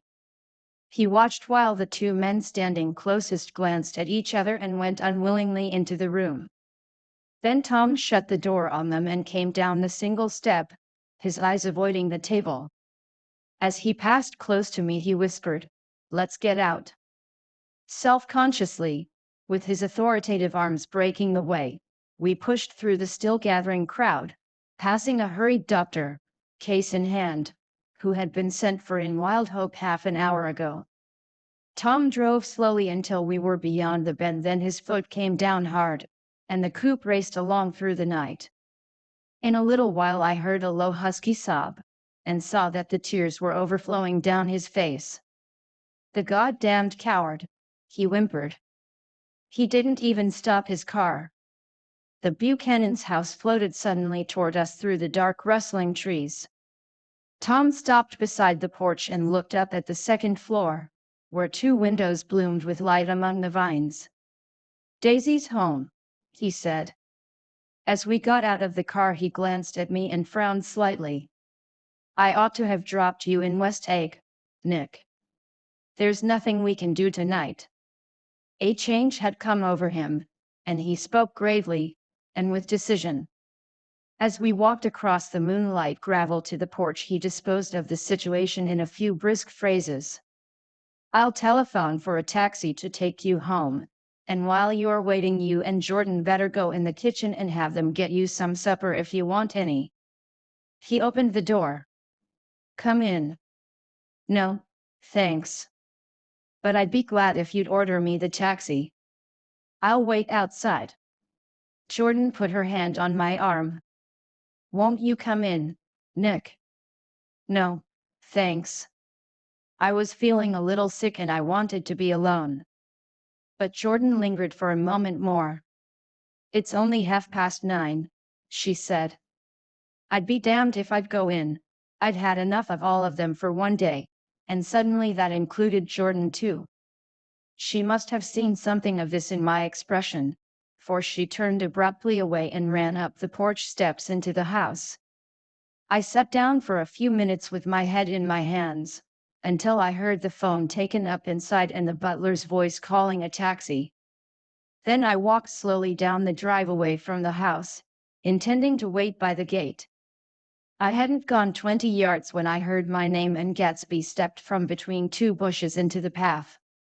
I must have felt pretty weird by that time, because I could think of nothing except the luminosity of his pink suit under the moon. "What are you doing?" I inquired. "Just standing here, old sport." Somehow, that seemed a despicable occupation. For all I knew, he was going to rob the house in a moment. I wouldn't have been surprised to see sinister faces, the faces of Wolf Shiem's people, behind him in the dark shrubbery. "Did you see any trouble on the road?" he asked after a minute. "Yes." He hesitated. "Was she killed?" "Yes." "I thought so. I told Daisy I thought so. It's better that the shock should all come at once. She stood it pretty well." He spoke as if Daisy's reaction was the only thing that mattered. "I got to West Egg by a side road," he went on, "and left the car in my garage. I don't think anybody saw us, but of course I can't be sure. I disliked him so much by this time that I didn't find it necessary to tell him he was wrong." "Who was the woman?" he inquired. "Her name was Wilson. Her husband owns the garage." "How the devil did it happen?" "Well, I tried to swing the wheel," he broke off, "and suddenly I guessed at the truth." "Was Daisy driving?" "Yes," he said after a moment, "but of course I'll say I was. You see, when we left New York she was very nervous and she thought it would steady her to drive, and this woman rushed out at us just as we were passing a car coming the other way. It all happened in a minute, but it seemed to me that she wanted to speak to us, thought we were somebody she knew. Well, first Daisy turned away from the woman toward the other car, and then she lost her nerve and turned back. The second my hand reached the wheel I felt the shock. It must have killed her instantly. It ripped her open." "Don't tell me, old sport." He winced. "Anyhow, Daisy stepped on it. I tried to make her stop, but she couldn't, so I pulled on the emergency brake. Then she fell over into my lap and I drove on." "She'll be all right tomorrow," he said presently. "I'm just going to wait here and see if he tries to bother her about that unpleasantness this afternoon. She's locked herself into her room, and if he tries any brutality she's going to turn the light out and on again." "He won't touch her," I said. "He's not thinking about her." "I don't trust him," Old sport. How long are you going to wait? All night, if necessary. Anyhow, till they all go to bed. A new point of view occurred to me. Suppose Tom found out that Daisy had been driving. He might think he saw a connection in it, he might think anything. I looked at the house. There were 2 or 3 bright windows downstairs and the pink glow from Daisy's room on the ground floor. You wait here, I said. I'll see if there's any sign of a commotion. I walked back along the border of the lawn, traversed the gravel softly, and tiptoed up the veranda steps. The drawing room curtains were open, and I saw that the room was empty. Crossing the porch where we had dined that June night 3 months before, I came to a small rectangle of light which I guessed was the pantry window. The blind was drawn, but I found a rift at the sill. Daisy and Tom were sitting opposite each other at the kitchen table, with a plate of cold fried chicken between them, and 2 bottles of ale. He was talking intently across the table at her, and in his earnestness his hand had fallen upon and covered her own. Once in a while she looked up at him and nodded in agreement. They weren't happy, and neither of them had touched the chicken or the ale, and yet they weren't unhappy either. There was an unmistakable air of natural intimacy about the picture, and anybody would have said that they were conspiring together. As I tiptoed from the porch, I heard my taxi feeling its way along the dark road toward the house. Gatsby was waiting where I had left him in the drive. Is it all quiet up there? He asked anxiously. Yes, it's all quiet. I hesitated. You'd better come home and get some sleep. He shook his head. I want to wait here till Daisy goes to bed. Good night, old sport. He put his hands in his coat pockets and turned back eagerly to his scrutiny of the house, as though my presence marred the sacredness of the vigil. So I walked away and left him standing there in the moonlight watching over nothing. 8. I couldn't sleep all night. A foghorn was groaning incessantly on the sound, and I tossed half sick between grotesque reality and savage, frightening dreams. Toward dawn I heard a taxi go up Gatsby's drive, and immediately I jumped out of bed and began to dress. I felt that I had something to tell him, something to warn him about, and morning would be too late. Crossing his lawn, I saw that his front door was still open and he was leaning against a table in the hall, heavy with dejection or sleep. Nothing happened, he said wanly. I waited, and about 4 o'clock she came to the window and stood there for a minute and then turned out the light. His house had never seemed so enormous to me as it did that night when we hunted through the great rooms for cigarettes. We pushed aside curtains that were like pavilions, and felt over innumerable feet of dark wall for electric light switches. Once I tumbled with a sort of splash upon the keys of a ghostly piano. There was an inexplicable amount of dust everywhere, and the rooms were musty, as though they hadn't been aired for many days. I found the humidor on an unfamiliar table, with 2 stale, dry cigarettes inside. Throwing open the French windows of the drawing room, we sat smoking out into the darkness. You ought to go away, I said. It's pretty certain they'll trace your car. Go away now, old sport. Go to Atlantic City for a week, or up to Montreal. He wouldn't consider it. He couldn't possibly leave Daisy until he knew what she was going to do. He was clutching at some last hope and I couldn't bear to shake him free. It was this night that he told me the strange story of his youth with Dan. Cody told it to me because J. Gatsby had broken up like glass against Tom's hard malice, and the long secret extravaganza was played out. I think that he would have acknowledged anything now, without reserve, but he wanted to talk about Daisy. She was the first nice girl he had ever known.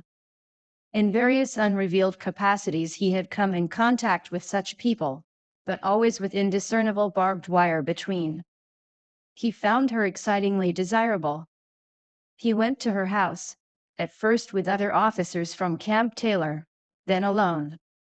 It amazed him he had never been in such a beautiful house before. But what gave it an air of breathless intensity was that Daisy lived there. It was as casual a thing to her as his tent out at camp was to him. There was a right mystery about it, a hint of bedrooms upstairs more beautiful and cool than other bedrooms, of gay and radiant activities taking place through its corridors, and of romances that were not musty and laid away already in lavender but fresh and breathing and redolent of this year's shining motorcars, and of dances whose flowers were scarcely withered. It excited him, too, that many men had already loved Daisy. It increased her value in his eyes. He felt their presence all about the house, pervading the air with the shades and echoes of still vibrant emotions. But he knew that he was in Daisy's house by a colossal accident. However glorious might be his future as Great Gatsby, he was at present a penniless young man without a past, and at any moment the invisible cloak of his uniform might slip from his shoulders. So he made the most of his time. He took what he could get, ravenously and unscrupulously. Eventually he took Daisy one still October night, took her because he had no real right to touch her hand. He might have despised himself, for he had certainly taken her under false pretenses. I don't mean that he had traded on his phantom millions, but he had deliberately given Daisy a sense of security. He let her believe that he was a person from much the same strata as herself, that he was fully able to take care of her.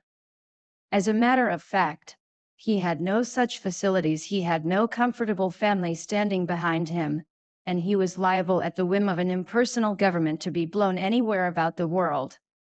But he didn't despise himself, and it didn't turn out as he had imagined. He had intended, probably, to take what he could and go, but now he found that he had committed himself to the following of a grail. He knew that Daisy was extraordinary, but he didn't realize just how extraordinary a nice girl could be. She vanished into her rich house, into her rich, full life, leaving Gatsby nothing. He felt married to her, that was all. When they met again, 2 days later, it was Gatsby who was breathless, who was, somehow, betrayed. Her porch was bright with the bought luxury of starshine. The wicker of the settee squeaked fashionably as she turned toward him, and he kissed her curious and lovely mouth. She had caught a cold, and it made her voice huskier and more charming than ever, and Gatsby was overwhelmingly aware of the youth and mystery that wealth imprisons and preserves, of the freshness of many clothes, and of Daisy, gleaming like silver, safe and proud above the hot struggles of the poor. I can't describe to you how surprised I was to find out I loved her, old sport. I even hoped for a while that she'd throw me over, but she didn't, because she was in love with me too. She thought I knew a lot because I knew different things from her. Well, there I was, way off my ambitions, getting deeper in love every minute, and all of a sudden I didn't care. What was the use of doing great things if I could have a better time telling her what I was going to do? On the last afternoon before he went abroad, he sat with Daisy in his arms for a long, silent time. It was a cold fall day, with fire in the room and her cheeks flushed. Now and then she moved and he changed his arm a little, and once he kissed her dark shining hair. The afternoon had made them tranquil for a while, as if to give them a deep memory for the long parting the next day promised. They had never been closer in their month of love, nor communicated more profoundly one with another, than when she brushed silent lips against his coat's shoulder, or when he touched the end of her fingers, gently, as though she were asleep. He did extraordinarily well in the war. He was a captain before he went to the front, and following the Argonne battles he got his majority in the command of the divisional machine guns. After the armistice he tried frantically to get home, but some complication or misunderstanding sent him to Oxford instead. He was worried now. There was a quality of nervous despair in Daisy's letters. She didn't see why he couldn't come. She was feeling the pressure of the world outside, and she wanted to see him and feel his presence beside her and be reassured that she was doing the right thing after all. For Daisy was young and her artificial world was redolent of orchids and pleasant, cheerful snobbery and orchestras which set the rhythm of the year, summing up the sadness and suggestiveness of life in new tunes. All night the saxophones wailed the hopeless comment of the Bale Street Blues while 100 pairs of golden and silver slippers shuffled the shining dust. At the great tea hour there were always rooms that throbbed incessantly with this low, sweet fever, while fresh faces drifted here and there like rose petals blown by the sad horns around the floor. Through this twilight universe Daisy began to move again with the season.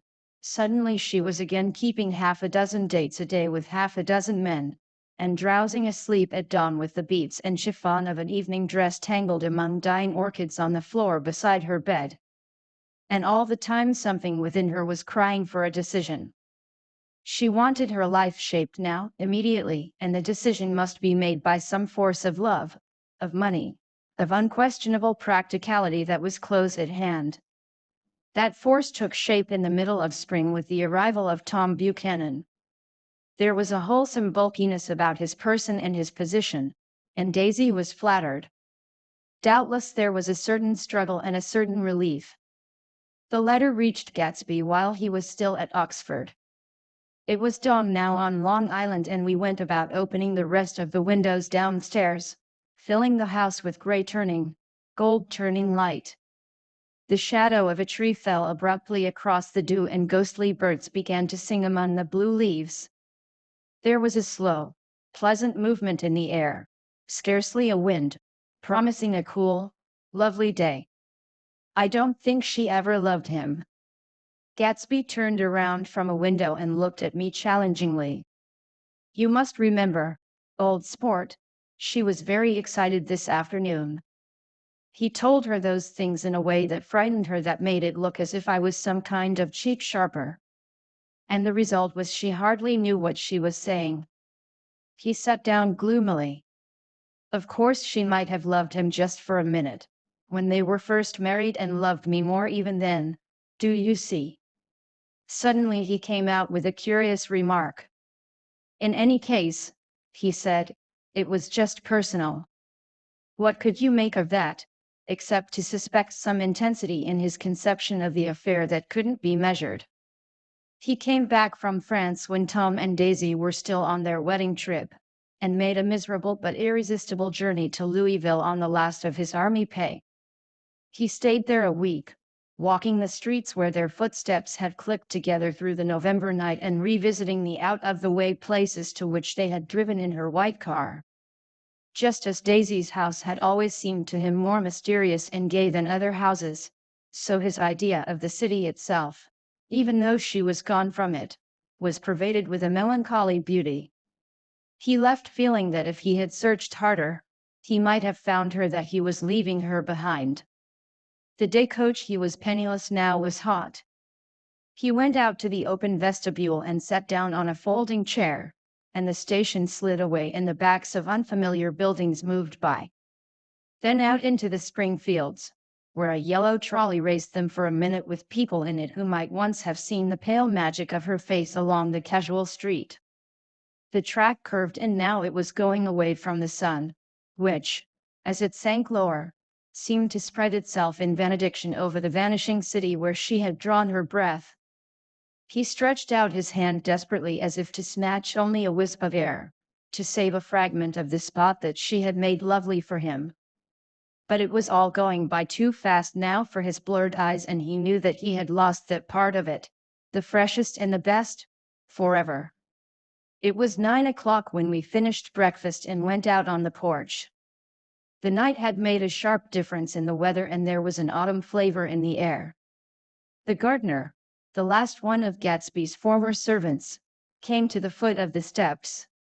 I'm going to drain the pool today, Mr. Gatsby. Leaves'll start falling pretty soon, and then there's always trouble with the pipes.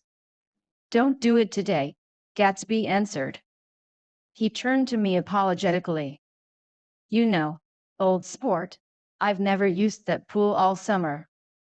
I looked at my watch and stood up. 12 minutes to my train. I didn't want to go to the city. I wasn't worth a decent stroke of work, but it was more than that. I didn't want to leave Gatsby. I missed that train, and then another, before I could get myself away. I'll call you up, I said finally. Do, old sport. I'll call you about noon. We walked slowly down the steps. I suppose Daisy'll call too. He looked at me anxiously, as if he hoped I'd corroborate this. I suppose so. Well, goodbye. We shook hands and I started away. Just before I reached the hedge, I remembered something and turned around. They're a rotten crowd, I shouted across the lawn. You're worth the whole damn bunch put together. I've always been glad I said that. It was the only compliment I ever gave him, because I disapproved of him from beginning to end. First he nodded politely, and then his face broke into that radiant and understanding smile, as if we'd been in ecstatic cahoots on that fact all the time. His gorgeous pink rag of a suit made a bright spot of color against the white steps, and I thought of the night when I first came to his ancestral home, 3 months before. The lawn and drive had been crowded with the faces of those who guessed at his corruption, and he had stood on those steps, concealing his incorruptible dream, as he waved them goodbye. I thanked him for his hospitality. We were always thanking him for that, I and the others. Goodbye, I called. I enjoyed breakfast, Gatsby. Up in the city, I tried for a while to list the quotations on an interminable amount of stock. Then I fell asleep in my swivel chair. Just before noon the phone woke me, and I started up with sweat breaking out on my forehead. It was Jordan Baker. She often called me up at this hour because the uncertainty of her own movements between hotels and clubs and private houses made her hard to find in any other way. Usually her voice came over the wire as something fresh and cool, as if a divot from a green golf links had come sailing in at the office window, but this morning it seemed harsh and dry. I've left Daisy's house, she said. I'm at Hampstead, and I'm going down to Southampton this afternoon. Probably it had been tactful to leave Daisy's house, but the act annoyed me, and her next remark made me rigid. You weren't so nice to me last night. How could it have mattered then? Silence for a moment. Then, however, I want to see you. I want to see you, too. Suppose I don't go to Southampton, and come into town this afternoon. No, I don't think this afternoon. Very well. It's impossible this afternoon. Very is. We talked like that for a while, and then abruptly we weren't talking any longer. I don't know which of us hung up with a sharp click, but I know I didn't care. I couldn't have talked to her across a tea table that day if I never talked to her again in this world. I called Gatsby's house a few minutes later, but the line was busy. I tried 4 times. Finally, an exasperated central told me the wire was being kept open for long distance from Detroit. Taking out my timetable, I drew a small circle around the 3:50 train. Then I leaned back in my chair and tried to think. It was just noon. When I passed the ash heaps on the train that morning, I had crossed deliberately to the other side of the car. I supposed there'd be a curious crowd around there all day, with little boys searching for dark spots in the dust, and some garrulous man telling over and over what had happened, until it became less and less real even to him and he could tell it no longer, and Myrtle Wilson's tragic achievement was forgotten. Now I want to go back a little and tell what happened at the garage after we left there the night before. They had difficulty in locating the sister, Catherine. She must have broken her rule against drinking that night, for when she arrived she was stupid with liquor and unable to understand that the ambulance had already gone to Flushing. When they convinced her of this, she immediately fainted, as if that was the intolerable part of the affair. Someone, kind or curious, took her in his car and drove her in the wake of her sister's body. Until long after midnight a changing crowd lapped up against the front of the garage, while George Wilson rocked himself back and forth on the couch inside.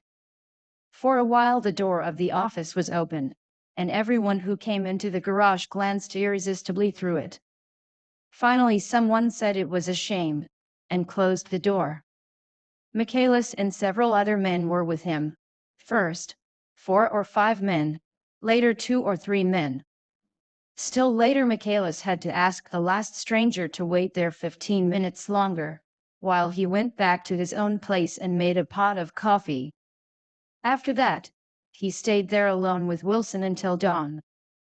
About 3 o'clock, the quality of Wilson's incoherent muttering changed. He grew quieter and began to talk about the yellow car. He announced that he had a way of finding out whom the yellow car belonged to, and then he blurted out that a couple of months ago his wife had come from the city with her face bruised and her nose swollen. But when he heard himself say this, he flinched and began to cry, "Oh, my God," again in his groaning voice. Michaelis made a clumsy attempt to distract him. "How long have you been married, George? Come on there. Try and sit still a minute, and answer my question. How long have you been married?" 12 years. Ever had any children? Come on, George. Sit still, I asked you a question. Did you ever have any children? The hard brown beetles kept thudding against the dull light, and whenever Michaelis heard a car go tearing along the road outside, it sounded to him like the car that hadn't stopped a few hours before. He didn't like to go into the garage, because the workbench was stained where the body had been lying, so he moved uncomfortably around the office. He knew every object in it before morning, and from time to time sat down beside Wilson, trying to keep him more quiet. "Have you got a church you go to sometimes, George? Maybe even if you haven't been there for a long time? Maybe I could call up the church and get a priest to come over and he could talk to you. See? Don't belong to any. You ought to have a church, George, for times like this. You must have gone to church once. Didn't you get married in a church? Listen, George, listen to me. Didn't you get married in a church? That was a long time ago." The effort of answering broke the rhythm of his rocking. For a moment he was silent. Then the same half-knowing, half-bewildered look came back into his faded eyes. "Look in the drawer there," he said, pointing at the desk. "Which drawer?" "That drawer, that one." Michaelis opened the drawer nearest his hand. There was nothing in it but a small, expensive dog leash, made of leather and braided silver. It was apparently new. "This?"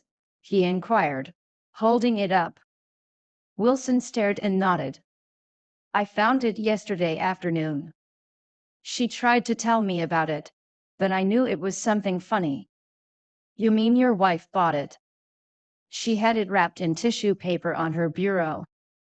Michaelis didn't see anything odd in that, and he gave Wilson a dozen reasons why his wife might have bought the dog leash. But conceivably Wilson had heard some of these same explanations before, from Myrtle, because he began saying, "Oh, my God," again in a whisper. His comforter left several explanations in the air. "Then he killed her," said Wilson. His mouth dropped open suddenly. "Who did?" "I have a way of finding out." "You're morbid, George," said his friend. "This has been a strain to you and you don't know what you're saying. You'd better try and sit quiet till morning." "He murdered her." "It was an accident, George." Wilson shook his head. His eyes narrowed and his mouth widened slightly with the ghost of a superior hum. "I know," he said definitely. "I'm one of these trusting fellas and I don't think any harm to nobody, but when I get to know a thing I know it. It was the man in that car." She ran out to speak to him and he wouldn't stop. Michaelis had seen this too, but it hadn't occurred to him that there was any special significance in it. He believed that Mrs. Wilson had been running away from her husband, rather than trying to stop any particular car. How could she have been like that? "She's a deep one," said Wilson, as if that answered the question. "Ah, He began to rock again, and Michaela stood twisting the leash in his hand.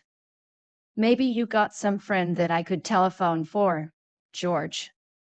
This was a forlorn hope. He was almost sure that Wilson had no friend. There was not enough of him for his wife. He was glad a little later when he noticed a change in the room, a blue quickening by the window, and realized that dawn wasn't far off. About 5 o'clock it was blue enough outside to snap off the light.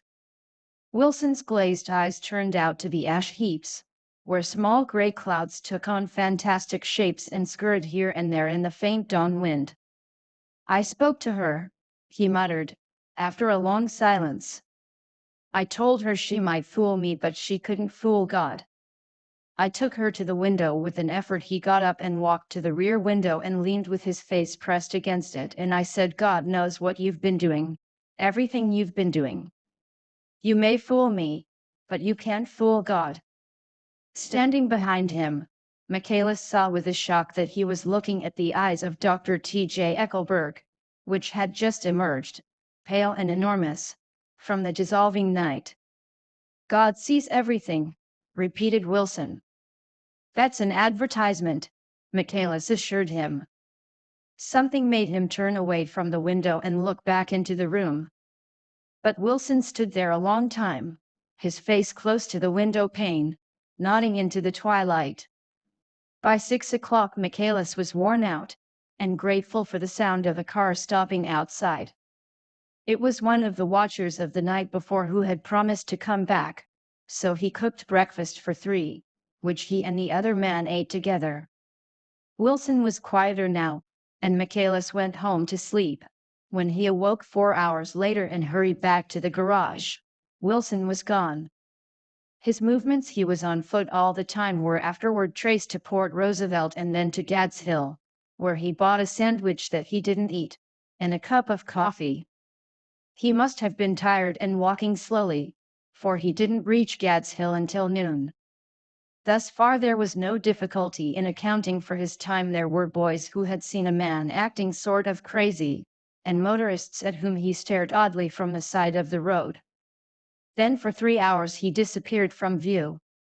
The police, on the strength of what he said to Michaelis, that he had a way of finding out, supposed that he spent that time going from garage to garage thereabout, inquiring for a yellow car. On the other hand, no garage man who had seen him ever came forward, and perhaps he had an easier, surer way of finding out what he wanted to know. By 2:30 he was in West Egg, where he asked someone the way to Gatsby's house. So by that time he knew Gatsby's name. At 2 o'clock Gatsby put on his bathing suit and left word with the butler that if anyone phoned, word was to be brought to him at the pool. He stopped at the garage for a pneumatic mattress that had amused his guests during the summer, and the chauffeur helped him to pump it up. Then he gave instructions that the open car wasn't to be taken out under any circumstances, and this was strange, because the front right fender needed repair. Gatsby shouldered the mattress and started for the pool. Once he stopped and shifted it a little, and the chauffeur asked him if he needed help, but he shook his head and in a moment disappeared among the yellowing trees. No telephone message arrived, but the butler went without his sleep and waited for it until 4 o'clock, until long after there was anyone to give it to if it came. I have an idea that Gatsby himself didn't believe it would come, and perhaps he no longer cared. If that was true, he must have felt that he had lost the old warm world, paid a high price for living too long with a single dream. He must have looked up at an unfamiliar sky through frightening leaves and shivered as he found what a grotesque thing are roses and how raw the sunlight was upon the scarcely created grass. A new world, material without being real, where poor ghosts, breathing dreams like air, drifted fortuitously about, like that ashen, fantastic figure gliding toward him through the amorphous trees. The chauffeur, he was one of Wolf Schiem's protégés, heard the shots afterwards. He could only say that he hadn't thought anything much about them. I drove from the station directly to Gatsby's house, and my rushing anxiously up the front steps was the first thing that alarmed anyone. But they knew then, I firmly believe. With scarcely a word said, 4 of us, the chauffeur, butler, gardener, and I hurried down to the pool. There was a faint, barely perceptible movement of the water as the fresh flow from one end urged its way toward the drain at the other. With little ripples that were hardly the shadows of waves, the laden mattress moved irregularly down the pool. A small gust of wind that scarcely corrugated the surface was enough to disturb its accidental course with its accidental burden. The touch of a cluster of leaves revolved it slowly, tracing, like the leg of transit, a thin red circle in the water. It was after we started with Gatsby toward the house that the gardener saw Wilson's body a little way off in the grass, and the Holocaust was complete. 9. After 2 years I remembered the rest of that day, and that night and the next day, only as an endless drill of police and photographers and newspaper men in and out of Gatsby's front door. A rope stretched across the main gate and a policeman by it kept out the curious, but little boys soon discovered that they could enter through my yard, and there were always a few of them clustered open-mouthed about the pool. Someone with a positive manner, perhaps a detective, used the expression madman as he bent over Wilson's body that afternoon, and the adventitious authority of his voice set the key for the newspaper reports next morning. Most of those reports were a nightmare, grotesque, circumstantial, eager, and untrue. When Michaelis's testimony at the inquest brought to light Wilson's suspicions of his wife, I thought the whole tale would shortly be served up in racy pasquinade, but Catherine, who might have said anything, didn't say a word. She showed a surprising amount of character about it too, looked at the coroner with determined eyes under that corrected brow of hers, and swore that her sister had never seen Gatsby, that her sister was completely happy with her husband, that her sister had been into no mischief whatever. She convinced herself of it, and cried into her handkerchief, as if the very suggestion was more than she could endure. So Wilson was reduced to a man deranged by grief in order that the case might remain in its simplest form. And it rested there. But all this part of it seemed remote and unessential. I found myself on Gatsby's side, and alone. From the moment I telephoned news of the catastrophe to West Egg Village, every surmise about him, and every practical question, was referred to me. At first I was surprised and confused. Then, as he lay in his house and didn't move or breathe or speak, hour upon hour, it grew upon me that I was responsible, because no one else was interested, I mean, with that intense personal interest to which everyone has some vague right at the end. I called up Daisy half an hour after we found him, called her instinctively and without hesitation. But she and Tom had gone away early that afternoon, and taken baggage with them. Left no address. No. Say when they'd be back. No. Any idea where they are? How I could reach them? I don't know. Can't say. I wanted to get somebody for him. I wanted to go into the room where he lay and reassure him. I'll get somebody for you, Gatsby. Don't worry. Just trust me and I'll get somebody for you. Meyer Wolfschiem's name wasn't in the phone book. The butler gave me his office address on Broadway, and I called information, but by the time I had the number it was long after 5, and no one answered the phone. Will you ring again? I've rung 3 times. It's very important. Sorry. I'm afraid no one's there. I went back to the drawing room and thought for an instant that they were chance visitors, all these official people who suddenly filled it. But, though they drew back the sheet and looked at Gatsby with shocked eyes, his protest continued in my brain. Look here, old sport, you've got to get somebody for me. You've got to try hard. I can't go through this alone. Someone started to ask me questions, but I broke away and going upstairs looked hastily through the unlocked parts of his desk. He'd never told me definitely that his parents were dead. But there was nothing, only the picture of Dan Cody, a token of forgotten violence, staring down from the wall. Next morning I sent the butler to New York with a letter to Wolf's Heim, which asked for information and urged him to come out on the next train. That request seemed superfluous when I wrote it. I was sure he'd start when he saw the newspapers, just as I was sure there'd be a wire from Daisy before noon, but neither a wire nor Mr. Wolf's Heim arrived. No one arrived except more police and photographers and newspaper men.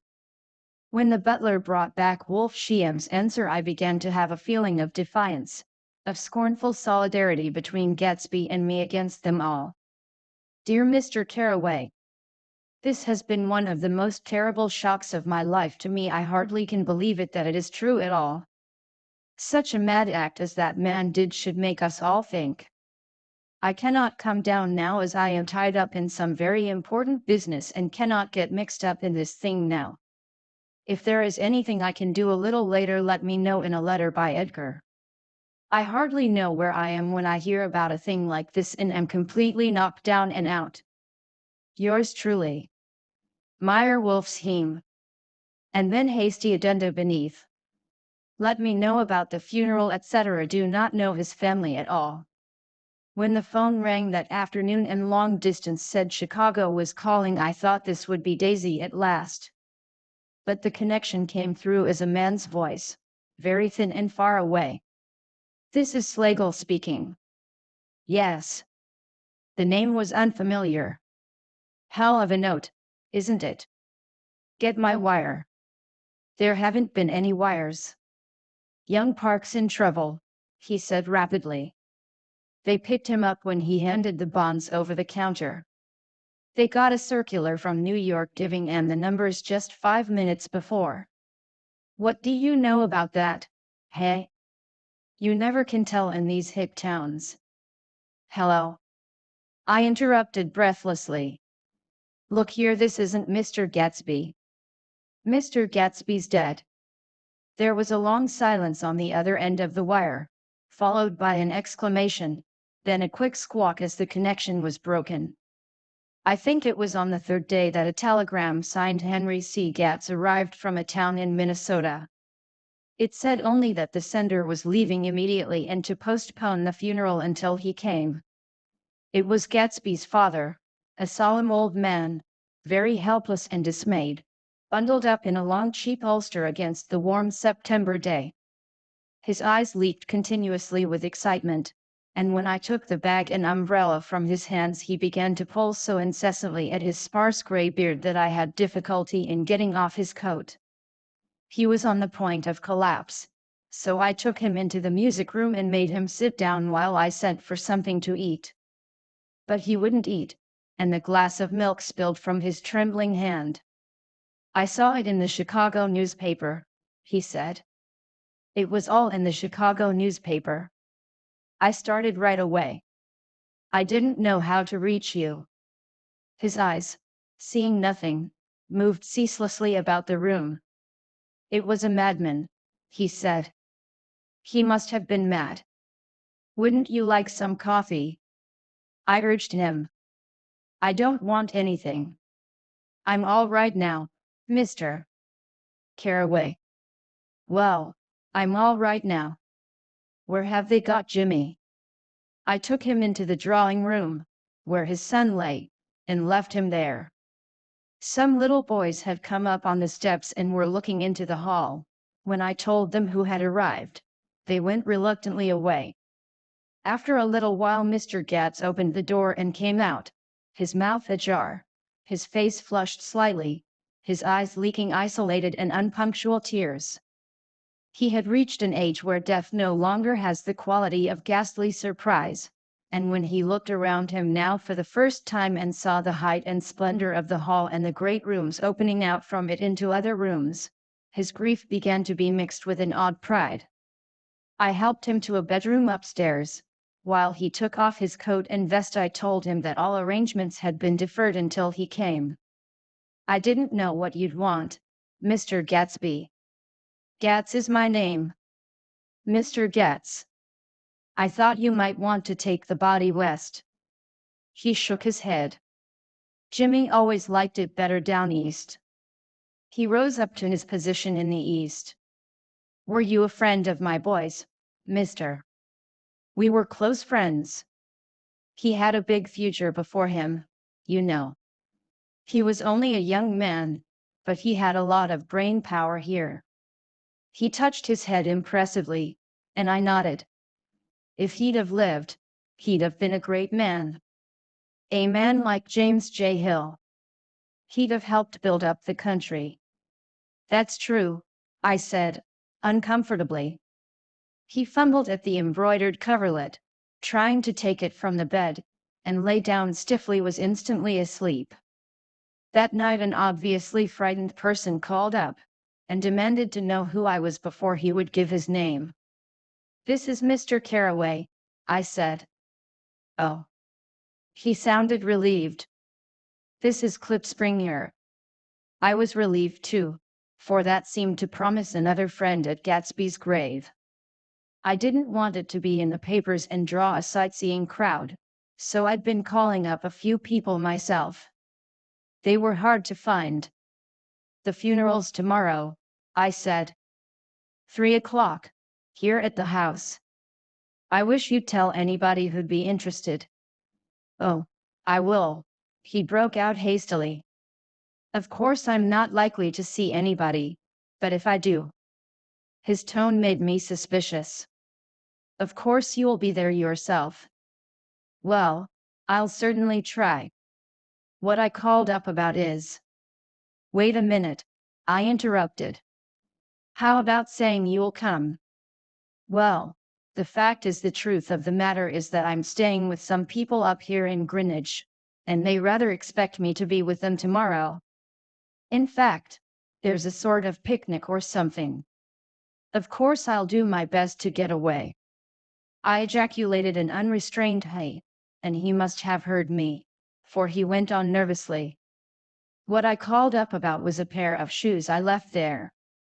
I wonder if it'd be too much trouble to have the butler send them on. You see, they're tennis shoes, and I'm sort of helpless without them. My address is care of B.F. I didn't hear the rest of the name, because I hung up the receiver. After that I felt a certain shame for Gatsby. One gentleman to whom I telephoned implied that he had got what he deserved.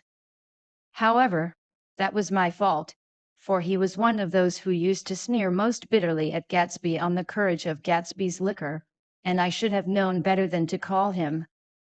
The morning of the funeral I went up to New York to see Meyer Wolfsheim. I couldn't seem to reach him any other way.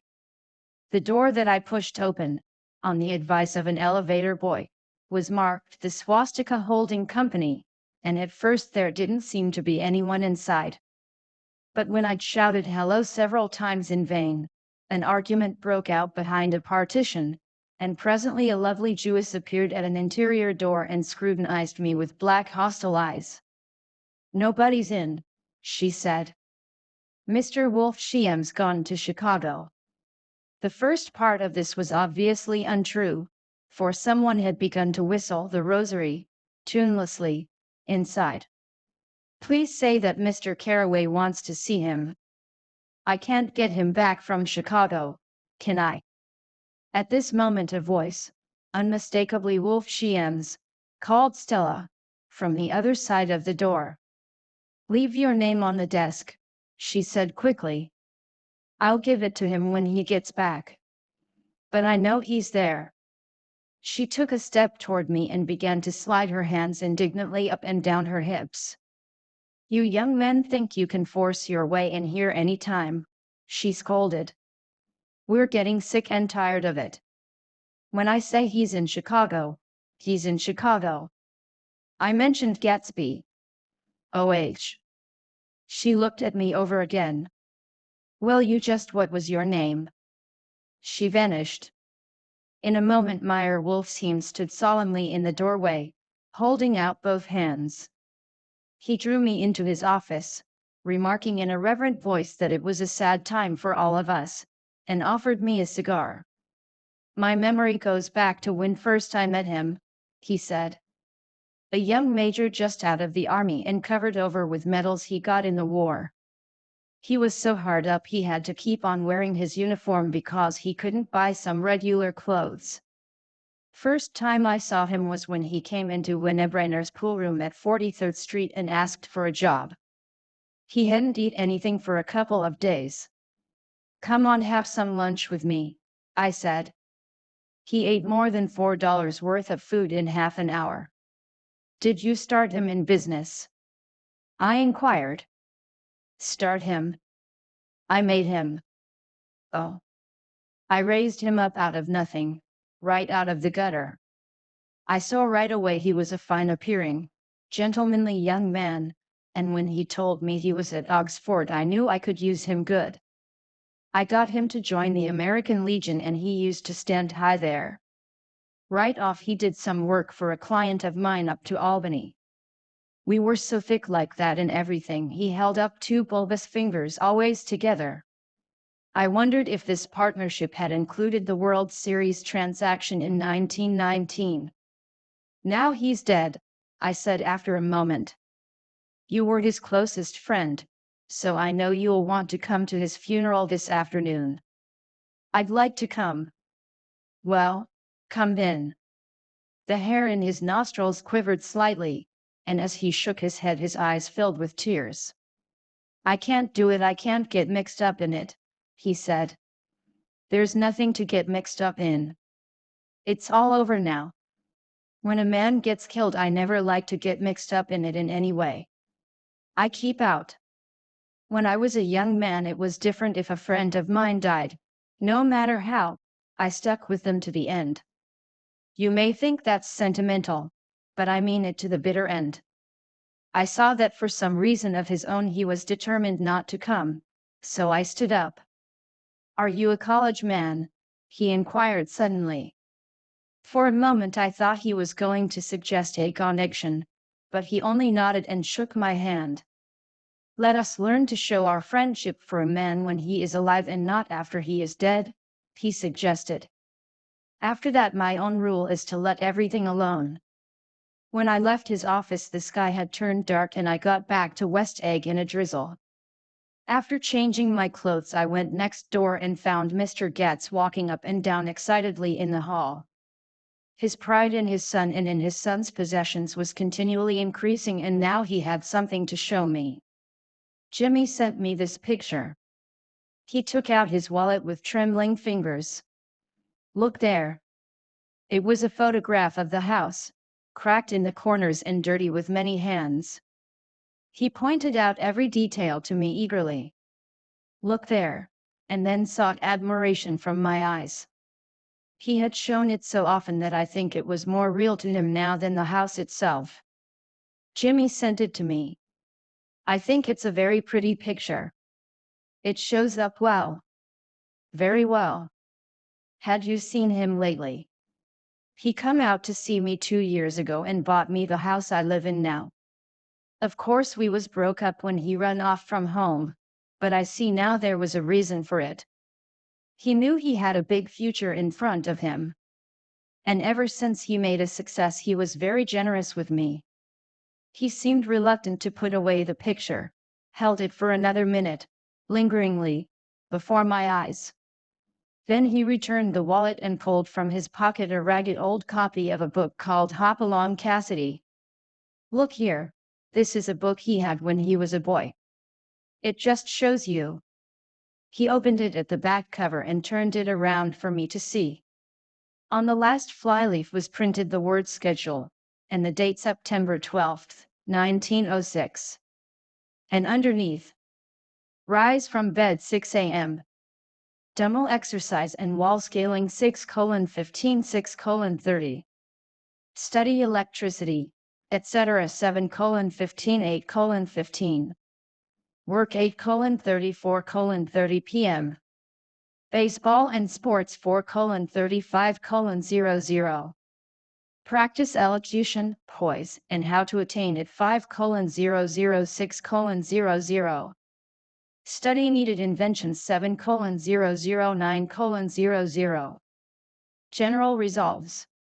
No wasting time at shafters or a name, indecipherable. No more smoking or chewing. Bath every other day. Read one improving book or magazine per week.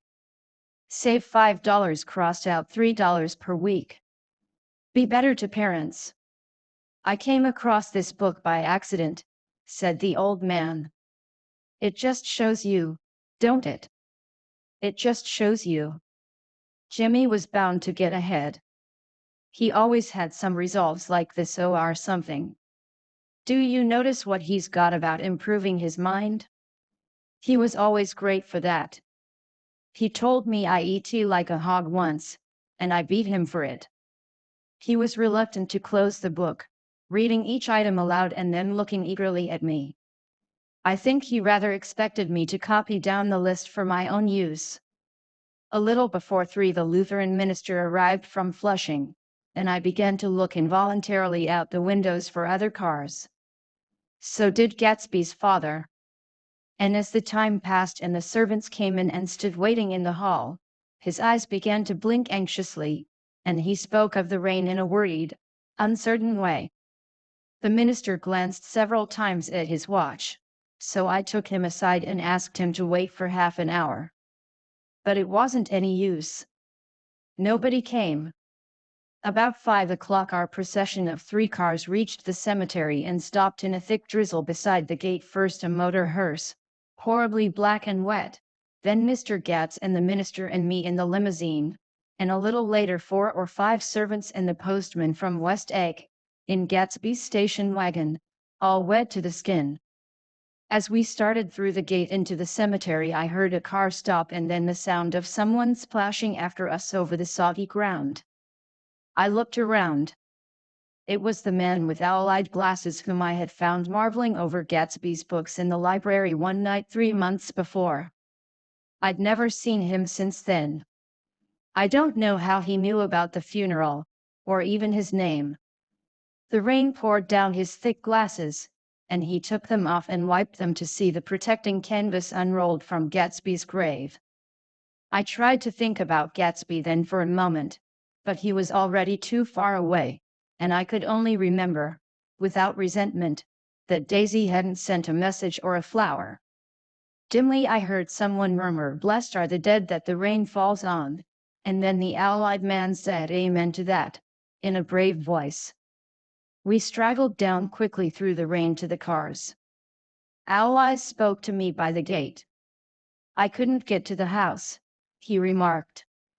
"Neither could anybody else." "Go on," he started. "Why, my God, they used to go there by the hundreds." He took off his glasses and wiped them again, outside and in. "The poor son of a bitch," he said. "One of my most vivid memories is of coming back west from prep school and later from college at Christmas time. Those who went farther than Chicago would gather in the old dim Union Station at 6 o'clock of a December evening, with a few Chicago friends, already caught up into their own holiday gaieties, to bid them a hasty goodbye. I remember the fur coats of the girls returning from this or that's and the chatter of frozen breath and the hands waving overhead as we caught sight of old acquaintances, and the matchings of invitations. "Are you going to the Ordways? The Herseys? The Schultzes?" and the long green tickets clasped tight in our gloved hands. And last the murky yellow cars of the Chicago, Milwaukee, and St. Paul Railroad looking cheerful as Christmas itself on the tracks beside the gate. When we pulled out into the winter night and the real snow, our snow, began to stretch out beside us and twinkle against the windows, and the dim lights of small Wisconsin stations moved by, a sharp wild breeze came suddenly into the air. We drew in deep breaths of it as we walked back from dinner through the cold vestibules, unutterably aware of our identity with this country for one strange hour, before we melted indistinguishably into it again. That's my Middle West, not the wheat or the prairies or the lost sweet towns, but the thrilling returning trains of my youth, and the street lamps and sleigh bells in the frosty dark and the shadows of holly wreaths thrown by lighted windows on the snow. I am part of that, a little solemn with the feel of those long winters, a little complacent from growing up in the Caraway house in a city where dwellings are still called through decades by a family's name. I see now that this has been a story of the West, After all, Tom and Gatsby, Daisy, and Jordan and I were all Westerners, and perhaps we possessed some deficiency in common which made us subtly unadaptable to Eastern life. Even when the East excited me most, even when I was most keenly aware of its superiority to the bored, sprawling, swollen towns beyond the Ohio, with their interminable inquisitions which spared only the children and the very old, even then it had always for me a quality of distortion. West Egg, especially, still figures in my more fantastic dreams.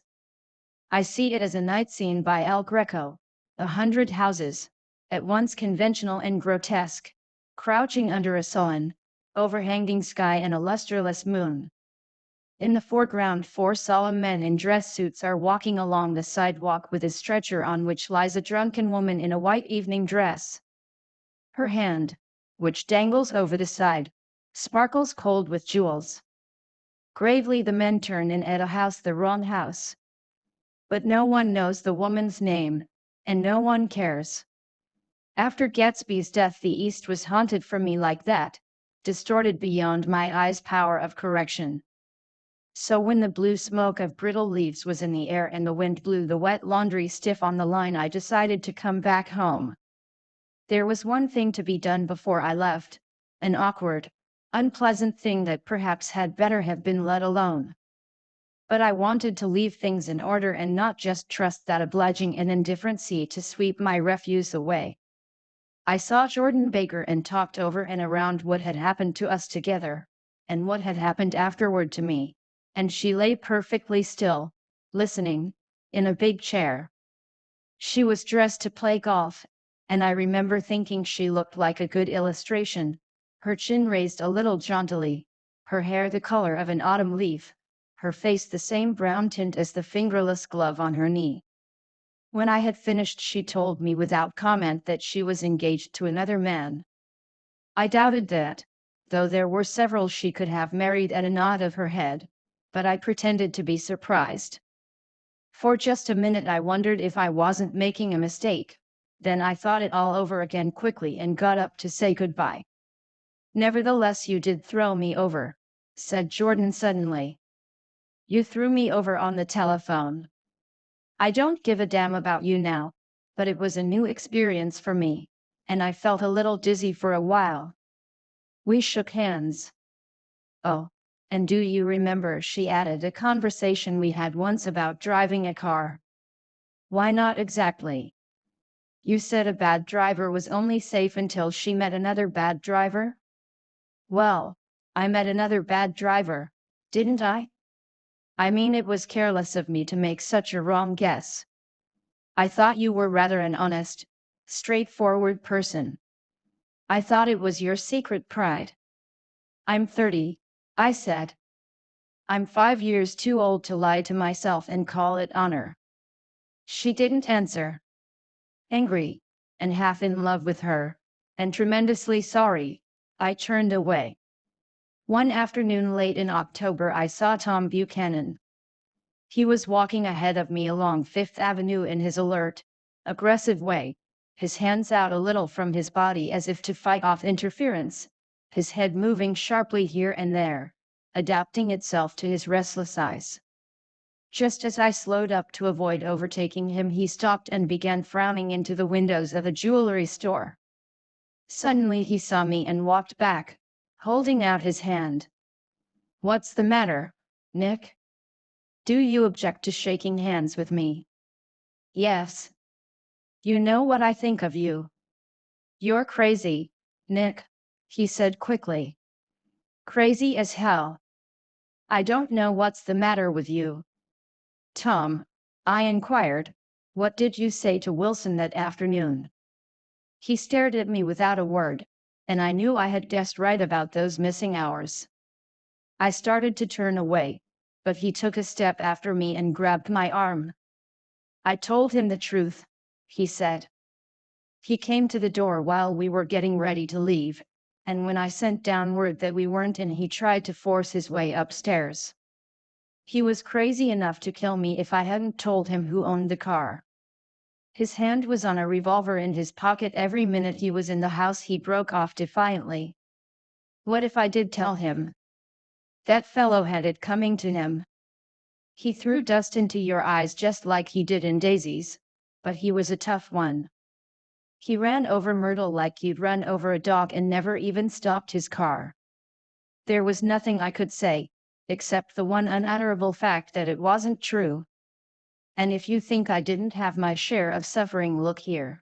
When I went to give up that flat and saw that damn box of dog biscuits sitting there on the sideboard, I sat down and cried like a baby. By God, it was awful. I couldn't forgive him or like him, but I saw that what he had done was, to him, entirely justified. It was all very careless and confused. They were careless people, Tom and Daisy. They smashed up things and creatures and then retreated back into their money or their vast carelessness, or whatever it was that kept them together, and let other people clean up the mess they had made. I shook hands with him. It seemed silly not to, for I felt suddenly as though I were talking to a child. Then he went into the jewelry store to buy a pearl necklace or perhaps only a pair of cuff buttons, rid of my provincial squeamishness forever. Gatsby's house was still empty when I left. The grass on his lawn had grown as long as mine. One of the taxi drivers in the village never took a fare past the entrance gate without stopping for a minute and pointing inside. Perhaps it was he who drove Daisy and Gatsby over to East Egg the night of the accident, and perhaps he had made a story about it all his own. I didn't want to hear it, and I avoided him when I got off the train. I spent my Saturday nights in New York because those gleaming, dazzling parties of his were with me so vividly that I could still hear the music and the laughter, faint and incessant, from his garden, and the cars going up and down his drive. One night I did hear a material car there, and saw its lights stop at his front steps. But I didn't investigate. Probably it was some final guest who had been away at the ends of the earth and didn't know that the party was over. On the last night, with my trunk packed and my car sold to the grocer, I went over and looked at that huge incoherent failure of a house once more. On the white steps an obscene word, scrawled by some boy with a piece of brick, stood out clearly in the moonlight, and I erased it, drawing my shoe raspingly along the stone. Then I wandered down to the beach and sprawled out on the sand. Most of the big shore places were closed now, and there were hardly any lights except the shadowy, moving glow of a ferryboat across the sound. And as the moon rose higher, the inessential houses began to melt away until gradually I became aware of the old island here that flowered once for Dutch sailors' eyes, a fresh, green breast of the New World. Its vanished trees, the trees that had made way for Gatsby's house, had once pandered in whispers to the last and greatest of all human dreams. For a transitory enchanted moment man must have held his breath in the presence of this continent, compelled into an aesthetic contemplation he neither understood nor desired, face to face for the last time in history with something commensurate to his capacity for wonder. And as I sat there brooding on the old, unknown world, I thought of Gatsby's wonder when he first picked out the green light at the end of Daisy's dock. He had come a long way to this blue lawn, and his dream must have seemed so close that he could hardly fail to grasp it. He did not know that it was already behind him, somewhere back in that vast obscurity beyond the city, where the dark fields of the Republic rolled on under the night. Gatsby believed in the green light, the orgastic future that year by year recedes before us. It eluded us then, but that's no matter. Tomorrow we will run faster, stretch out our arms further. And one fine morning. So we beat on, boats against the current, borne back ceaselessly into the past. The end. Thank you. In the Project Gutenberg.